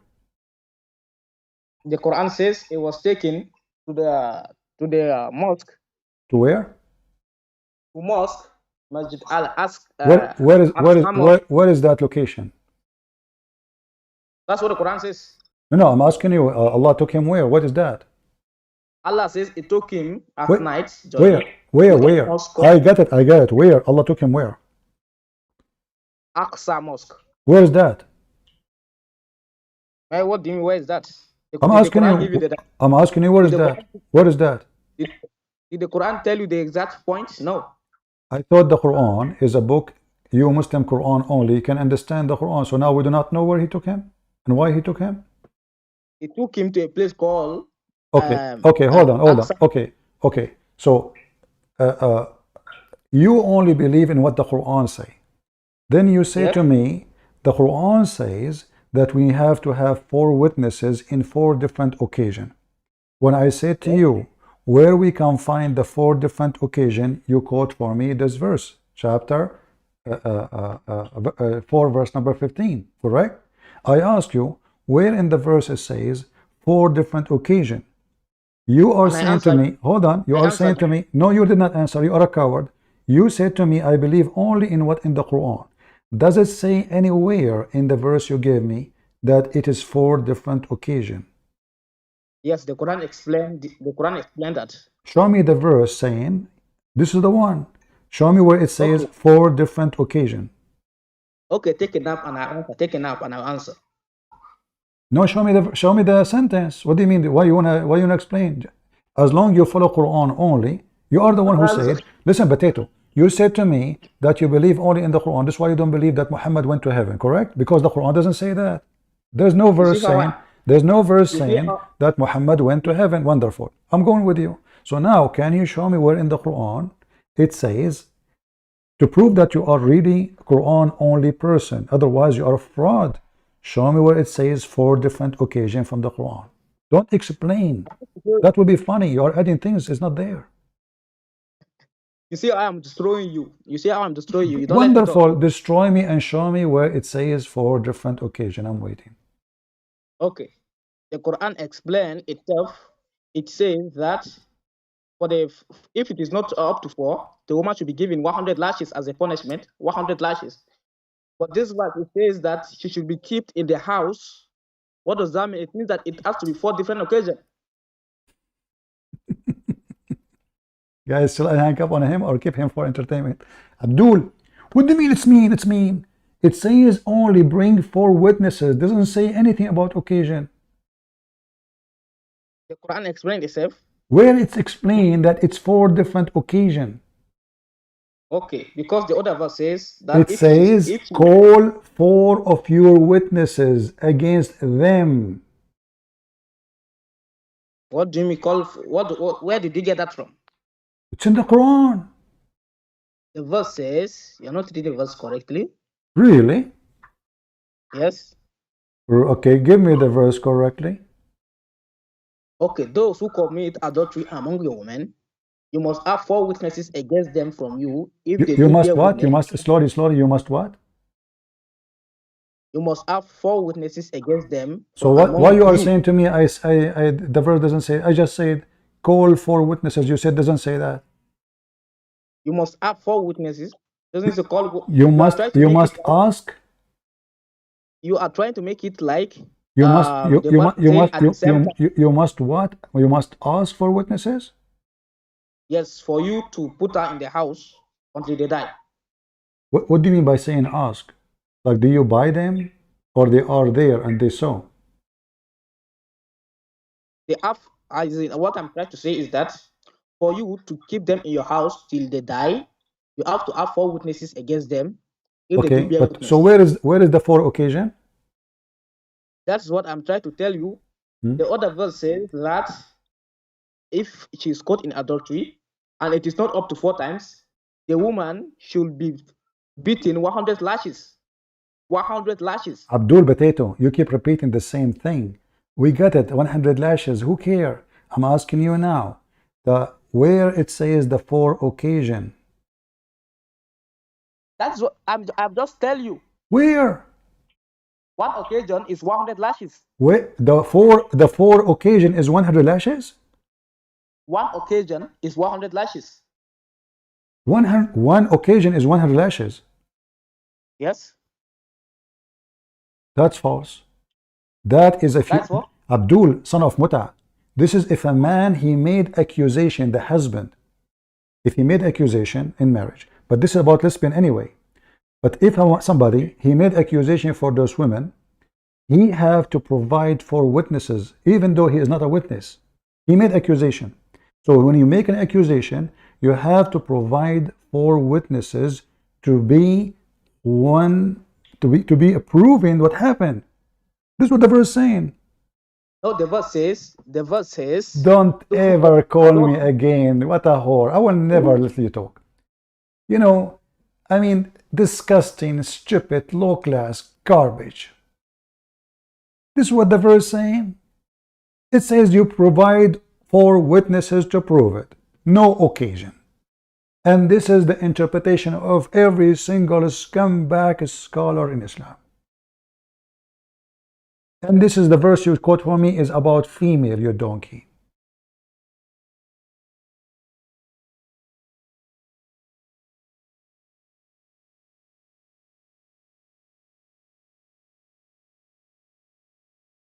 What a coward. It's enough. Show me where it says 4 different occasions. You know, 100 lashes. Each one is lashes. Abdul, if you are saying to me that you need 4 different occasions, that means you need 4 fucker. Sorry, I apologize. I lost my patient. 4 different times to F your wife. I'm trying to help you. It's a shame for you Muslims to say what you are saying. So 4 times she will be F'd to prove it, 4 different occasions. Thank you very much.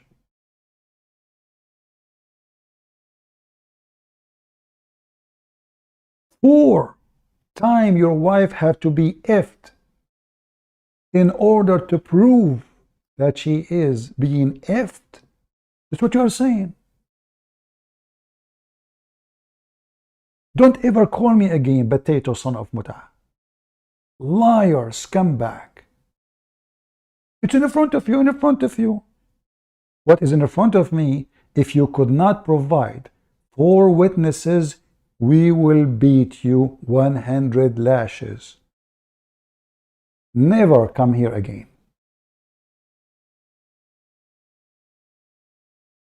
Coward, son of Mut'ah. This is why the verse after it is about homo. If two of your men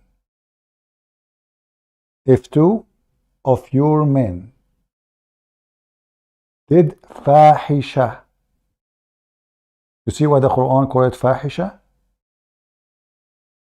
Fahisha is not a fornication. You're a donkey, potato. Zina is fornication. Fahisha is the same as al-lamam. If we go in the Quran, I apologize for saying that word, but you need the patience of angels when you speak to those coward liars, followers of Satan.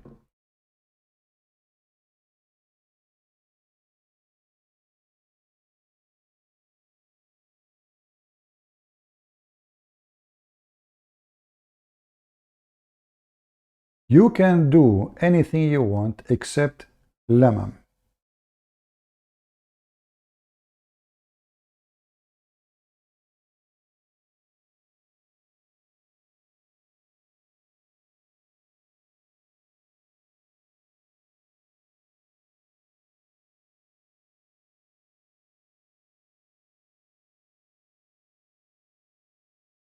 What is a lamam?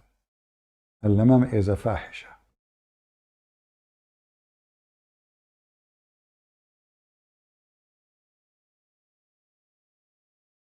Illa lamam. What a stupid website. You can't even find a thing. Let us see.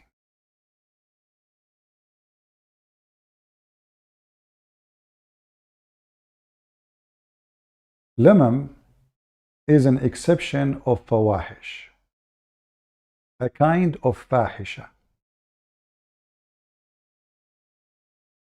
There's a big sin in Islam and there's a small sin.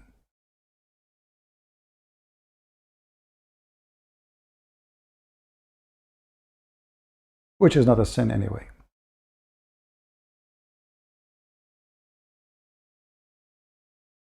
As you see all those verses saying, those who avoid big sin and fawahish. So there's big sin and there's fawahish. So what is fawahish? Let us go to Al-Lamam. Chapter 32, verse number, 53, verse number 32. Those who do great sin and shameful acts, that is a fahish, a potato. Potato. Except the lamam. What is the lamam? The lamam is part of fahisha, which is what? Playing with the vagina of a woman. A woman, she put her hand in your penis, play with it. A man, he came to your prophet, his name is Nabhanut Tammar, and he said to him, I did with this woman what every man do with the women except fornication. So what he did? He did fahisha. Muhammad, he said to him, don't worry. This is nothing. The man, he said, I think her husband is doing jihad for you.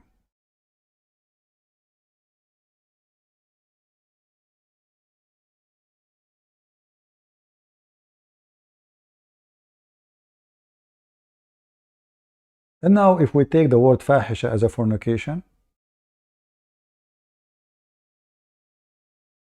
that will be more funny. Because now we are talking about women having sex together, how that is a fornication. Because according to Muhammad, fornication is only intercourse. And women, they cannot do intercourse. Unless Muslim women, they have a penis and we do not know. Do they?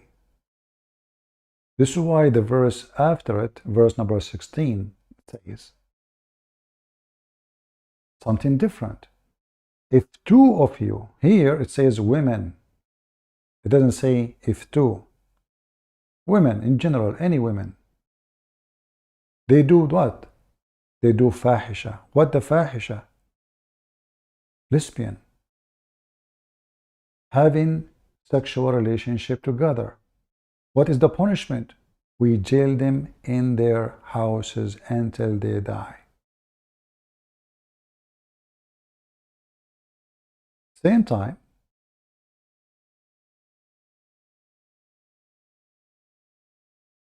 if we go in the Quran, just to show you that those people who like the likeness of ultimate fart, they are just as stupid like their prophet.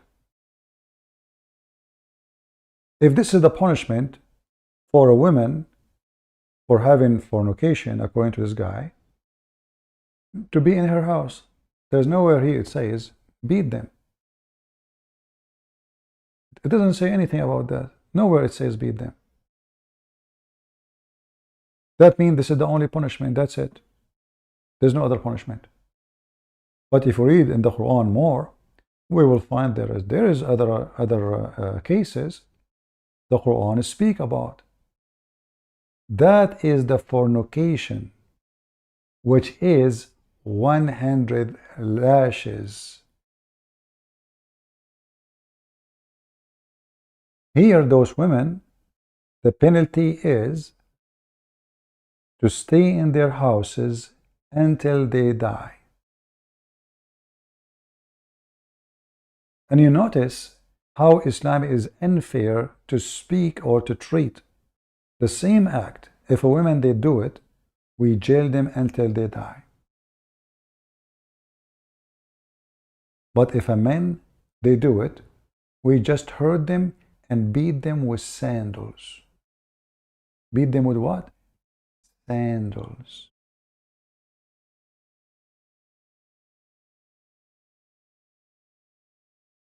If it's the same act, why we have different punishment?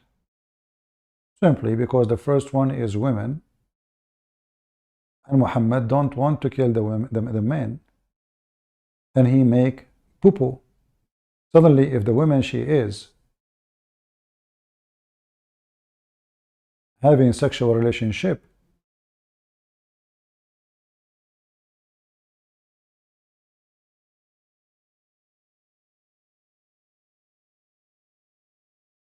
we treat them differently. But the men, if in men, we just beat them with sandals. It says there in verse number 16, "Adhuhuma," which means just hurt them. That's all, hurt them. There's no, what is there's beating? There's no beating. Jail them? There's no jailing.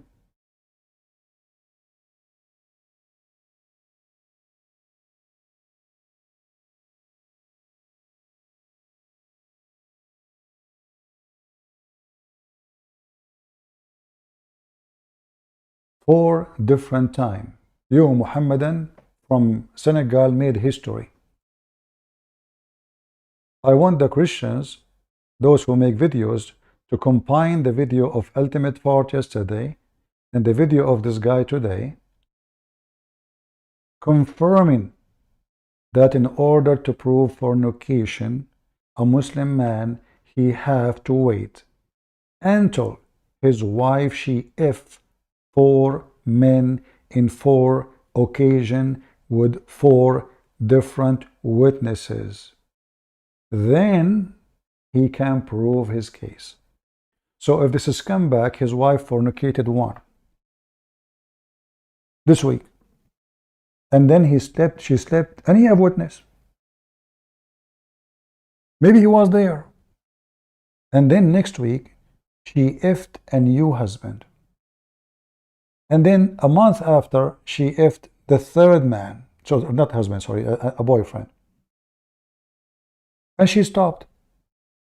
He cannot prove it because he need 4 different witnesses in 4 different occasions. He said that, not me.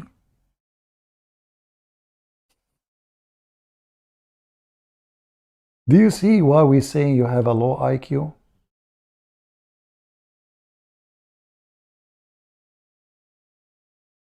Supposedly he is trying to fix it. But what he did is stupid. Muhammad himself is confused about what fahisha is. So you will see one verse in the Quran says fahisha is fornication. Other verse he says fahisha is not.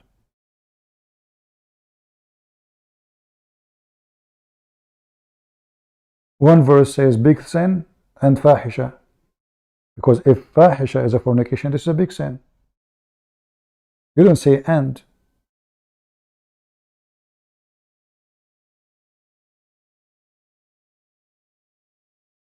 He don't speak good Arabic. I don't think even he is the one who wrote the Quran.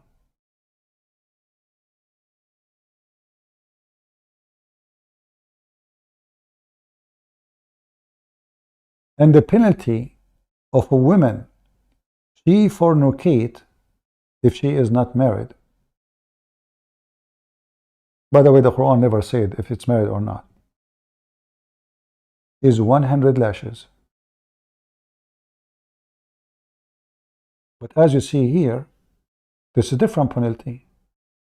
We jail them. Why? Because they are women, lesbian. Here, they are men, homosexual. So those homosexual, if they do homosexuality, hurt them. Don't even beat them. The interpretation says beat them with sandals. Beat them with sandals.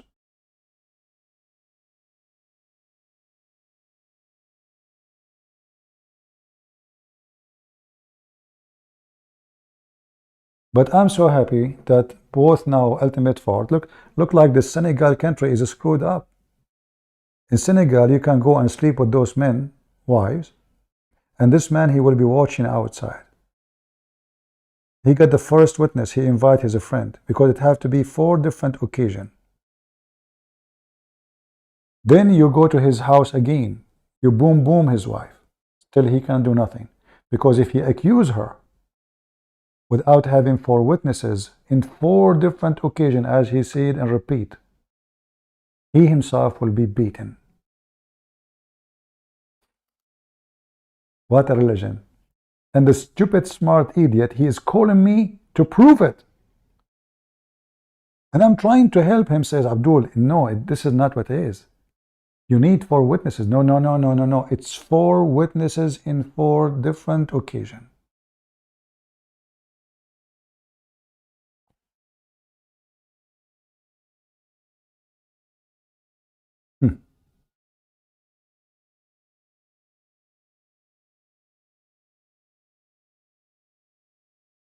Potato.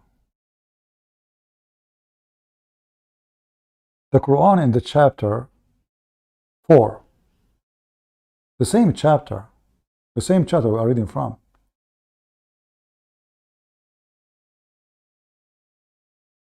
it says that the fornicator, الزاني والزاني, الزانية والزاني, those who they are doing fornication, beat each one of them 100 times. Sorry, this is chapter 24, not 4. Let us go there. So if it is the same, then we should not say jail them, because that's it. This is a punishment. Is 100 times lashes.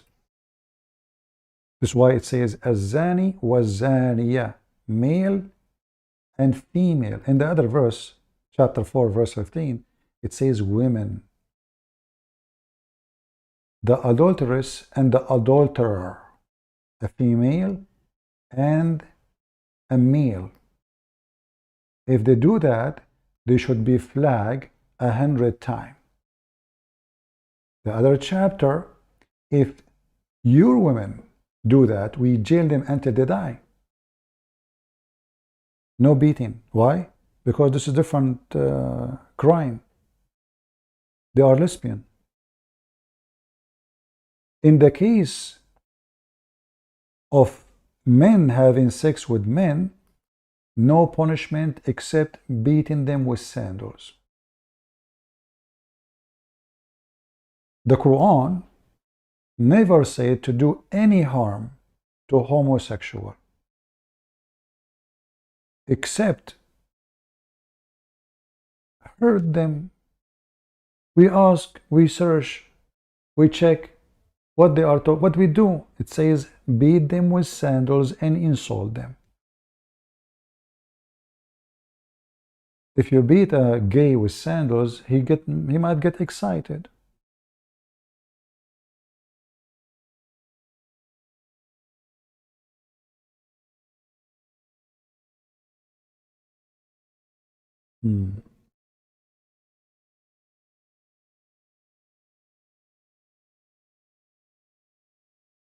It's very interesting how the Muslims, they dig in their grave. Now everybody here is laughing that Muslims believe that he should wait until he have 4 witnesses in 4 different occasions doing boom boom to his wife. What a religion. And the poor husband, he can do nothing about, because now if he accuse her before he get 4 occasions and 4 different witnesses, he cannot even open his mouth. So he have to wait patiently until he find 4 witnesses in 4 different occasions. We heard him, it's clear. And he defended for our him and ultimate fault. Who in the world will accept to have a woman in his house? And now he need to wait. He saw her first time. He invite his friend to see his wife being effed by other man. It's not enough. He cannot even dare to open his mouth. Otherwise, they will beat him 100 times. He wait for the second time. The guy doing delivery for the yogurt. She invite him inside. She said, I like your milk. He go inside. He F her. The husband now open the door so fast and he find the boyfriend in the top of his wife. He got 2 witnesses now. Short. Still he cannot open his mouth. He have to shut up and say, keep going, keep going. As we heard, 4 different occasions. He cannot invite a new guy, 2 guys, 3 guys to finish it. No. 4 different occasions. Ultimate fault, and his friend from Senegal confirmed that. Few days after, his wife, she got the guy who do check the electricity. Hello, ma'am. Is your husband here? No, he's not here, sorry. Can I check your electricity? She say, oh yeah, I need to be charged. Oh, okay. I'm the man to do it for you. He go inside, he start charging your wife vagina. You opened the door so fast because you are a jealous Muslim and you saw your wife now for the second time effing a new guy. You cannot open your mouth. You cannot shout, say, hey, Allahu Akbar. No, you cannot. Because if you do so, they will beat you 100 times. You have no proof. So you put your tongue in your mouth because you are a pimp. You put horn in your head for you are a pimp. For Islam is a religion of pimping. And now your wife, she don't feel horny. And you are watching when my wife, she will F the 3rd guy. What you will do? You need to prove it. She is not going with somebody. She don't feel good these days. Well, I have to wait. Maybe a year, maybe 2 years, maybe 3 years. And not to forget to mention the baby she is making for you during the 4 occasions of effing.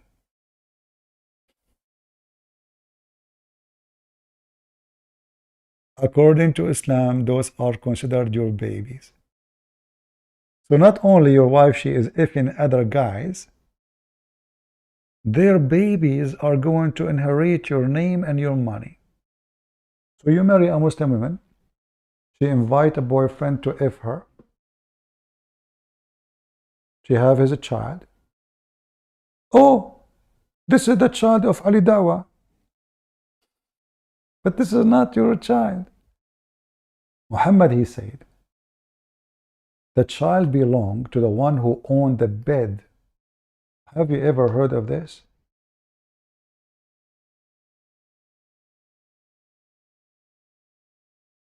You own the bed.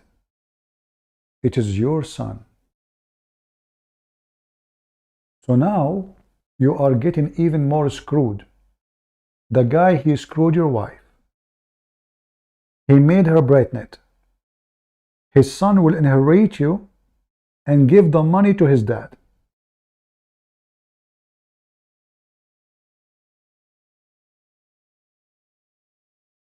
Do you see it? Isn't it fun? You go and you fornicate with a married woman to a rich man. You make her have a baby from you. 20 years after, you come to your son, says, son, listen, I'm your father. Your real father is me. This guy, he was just married your mother. I was doing boom boom to her. Oh, no way. Let us check the DNA. The DNA says that 99.99 he is your father. The DNA of the real father says that 99.9 is not your father. So now what the son would do? Will give the money from his fake father to his real father, who is the one who did F his mother when she was marrying his fake father.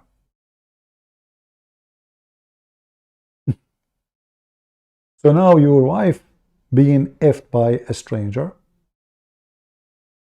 Your son is the son of a stranger. He will take the stranger your money, your inheritance, and now his wife, the cheater, and the boyfriend and the son, they enjoy the money of the husband. This is a rule. The one who owned the bed. The Prophet said the boy for the owner of the bed. I don't know if that will work in the hotel too. So you take your wife to the hotel, you do boom boom with her there.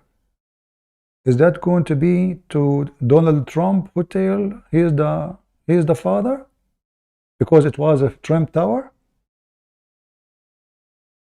No, Muhammad did not mean that.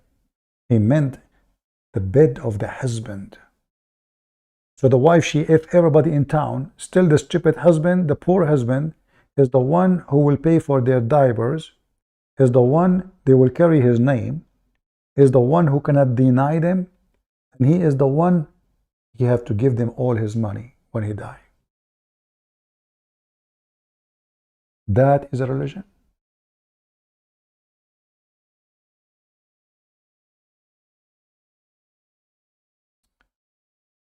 I hope today we have a good time. And please, those who are making videos, don't forget to put this video of this guy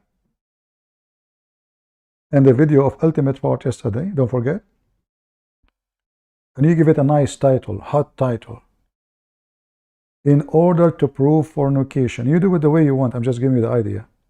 In order to prove fornication in Islam, your wife have to be effed in 4 different occasions. And you need to bring 4 different witnesses. Did I say that? Is it a Christian prince who made the claim? No. It is 2 Muslims from Senegal. I did not say it. How many of you here make videos? Give me one in the chat. The first one who make a good video about those 2 idiots saying that with nice thumbnail, I will post your channel in my Patreon. Deal? Let everybody laugh at the pervert cult from their mouth. From their mouth. not ours. I never said what they said. 4 different men in 4 different occasions. And the stupid idiot, he is fighting for it. He is doing his best to prove it. This is gold. This is what we need. Lili Dawah, Mimi Hijab, Zakir Naik, and those donkeys from Senegal is the same, all of them. Gold. They make poo-poo. They think they are defending, but the fact they are making Islam look even worse. Who in the world want to accept that he cannot make a claim of his wife making fornication just because he saw her?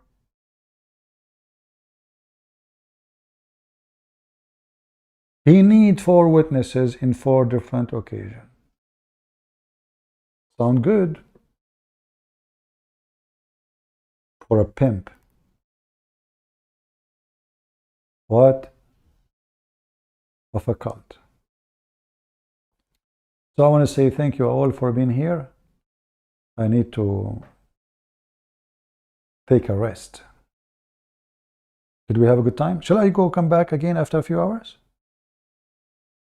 Or take a sleep? What do you think, guys? Do you see now why I did not convert to Islam? Well, my wife, she go, like if you get married and then your wife, she go sleep around, you need to have 4 witnesses in 4 different occasions. How in the world you can get the 4 witnesses? What if your wife, she F2 and she stopped? You live your life with her, and she slept with 2, and you have 2 of your friends now, they knew and they saw her effing a new guy. 2 guys. By the way, what if your wife, she effed 4 men in the same time? Is that going to solve the problem? Because that is 4 occasions. Oh no, doesn't. 4 occasions mean 4 different times, not at once. So if she is having 5 some, that is 1 occasion. What a lovely belief. What a lovely. Well, I will see if I get enough rest. I will come back to you. Otherwise, until we see you again, I say thanks to the Lord. We don't have such a garbage belief. Promoters of fornication. All of this because Muhammad, his wife, she was sleeping around and he could not have sex with her. He tried to cover his shame because there was 3 witnesses. They saw Muhammad's wife effing a guy, his name is Safwan. So Muhammad, he said, let us make them 4. And not only that, he made the mission impossible. You have to see the penis going in the vagina, the same as the pen go in the inkwell. So all what the women need to do, she can have sex in the front of her husband. All what she need to do, she wear a skirt, long one,